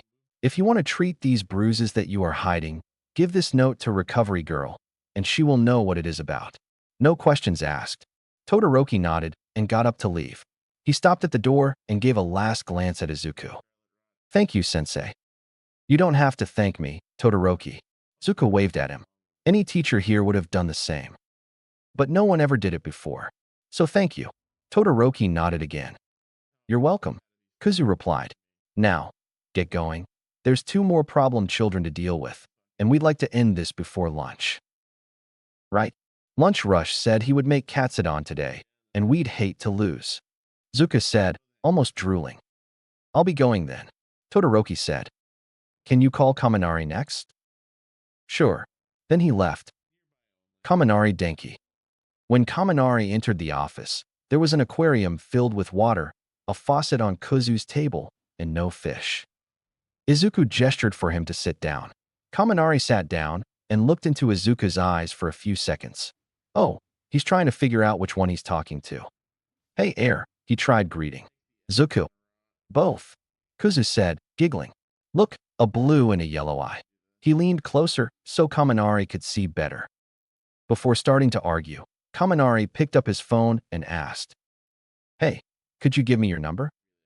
Zuku raised an eyebrow but wrote it on a paper for him. Here, what? He asked. Ito wants to make a group chat for the class, but no one has your number. Kaminari explained while putting the number on his phone. And yeah, I know you are technically our teacher, but you're also the same age as us, so we wanted to include you. And Zuku got a message on his phone, and there was a video archive attached to a new number when he looked. Kuzu owes me a batch of cookies. Zuka checked the recording briefly. It was the recording of what Dad said yesterday to All Might during class. Oh, they'll have to play this tonight. This will be better than a film night. Perfect. Kuzu grinned at Kaminari. I'll bring your cookies tomorrow. Right? What is this? Kaminari pointed to the aquarium. It's for a demonstration. We'll get to it. Zuka said, then opened the Pikachu notebook. So, Kaminari-kun, let's start with your costume. Sure, Kaminari said, slightly nervous. I like your costume. It's simple, stylish, and functional. Kuzu explained. My only recommendation is that you order some kind of plating to wear under the costume. You can never have too much extra protection. It's a nice idea. Kaminari smiled. Now, the elephant in the room. Kuzu started, and Kaminari's smile fell. Your quirk is short-circuiting your brain. Yeah, it happens when I go over my limit. Kaminari said, scratching the back of his head. I end up like you saw for about an hour. But that is all. It's not so bad. It is that bad, Kaminari. Zuku replied. Brain damage is no joke. It can cause you permanent damage if not treated. And that is what we are here to solve. Kuzu continued. Zuku stood up and put a disposable cup under the faucet. Let's suppose that this is you. The water would be the electricity inside your body. Zuku explained. By the way, are you a battery or a generator? I'm a what now? Kaminari asked in visible confusion. Do you generate electricity or just store it?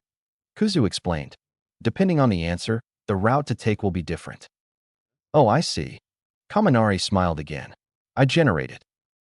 Great. Back to the example. Zuku pointed to the aquarium again. Having your quirk under control, you can decide how much power you want to use, similar to this tap. He opened the faucet slowly, and the cup started to fill. But the way you're using it, Zuku raised his arm towards the tap. It's like doing this. He pulled his arm, ripping the tap from the aquarium, and Kaminari rushed to get out of the water's way. There is no control, and in the end, you are depleted and can't do anything else, even if we disregard the airhead mode. Then he raised his arm again, collecting all of the spilled water and pulling it back into the aquarium, then putting back the tap. Any question? Kuzu asked. I've been trying to control my quirk for a long time, but I don't know what to do. Kaminari said. There are quirks like mine in my family, but none that powerful. The more powerful, the harder to control. Zuka nodded. Our first course of action is to find a way to keep all this electricity away from that pretty head of yours. He flickered Kaminari's forehead. I have some exercises in mind. Are you free on Thursdays? I guess. Kaminari replied. Great, next Thursday. Meet us at Field Omega after class. Kuzu said. And call Shinso for us, please. He's the last one. All right, it's a date then. Kaminari said, getting up. If you pay for dinner, of course. Kuzu winked, and Kaminari blushed, rushing out of the office. Kuzu laughed, seeing Kaminari running. If he's not ready to be flirted back, he shouldn't try. Shinso Hitoshi.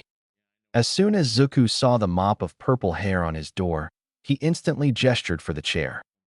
Hello, Shinso-kun. He greeted, pulling the notebook with a purple cat on the cover. Hi, Sensei. Shinso replied, but there was something strange with his voice. It seemed strained. Zuku looked up from the notebook and took on Shinso's expression. The kid looked just as neutral as Shoyuta always is. But unlike Izuku's dad, Shinso doesn't have years of experience as an underground hero to better his poker face. Zuku could see the slightly pained expression on his face and leaned a bit closer to have a better view. Sensei? Shinso said in surprise, leaning back, but Zuku put his hands on his cheeks to stop him. Don't move, Zuku said softly, but he could already feel Kuzu's anger spiking. And honestly, if Zuku could feel anger, he's sure he would be furious right now. How could he not be when he sees the marks on Shinso's face? Barely concealed by a poor attempt at makeup above his nose, on his cheeks, and chin. These scars are more than familiar to Izuku. They saw it many times when Uncle Mike was not wearing his makeup. There's only one thing that can cause it. Muzzle, Zuku said in shock, and Shinsu's eyes widened instantly. The kid pulled back from Izuku and covered his face with his hands. Shinsu-kun, Kuzu said in silent rage, not directed at the kid. No, he could never get angry at a kid for being hurt. The fury was directed at whoever hurt him. Who did this to you? Chapter 17. Chapter text. Shinsu-kun, Kuzu said calmly, but he couldn't fool Hitoshi. His sensei was furious at something. Who did this to you? Could this day get any worse? Who is Hitoshi kidding? Of course it could. That's just how his luck is. Yesterday was such a great day. Hitoshi got to use his hero costume, and he watched from the first row while his sensei traumatized the #1 hero. He participated in combat training and managed to win against Katsuki Bakugu and Idatenya. His day had been so good. Hitoshi should have known it wouldn't last. It was when he arrived in his foster house. He will never call that place home, that things have started to derail. His foster parents somehow discovered that Hitoshi was not in Gen Ed as they thought, and they were furious. Nothing that Hitoshi didn't expect from them. They shouted and berated, but nothing he wasn't used to hearing. They said, over and over again, how Hitoshi would never be a hero, that he was just a villain, that he stole the place of another child who could be a real hero, that he must have cheated somehow. But then they said they would end this farce, that they would talk to the principal and reveal whatever trickery Hitoshi had used. Hitoshi knew this was impossible, that they couldn't convince the most intelligent creature in the world that Hitoshi had tricked him. But at the time, he was in shock, and because of this, he made his biggest mistake. He spoke. There was only one rule in that place that must never be broken. Hitoshi is never allowed to talk to anyone. Not a word was to come out of his mouth. The moment the first word left his mouth, he felt the fist on his face. And as expected, it bruised. But the punch was not the worst part. The hateful words were not the worst part. The worst part was the muzzle. The punishment for Hitoshi saying anything was to wear that damn muzzle all night. That thing was rusty, too tight, and clearly not made for humans. The result was always the same. Cuts on his face that he is forced to try to hide with makeup. Usually, Hitoshi does a good job hiding the marks. But this time, between the bruise, the muzzle on his face, and his usual insomnia, he didn't sleep at all. He was tired, still is, and he must have missed something because of that. Izuku saw it and immediately deduced what caused the injuries. These marks. Shinso, we know what these marks are. And now Kuzu is furious. It's over. Hitoshi will be expelled. He will never be a hero. Shinsu-kun, look at me, Zuko called him, gently putting a hand on his chest. Now, try to match breathing. In and out. Great job, keep going. That's it.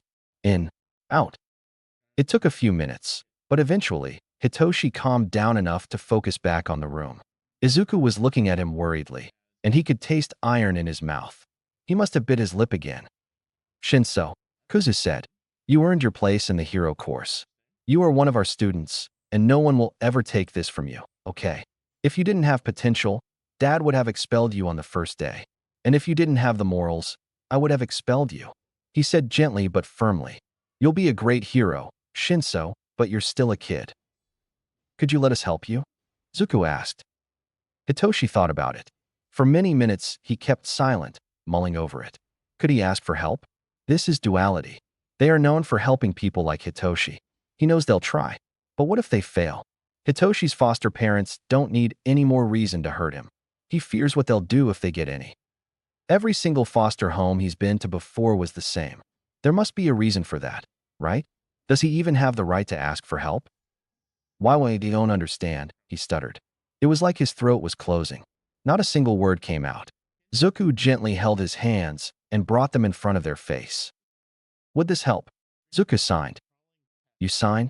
Hitoshi signed back. Most underground and Twilight heroes do. Zuko explained.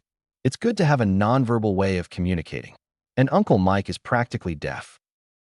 And Dad will go deaf soon if he continues to be friends with Mike. Kuzu added. Hitoshi smiled and immediately felt a pain in his face. Right? He still has the bruise from yesterday, and it hurts. Izuku noticed, and it brought them back to their previous talk. What should he tell them? Is it right to tell? If Hitoshi says it, and they really find his foster parents guilty, then what about everyone else? Yes, the other children have also been cruel to Hitoshi.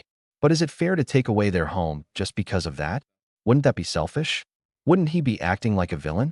No, he can't do that. He'll be a hero, not a villain. It's not that bad. He signs with his trembling hands. They fear me, but this doesn't happen daily. He tries his best to downplay the situation because it's not that bad, right? This is what everyone ever said to him. They must be right, right? And it's just with me. They treat the other kids right. It's because they fear my quirk. And I know it's scary. They don't want me to take their free will. I understand that. It dash. Shinsukuin. Zuko interrupted him. It's not right. They shouldn't fear you. And they shouldn't hit you. Ever. But it was my fault. Hitoshi tried again. I know the rules. And I broke them. I'm not allowed to talk and I tried to. It dash. You're not allowed to talk? Kuzu interrupted again. Shinso, that's horrible. Zuko completed. What else did they do? No. Please. I can't say it. Hitoshi was getting desperate. They are cruel. But the other kids shouldn't lose their homes because of me. Their fault, Shinso, not yours. Kuzu replied firmly. No victim blaming here. Their actions will bring them the consequences. You have no fault here. And the other kids won't just lose their homes. Zuko appeased. I don't buy for even a second that they are completely innocent. I know better than most how cruel kids can be. But they'll be relocated to a new, better foster home. At the moment, you may be the only one experiencing abuse at their hands. Kuzu said, this is more than enough reason for us to send them to jail. But leaving that aside, what about when another kid like you comes along? What if the lack of consequences makes them bolder and they start abusing other kids? And that is a good point. They are like that with Hitoshi. They will be like that with the next child with a villainous quirk. Duality has a chance to stop them now before it gets out of hand. It looks like Hitoshi will have to take a gamble. Making up his mind, Hitoshi raised his trembling hands and started signing. I don't want to say it. He started. I can't say it. But in my room, hidden in a box under the third bed. No, his bed, because Hitoshi doesn't have a bed. Everything I have is there, including my diary. I wrote everything they did since I got there 3 years ago. When he finished, he finally looked up, and Zuko had a determined look in his eyes. Shinso, thank you for trusting us. You're not going back to that place, he said firmly. I promise you this. Then he got up and gently guided Hitoshi to the door. Hitoshi finally noticed how tired he was feeling after telling someone. He was exhausted, but it was like a weight had been lifted from his back at the same time. It was nice. He silently followed Izuku's lead, and they ended up in the infirmary, where Izuku gestured him to sit down in one of the beds and went on to find Recovery Girl to treat his face. The old lady came a few seconds later and planted a kiss on Hitoshi's cheek, who immediately felt the pain vanishing and all his exhaustion crashing into him at the same time. He promptly passed out in the bed, seeing Izuku leaving the room with his phone in hand. Shinso needs help, and there's only one hero that Izuku would trust with this problem. As soon as Izuku saw Shinso sleeping, he excused himself from the infirmary, already calling his dad's number. The purple-haired kid might not know yet.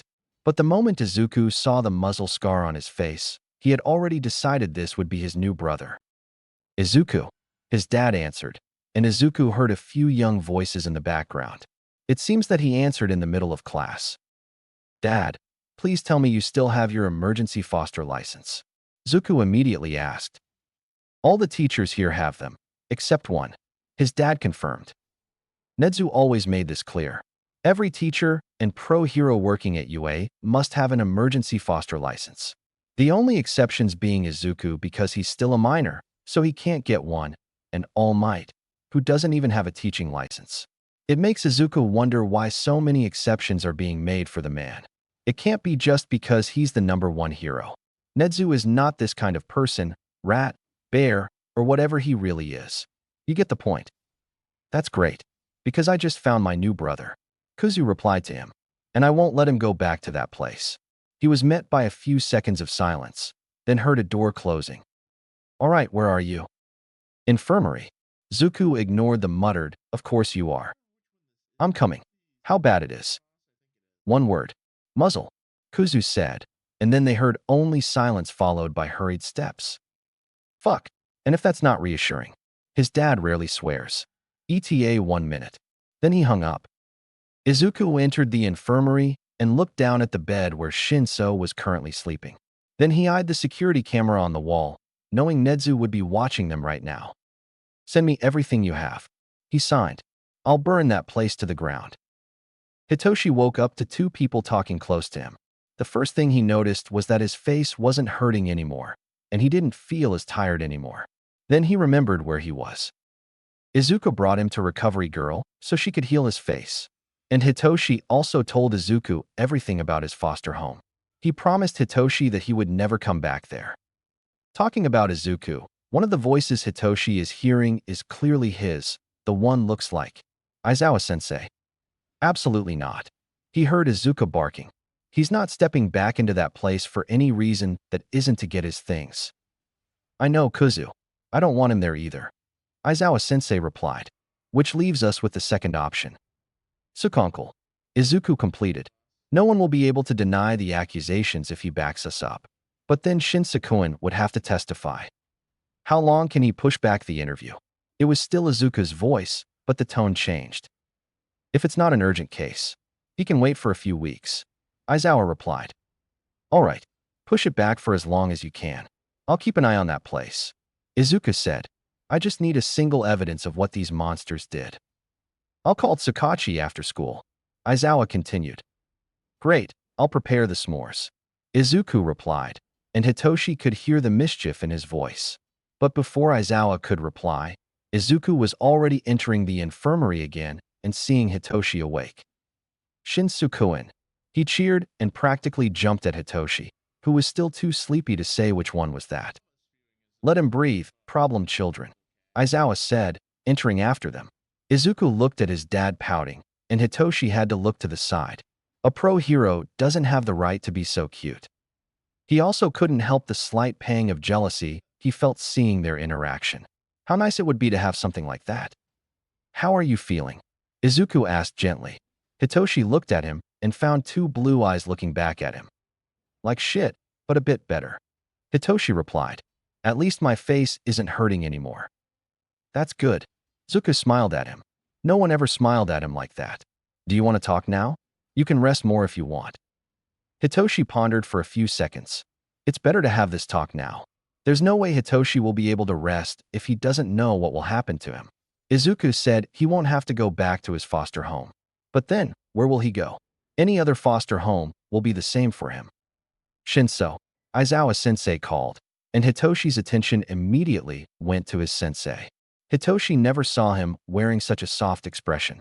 You'll be safe now. Hitoshi tried to say something, but the words wouldn't come, so he raised his hands and started signing. What will happen to me now? You'll come with us. Aizawa replied. Zuka next to him, smiling. Hitoshi's eyes widened so much that he felt they could jump out of his face. Going home with his senseis? Are they serious? But for how long? They'll get tired of him sooner or later. Everyone even too. A flicker on his forehead brought him back to reality, and he saw a pair of yellow eyes looking at him, firmly but holding the same gentleness as the blue ones. Stop overthinking, Kuzu said. Dad doesn't say things he doesn't mean. It would be illogical to do so. You don't need to worry, Shinsukuin. Zuku continued. You can stay with us for as long as you want. And if it doesn't work out, we'll find a place where it will. Your safety and happiness are our top priority. And how would Hitoshi not believe? He knows Eraserhead is an entirely logical person. He wouldn't lie to him unless he gained something from it. But there's nothing to gain from lying about this, so it must be true. What time is it? He asked instead.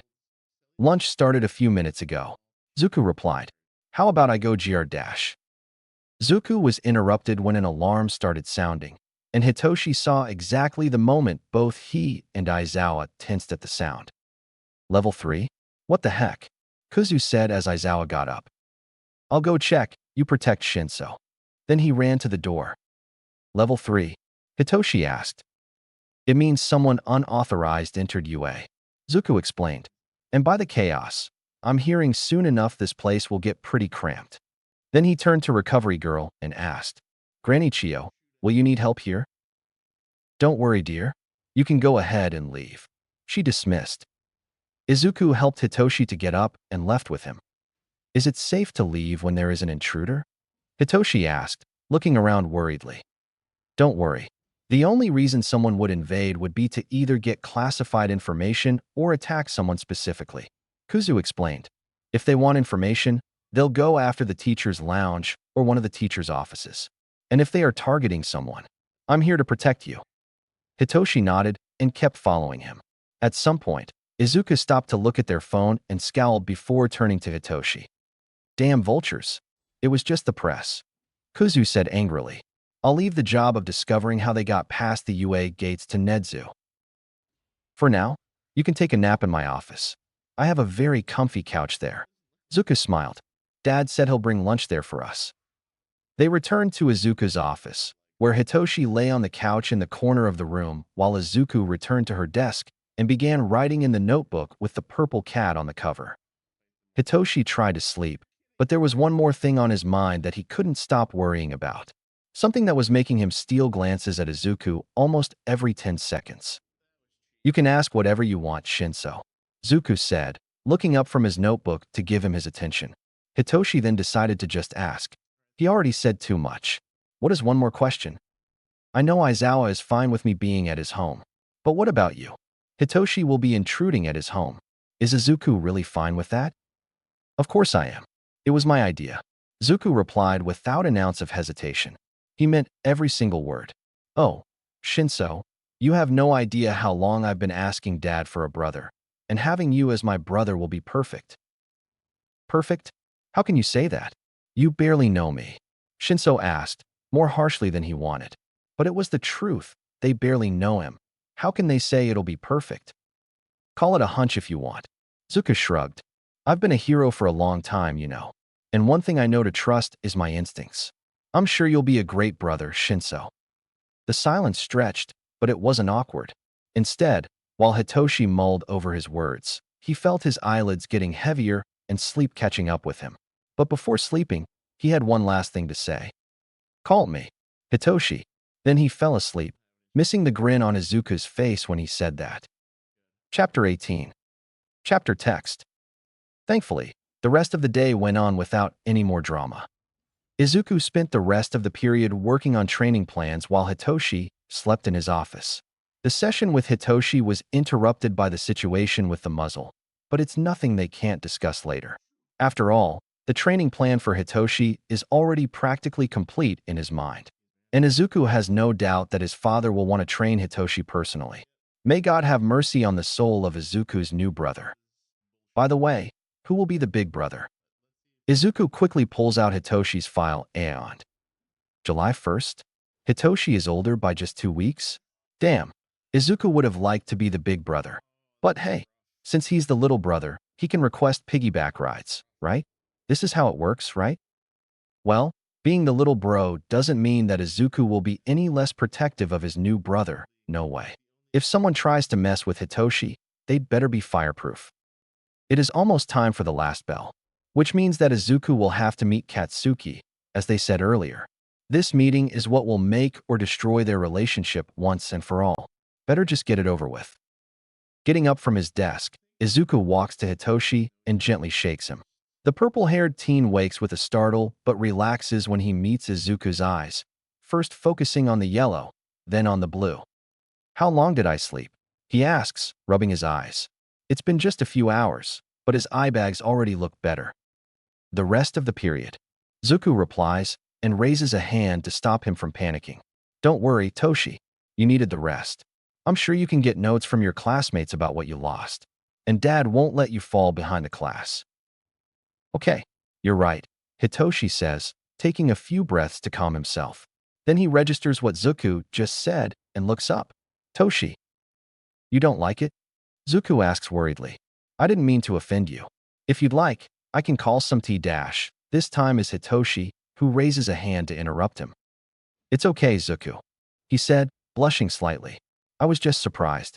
Nobody ever gave me a nickname other than villain. Well, they are stupid, Zuku replied. You aren't a villain, Toshi. I feel that I should pay in the same coin. But your name is already kind of a nickname, Hitoshi said, looking at Izuku from up to down. Then he saw his restless posture, practically hopping in place, and smirked. Bunny. Bunny. Zuku's instantly went red. Why am I a bunny? If you can stop yourself from hopping in place, I can find you another nickname. Hitoshi pointed. Ha. He got you, Zu. Kuzo laughed.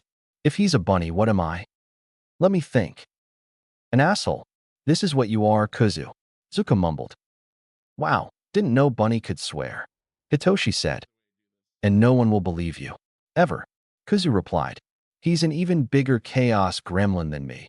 But no one believes when I say it. Zuko simply turned his head to the side and stuck his tongue out. The intended target was obvious. Why Fox, of course. Hitoshi interrupted their bantering. Fox? Kuzu asked. That's pretty fitting, actually. It's perfect. You're just as cunning as one. And sly too, Zuka said. Then they hear the bell ringing. Dismissal time. Hey, Toshi, we need to take care of some business before we go home. Can you go to the teacher's lounge and tell Dad that we'll be in the usual place? Zuko asked, not giving much away as to what these businesses are about. It may take a while, so I'll see you at home, okay? Okay, Bunny, Hitoshi replied, getting up from the couch. They left the office together, and Izuku walked Hitoshi to the teacher's lounge, then went straight to his classroom. As expected, Katsuki was waiting just outside the classroom, hands in his pocket and his usual scowl on his face. They must have had pee earlier because he's also really sweaty. Hey, nerd. About fucking time. I thought you wouldn't come. He greeted. Izuku nodded at him. Follow me, they said and started walking, refusing to elaborate. Katsuki frowned but started following him through the corridors. They walked for about 10 minutes in awkward silence on the Nedzu-approved labyrinth until they got to a big door. It looked like one of the gyms. Where are we? Katsuki asked as Izuku pressed a button at the door. A panel opened at the wall, and Izuku made a wait motion for Katsuki, then put his face in the retinal scanner. The door opened, and he gestured for Katsuki to follow him inside. Welcome to Field Omega, Kuzu said as they entered. Or, as I like to call it, our personal playground. What the? Katsuki said, taking on the place. This place was a gift from Principal Nedzu after we accepted the teaching assistant position. Every UA employee has something like this. Zuko explained. Aizawa and his Hell course, Snipe and the Range, 13 and the USJ. Ground Beta is technically All Mights. This place has everything we need to test, analyze, and train the most problematic quirks you can imagine. Kuzu continued. All proof dummies, obstacle course, targets for short and long range, cameras everywhere, so I can analyze the footage afterward and from various angles. You got the point. And why did you bring me here? Katsuki asked. To talk, like you wanted. Zuko replied. This place has cameras, but it's the only place that Nedzu won't be watching unless we ask him to. But first, Izuku went to a closet and threw a change of clothes and a towel to Katsuki. That should be about your size. The showers are there. Take a shower, and then we'll talk. What? Katsuki said indignantly. Are you saying that I stink? You smell like caramel, and we both know it, Katsuki. Kuzu replied. But this isn't why we are asking for you to take a shower. Just humor us this time, Katsuki. Zuka said. Please. Fine. Katsuki huffed, picking up the clothes and going to the shower. As Katsuki went to the shower, Izuku walked through the installation to pass the time. You really think this will work? Kuzu asked while they walked. It's just a theory, but you know it makes sense. Zuku replied. You always want to see the best in everyone, Zu. Kuzu mused. I hope you're right. I won't just forgive him if it is, but I'll hate him a little less. Coming from you, that is the equivalent of heavenly forgiveness. Zuko joked. Shut up, Bunny. After you, Fox. Zuka stuck out his tongue. They glared at nothing, each other, for a few seconds, then burst into laughter.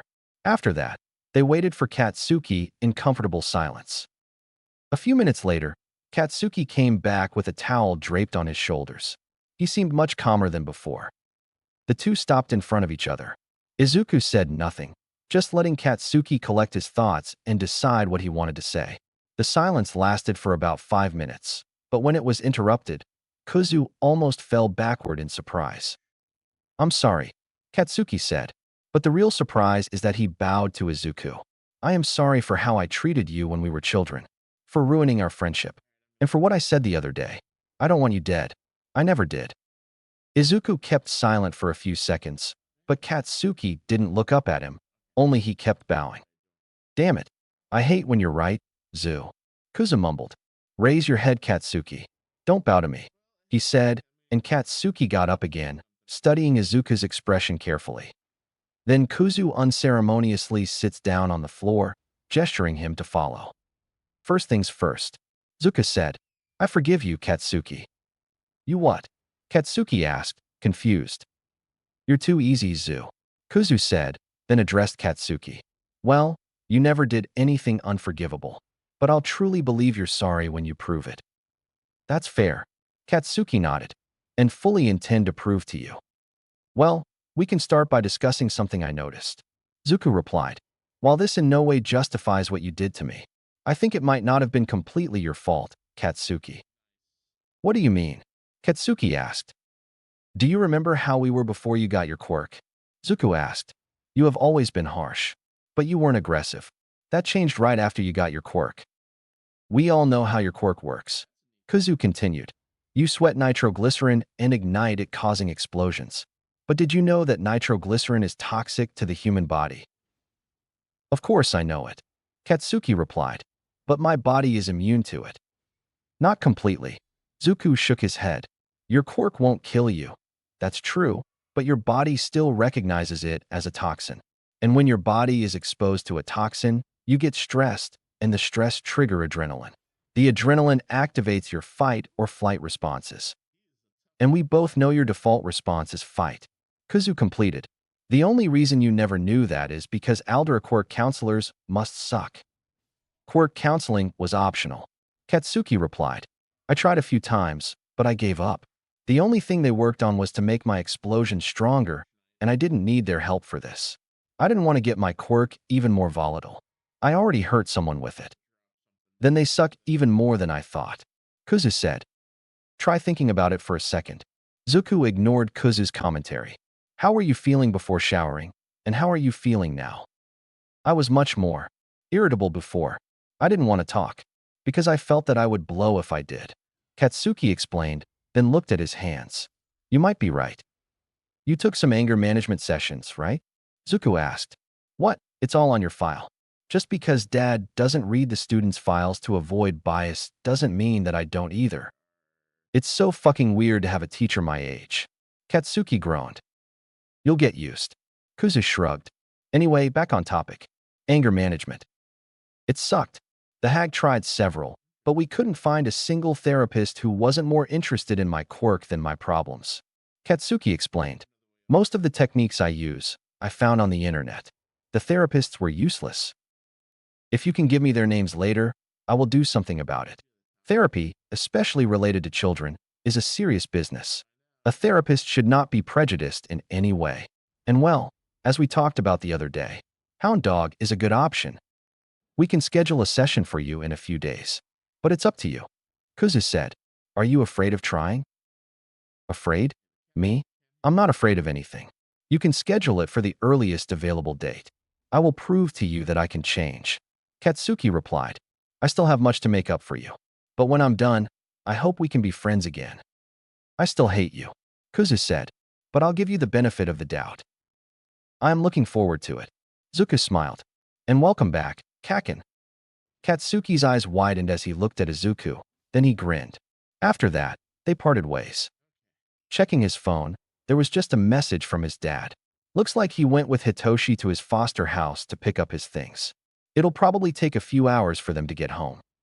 Izuku then decided to go home to prepare dinner. They are sure that Shoyuta and Hitoshi will arrive tired and emotionally drained. Hopefully, Dadzawa won't punch anyone. On the way, they pass Nedzu and Majima, examining what is left of the UA barrier. Whatever destroyed the barrier surely is powerful. It was not the work of an acid, nor was it brute force. The barrier has been reduced to, literally, dust. The press has no one with a quirk capable of doing this. So who broke the barrier, and what did they want? Izuku has a bad feeling about this. Chapter 19. Chapter text. Are you sure you want him? The woman asked for the 10th time since Shoyuta got there. And he's been there for less than half an hour, for God's sake. Calm down, Shoyuta. Don't punch anyone. Don't punch anyone. Don't punch anyone. Don't punch anyone. Yes, I'm sure I want him, Shoyuta replied between deep breaths. Since they arrived, Shoyuta sent Shinso to his room to gather his things, while Shoyuta went to talk with the foster parents. The moment Shoyuta showed he was one of UA's teachers, they instantly assumed that Shinso was in trouble and being expelled. They said some concerning things, to say the least. These idiots aren't even trying to hide the abuse. They are sure that everyone will agree with them, and it's infuriating. The last time he felt so much like punching someone was years ago when he saw Izuku handcuffed to that hospital bed. Especially because Shoyuta knows that they are mostly correct. Quirk discrimination is so ingrained that most people see nothing wrong with it. But to the dismay of these idiots, Shoyuta is not the majority. He has already been through the same thing as Shinso, and he will never let this child go through something like that again. Forget about fostering. Bring the adoption papers yesterday. Just as the woman was about to open her mouth again, probably to ask if Shoyuta is sure one more time, Shinso opened the door and entered the room. The couple immediately tensed as the kid entered. The look in their eyes is so full of hatred and disgust that Shoyuta feels seconds of throwing up right here. You got everything? Shoyuta asked, eyeing how he had only a single bag and a small box, not to mention his school bag that is in Shuta's car. Yes, I go dash, Shinso started saying, but stopped when he saw his faster father getting up and running with his fist raised. He took a step back, throwing his hands in front of his face to protect himself. But Shoyuta was faster. He caught the fist and twisted in a painful angle, making the man scream in pain. If you ever raise this hand against a kid like this again, I'll make it so you can never use it again. Shoyuta spit, full of venom, then shoved the man backward. Let's go, Shinso. The kid nodded, not wanting to risk saying anything, and started following Shoyuta. Wait. The woman called before Shoyuta could leave. When Shoyuta looked, his blood boiled again. You'll want to take this with you. And in her hands was a fucking muzzle. Don't punch anyone, Shoyuta. Don't punch anyone. Don't punch anyone. Don't punch anyone. I don't need that. But his quirk is dash. She tried arguing, but shut her mouth when she saw Shuta's red eyes and floating hair. I know what his quirk is.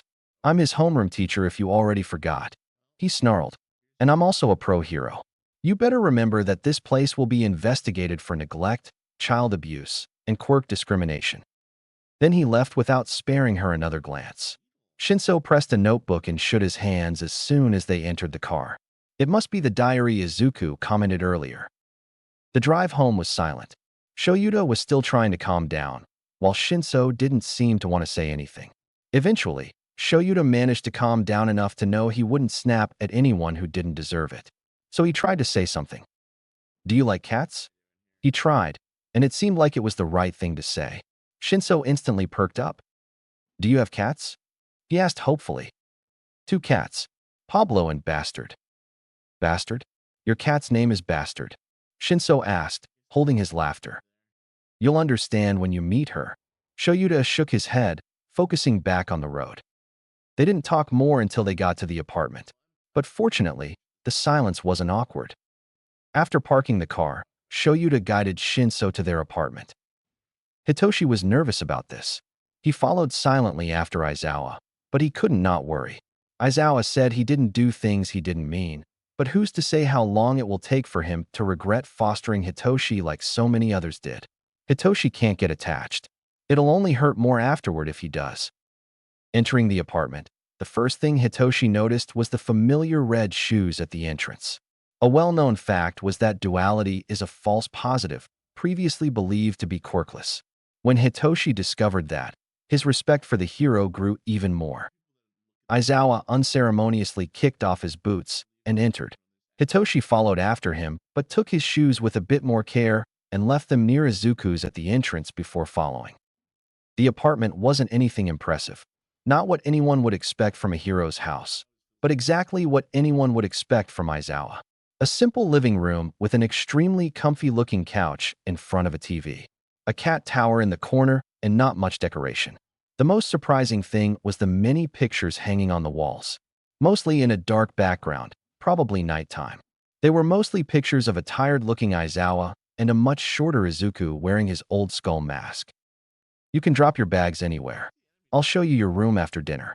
Bathroom is the third room to the left. Aizawa explained. Then we have my room. Knock on it before entering. Izuku's room. If the sign on the door is green, you can enter. If it's red, knock. My office, I barely use it. And guest room, which from now on will be your room. Kitchen is right there. Hitoshi started hearing a low humming coming from where Aizawa pointed. His curiosity won, and he approached it. He saw Izuku in front of the stove. He was wearing headphones and humming a familiar tune that Hitoshi was trying to recognize. From the wonderful smell, he seems to be making curry. Perched on the counter beside him was a white cat watching everything intently. Hi, Toshi. Izuku greeted him without turning around. He lowered the fire, then pressed a button on the headphone before taking them off. Dinner is almost done. Izuku turned around, and Hitoshi saw his blue eyes as he started walking towards Hitoshi. The cat jumped on his shoulder and started eyeing Hitoshi suspiciously. Right, Zuka said, patting the cat. Toshi, this is Pablo, my cat. Pablo, this is Shinso Hitoshi, my new brother. At the word brother, the cat's gaze softened. Hitoshi took a good look at the cat's face. Instantly noticing the scar in his mouth made him look like he was smiling. Whoever did that to a cat, Hitoshi hopes it's burning in hell for it. Carefully, Hitoshi raised his hand and offered to the cat, who hesitated for a second, then nuzzled it, meowing softly. I met him less than a minute ago, but I would kill for him, Hitoshi said, not taking his eyes off the cat. He'd kill for you first, Zuku replied, smiling. You're something else, Toshi. It took me weeks for Pablo to let me even get close, let alone touch him. But he already warmed to you. Then he looked at Pablo. Food's ready. Can you get bastard for me? Pablo nodded and jumped off his shoulder, running somewhere, while Zuku turned back and turned off the stove. Then he raised both his hands towards the cabinets, and plates, cups, and cutlery started floating towards the table. How convenient. Hitoshi muttered in awe. I know, right? Zuka giggled. Sit down. I'll call Dad. Hitoshi did as he said and randomly chose a chair, then sat down. A few seconds later, Zuku came back, followed by a yawning Aizawa and Pablo, who was carrying a small black cat in his mouth. This must be bastard. The moment the black cat was put on the floor, she looked at Hitoshi and grinned. Then she ran at him and scratched his feet, making him jump in surprise. Ouch. This is bastard's baptism, Zuka said, laughing. Everyone that enters this house must go through it. Hitoshi looked under the table, and the cat was still there, licking her paws innocently. Is this why you call her bastard? He asked. Oh, Toshi, you didn't see half of it, Kuzu replied. Small tip. If you have anything fragile, never let her enter your room. This is a mistake you only commit once. Zuka muttered sadly. Hitoshi can feel a story here. Maybe he'll ask about it later. Anyway, let's eat before it gets cold, Kuzu said, clapping his hands. Zuku's curry is to die for. It's not that good, Zuku replied sheepishly. You and Daddy can't make anything but coffee. A great coffee, Kuzu said. Agree to disagree. Zuka shrugged. During the entire conversation, Hitoshi will need some time to get used to seeing a person have a whole discussion that looks like a monologue. Aizawa was practically asleep in his chair. Izuku didn't even bat an eye, simply serving him a plate of curry. He did the same for Hitoshi and only then served himself. Hitoshi tasted the first warm spoonful of curry. Kuzu is right. This is delicious. He felt something strange on his face, his vision blurring slightly, and reached over to check. To his surprise, he felt something moist in his eyes. Tears. Why am I crying? This isn't the first time I have eaten curry. It can't be the taste. I didn't cry after eating lunch rush food. So what is happening with me now? Why do I feel so happy? Izuku and Aizawa were smiling softly, but none of them commented on the tears, despite clearly having noticed them. Hitoshi is more than grateful for that. After dinner, Izuku shows Hitoshi the guest room, his room now, and promises that they will go out and buy decorations and furniture for the room over the weekend. Frankly, just having a real bed is already more than he could ask for. And he's tried to say this, but Izuku won't budge, and Hitoshi is too exhausted to argue. To his surprise, as soon as he puts his head on the pillow, he falls asleep. First time in weeks that his insomnia has not struck, and the first time in months that he doesn't have nightmares. As soon as Izuku realizes that Hitoshi has slept, they silently leave the room and close the door. They find their father on the couch, grading some papers, probably from class 3A. He said something about them having to write an essay for the laws and ethics class. Izuku unceremoniously throws themselves on the sofa next to him. On a scale of 1 to 10, how bad was it? Kuzu asked. Shoyuta stopped his grading and pressed his palms against his eyes. A7, Shoyuta replied. Yikes, it's worse than Izuku hopped. Do I want to know? Zuku asked. I'm sure you don't. Shoyuta shook his head. But I know you will. He picked up a notebook and opened it on a random page. I only read the first page, and I already want to commit murder. Izuku took the notebook and started reading the entry. One of the kids said to the monsters that I talked. Monsters? Zuko wondered. Looks like this is what he calls the foster parents. Shoyuta replied. The father is the ogre. The mother is the witch. Zuko nodded and continued to read. I didn't talk. I know I'm not allowed to, but they don't believe me. I can't even explain that it's a lie because they don't let me talk and don't know JSL. They muzzle me again. This muzzle hurts so much. It digs on my face like claws, and it's hard to breathe. They said I'll have to wear it the entire weekend. I don't want to. This was one of the first entries, 2 years ago, the date indicates. The page has a few wet spots like he cried while writing. I'm hungry, but the monsters don't let me take off the muzzle, and I can't eat with it. Even without it, they never give me food. I have to sneak and pray for them not to catch me, or else they'll force me to wear the muzzle again. All this just because of my quirk? Why everyone is so afraid of my quirk? I'm not a villain. This already looks bad enough, but to Izuku's despair, it only gets worse. It's been a week since I ate anything. I dreamed of my parents again. They called me a villain and abandoned me. The ogre punched me today. I didn't even do anything. He just entered the room, saw me, and punched me in the face. Why does he hate me that much? The witch made me put my hand on a boiling water pan. Is this fun for her?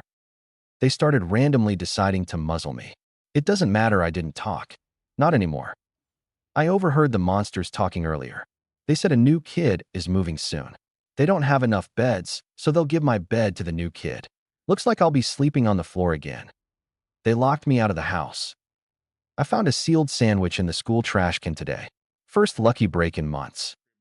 The following entry surprises Izuku more than he expected. I heard Present Mix program today.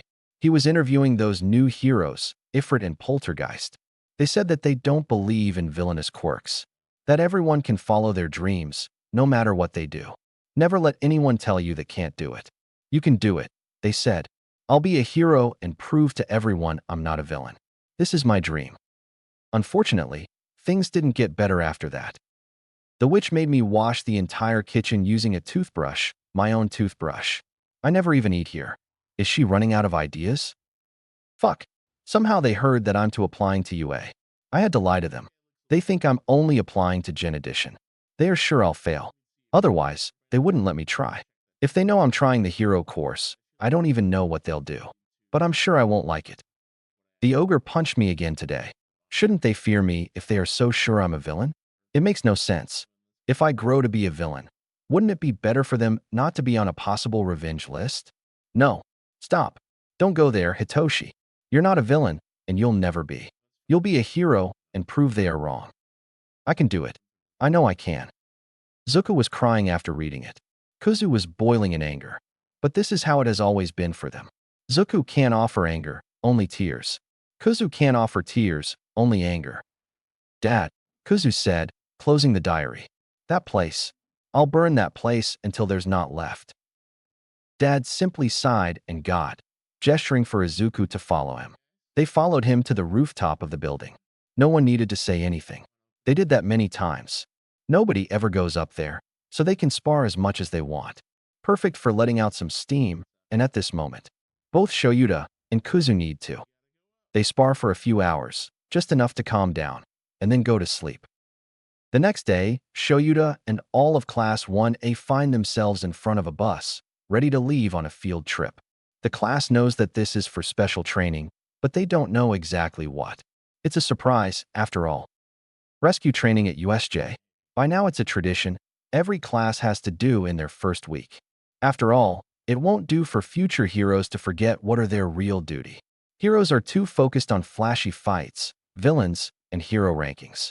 But a hero's duty will forever be to protect and save. Shoyuta admits that he slept through most of the bus ride, ignoring the conversation among the students. Upon arrival at the USJ, the first problem soon appeared in the form of Shuta's #1 source of headache. The idiot might have spent all his time going after purse snatchers, and now he won't make it in time for training. Great. As always, 13 gives their speech about how the powerful quirks that could save millions of lives could also be easily used to kill, so the kids must learn to use their quirks carefully and responsibly. Many previous classes used to ignore these concerns, but this class again showed promise. With only a few exceptions, everyone showed that they were thinking seriously about the speech. After that, they go inside, but as they enter, Izuku's phone starts ringing as they enter. Shoyuta watches as Izuku picks up his cell phone and frowns as he looks at the number before answering. Dabi? You never call. What's happening? Dabi? The vigilante Izuku has been helping? What is happening? Dabi said something on the phone, and Izuku's eyes instantly snapped to the fountain at the center of the building. His frown morphed into a panic expression as he hung the call. Dad, we need to evacuate, Izuku said, pointing to the center. Shoyuta followed his hand and saw a small, swirling purple mass of mist. What is that? Did the training already start? Kirishima asked. The purple mass started growing, stretching from one side of the center all the way to the other, and out of it came several dozens of villains. Some that Shoyuta recognized and others that he didn't. Right in the forefront was a man, early 20s, long, unkempt blue hair, bloodshot red eyes, and the person who was obviously making the portal that the villains were walking out of. Tall, dressed in a bartender's suit, seemingly made entirely out of the same purple and black mist that the portal was made out of. But what was really worrying was the creature that followed the blue-haired man. A black humanoid monster with a very muscular body covered in scars. His brain was exposed on the top of his head, his large eyes around it, and a beak-like mouth with an array of sharp teeth. The creature was, for lack of a better word, terrifying. But now it's not the time to worry. Everyone stay back, Shoyuta commanded, and everyone fell silent when they heard the tone. This is no training. Those are real villains, he said, falling into a battle instance. No villain will touch his students. Chapter 20. Chapter text. For Izuku, receiving a call on his personal phone is already something strange. After all, the only people with his number are Class 1A, the UA staff, and a certain pair of vigilantes. Seeing Dabi's call is even more strange, as he has never called before. Not to mention that he knows about Izuku's work as a teaching assistant. In short, when Izuku answers the phone, he is confused, to say the least. Dabi? You never call, what's happening? Izuku asked as soon as he answered the call. Izuku, finally. I don't know where you are, but you need to act now. The Ligo, the call started cutting. USJ any second now, portal, hundreds, the call dropped. Izuku's phone was dead. Then something caught Izuku's attention at the center, by the fountain. A small purple mass started to expand quickly. Izuku called his dad as soon as he noticed. Dad, we need to evacuate, he said, pointing to the mass. Shoyuta followed his pointing and saw it at the same as the rest of the class. What is that? Did the training already start? Kirishima asked. The mass expanded and started looking like a portal. Dozens, maybe hundreds of villains started coming out of it. Some known, others were unknown to Izuku. But the blue-haired man with hands on his body, the Mist Man, and the humanoid creature were clearly the most dangerous of the group. "Everyone stay back," Dad commanded, the same tone he uses to direct civilians when on duty. "This is no training. Those are real villains," he said, falling into a battle instance. The blue-haired man stepped forward, eyes looking for something. "Where is he? He should be there," the man said, scratching his neck, then looked at the students. "Where is All Might? I can't kill him if he's not there." "According to the schedule you stole yesterday, he should be there," the Mist Man said. "Should we leave?" "No. If we kill a few students, I'm sure he'll appear," the blue-haired man replied. This was enough to spring everyone into action. 13. Duality. "Protect the students," Dad said, preparing to engage the villains. "Don't you dare die on me, Eraserhead," Kuzu said. "You know me better than that, Ifrit," Eraserhead replied, smiling. "No true hero is a one-trick pony," Ifrit said. "We'll be back. Hang in there." With a single nod, Dad jumped down at the center, capture scarf already in motion. Izuku didn't waste any time, passing the control to Zuku. They took flight and went after the students running for the door. But they stopped in front of the door when a mass of purple mist appeared. The Mist Man came from the portal. "I'm sorry, but I'm not allowed to let you escape," the Mist Man said. "We are the League of Villains, and we are here to kill All Might." "Okay, but why is he telling them their plan? Are these villains so confident that they will succeed, or does this Mist guy have other plans? And how do you expect to achieve that when All Might is not even there?" Poltergeist asked, slowly moving to the front of the crowd. "It doesn't matter. I have a job to do, and I'll do it," Mistman said and started slowly spreading his. "Are those even arms? It all looks like mist." 13 prepared to attack, but Kirishima and Katsuki jumped towards the villain first. "You should consider that you would be beaten by us before you get the chance," Kirishima said behind the smokescreen created by Katsuki's explosion. But as the smoke dispersed, the villain didn't have a single scratch. "How dangerous. I need to remember that even if you are just students, you still are UA's golden eggs." "Move away now," Ifrit commanded, jumping in front of them. "I'm sorry about that, but my job is to scatter you all." The black mist started expanding. "Let's see if you can survive." Then he shot the mist towards the students. Ifrit opened his mouth, throat glowing a bright green, and sent a fire wave towards the villain, but the fire disappeared as soon as it touched the mist. Then, other villains jumped out of the mist and pushed the students before entering again. By the time the mist receded, the only students left were Siro, Satu, Uraraka, Ashido, Shuji, and Ida. Physical attacks can't hurt him, and he warped everyone. Poltergeist mumbled. Ifrit could see many portals opening around the building, which means that the students must still be there. But is completely incorporeal? He must have some physical part in his body. He started floating. 13. Evacuate the students. Ida-kun, as soon as you're out, I need you to run to the school and warn the teachers. But it would be a disgrace as the vice class rep to run and... You're not running, Ida, Ifrit said. You are calling for reinforcements, which can be the difference between life and death in this situation. Now, go. Then Poltergeist lunged for the mist guy, concentrating his telekinesis at the air around him. It's much harder to grab things that aren't physical, but it's not impossible. As he attacked, 13 and the students started running for the door. Ifrit saw another portal forming on their way. Poltergeist switch, he called, and they switched control. Ifrit shot the grappling hook and used it to dive at high speed, fists already burning a bright blue, and he punched through the portal, just as he saw the yellow eyes of the Mist Man, who grunted and receded. Physical attacks don't hurt him, but he's not immune to heat. Poltergeist mumbled. Switch back. Poltergeist tried pulling on the mist, but it was too unstable to get a feel on it. Not even smoke is that hard to subdue. Glancing behind his back, he saw 13 disintegrating the door and the students leaving. You're more problematic than we thought, the Mistman said. Looks like the students escaped. I must warn Shigaraki Tamura. Then he went through another portal. Seconds before he disappeared, Poltergeist noticed some kind of metal plate attached to the mist. This must be his physical part. But before he could grab on it, the villain disappeared. Damn it. Ifrit cursed. We lost him. He said he needed to warn Shigaraki Tamura. Poltergeist replied, I'll bet my present Mike plushie that this is the handyman's name. Handyman? Really? Ifrit snorted. Is this the best you could think? Shut up. Poltergeist blushed. We need to go help Dad. Right on. Ifrit replied, and they flew to the center where Eraserhead was engaging the villains. Villains. Of course, they are being attacked by villains on their first week. To make things worse, they were all scattered around, and Hitoshi ended up in the squall zone with the bird boy and the stone boy. This is just Hitoshi's cursed luck again. To make matters worse, he can't help but worry about Eraserhead. He knows that the hero can handle himself. As he said, no hero is a one-trick pony.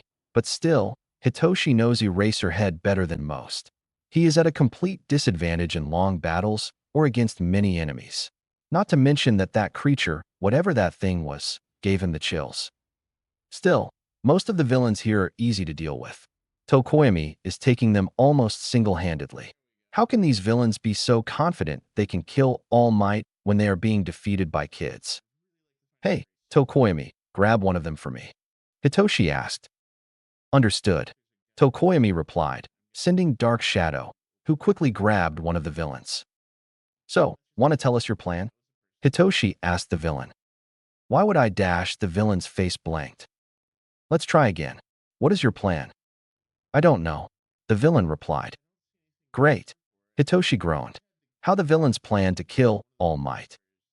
The creature has been brought here to fight him. Oh great. The villains are just cannon fodder. The creature is the real problem. We need to keep going, Hitoshi said. Tokoyami nodded, and Dark Shadow smashed the villain's head on the floor, knocking him out. They can do nothing to help now besides praying for Aizawa and Izuku's safety. Izuku almost choked on air when he got to the center. The creature was pinning Eraserhead to the ground. His arm shouldn't bend like that, and there was blood on the floor. The blue-haired man was talking to the Mist Man, and at the pond not far from there was Azui and Todoroki, also watching the scene. The handyman was talking angrily at the Mist Man. He turned his back to Eraserhead like he wanted to leave. But then he turned to the pond and lunged with his hand outstretched towards Azui. Izuku immediately jumped, but he won't get there on time. The villain closes his hand around Azui's head, and nothing happens. The villain turns back to Eraserhead. You really are cool, Eraserhead. Nomu. The creature raises Eraserhead's head again and prepares to bash on the floor again. But at least Izuku is close enough to that.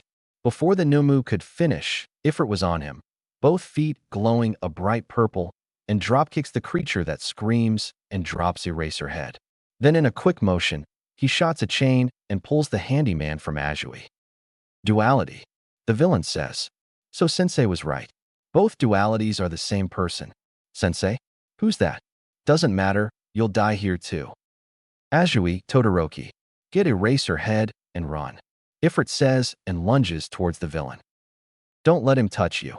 Azui warns him, jumping towards Eraserhead. He disintegrated Aizawa Sensei's elbow. Got it, Ifrit replies. He stops right in front of the villain and throws a blazing punch at his gut. Ack, you brat. Your agility stat is too high. He whines, then tries to grab Izuku, who parries the attack with his arms, avoiding the fingers, and kicks him to the side of the head. The attack makes the hand on his face fall down. No, father. Izuku jumps back as the villain hurries to recover the hand. What the heck? Father? This is the hand of his father? Izuku glances around. It seems like Azui managed to get Eraserhead, and at some point, Katsuki and Kirishima arrive. They are holding the Mist Man. You'll pay for that. Nomu. Izuku turns around, and before he can react, the Nomu is already punching them in the chest with enough force to throw them several meters. They collide against a wall and almost pass out right there. They sure have at least a few broken ribs for that. How is that thing moving? That kick would have killed a normal person. Ifrit says. That thing is obviously not a normal person. Poltergeist replied, forcing himself to get up. He coughs blood. Damn it. I think we have a punctured lung. This will be a problem. I need to breathe, to use fire. Ifrit replied. Let's go, Poltergeist said, choosing to ignore the problem for now. He discards the mask since it's making it harder to breathe and starts floating back to the battle. We need another strategy, Poltergeist says through their shared mind, since it's better than talking at this moment. Your kick didn't do anything, so it must have either super regeneration or some kind of shock absorption. Use the arrows, Ifrit suggests. If it has shock absorption, we can try to pierce it. If it has super regeneration, we can try to overwhelm it. Poltergeist nods and opens his cloak, floating the 5 arrows in front of him. He dips the arrows in the flammable solution, then Ifrit puffs a small flame, lighting the arrows. He locates the Numu, who was about to attack Kirishima, and sends 3 arrows that pierce through his chest and both arms. The Numu screeches, and Izuku can see him quickly regenerate from the burns. So it really has super regeneration, in that case. Poltergeist raises both hands and sends all arrows simultaneously, piercing the creature in multiple places. But he doesn't stop at that. Moving his hands in a series of movements reminiscent of a conductor in an orchestra, the arrows keep circling the creature, constantly piercing it. The damage is consistent, but not enough to overwhelm the super regeneration. It's not working, Ifrit comments. Then how about this? Poltergeist throws both grappling hooks at the creature's chest, then uses his telekinesis to wrap the creature on the chains. You can't use your fire like that, but there's plenty of fire for us to use there. Poltergeist spins in place, using the chains to throw the Numu in the direction of the conflagration zone, then flies after the creature. This creature, who hurt his dad. Izuku doesn't hear when All Might burst through the door. There's no Zuku and Kuzu. For a moment, they don't feel each other.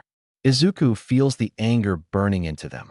They feel the tears in their eyes, both at the same time. They didn't feel anything like this since their quirk manifested. But now is not the time to think about this. Izuku stops right above the Numu and kicks him with all his force in the exposed brain, releasing the chains and sending the creature crashing through the ceiling to the floor. But they aren't done yet. Izuku raises both arms, crossing them in front of their chest, and screams, "Hellfire!" and takes control of all the fire in the zone. As the fire starts gathering, they change color to a bright purple and spin like a tornado around the Numu. Izuku keeps it for at least 5 minutes before releasing it. The fire dies as soon as it's released. The Numu, or what remained of him, is on the floor. If it can regenerate from this, it'll take some time. Izuku starts coughing blood again and falls to the ground. He passes out before hitting the floor. Chapter 21. Chapter text. Zuku is not sure how long it took for him to wake up, but when he does, it's to a heart monitor beeping annoyingly at his ears. He really doesn't need that now, not with the headache he's feeling at this moment. Where is he? And why? Oh right, villains attacked the USJ, and they fought that creature. Is everyone all right? 13. The students? Toshi? God, is his dad okay? Zuku practically jumps from the bed before feeling a pain in his chest. He looks around and finds himself in a hospital room. A window reveals that it is already night. But that's not important now. He needs to find his family. Make sure they are safe. Nothing else matters right now. Wow. Izuku, calm down, someone said, putting a hand on his shoulder. Zuku grabs the hand, snapping his head towards the person, and he sees a familiar mop of purple gravity-defying hair. Toshi, he whispers, gently letting go of the hand. Are you okay? Hitoshi starts laughing. I'm not the one in a hospital bed, Bunny. He says, everyone is okay, Zu. The only ones hurt in the attack were you and Aizawa-sensei. He's right there. Hitoshi points to a bed right next to Zuku's, where a person resembling a mummy is lying. He's pretty banged, but the doctor said he won't suffer any permanent damage. Zuko lets out a relieved sigh. Dad is hurt, but he'll be fine. Everyone else is fine too. That's great news. He looks like a mummy. He hears coming from his own mouth. Kuzu, when did you wake up? Zuko asks. 2 minutes ago. Kuzu replies. I was about to try to calm you down when Toshi started talking. Then he turns to Hitoshi. What about the villains? The thugs were mostly caught. Hitoshi explained. The creature was also caught. The mist guy and the hands guy escaped.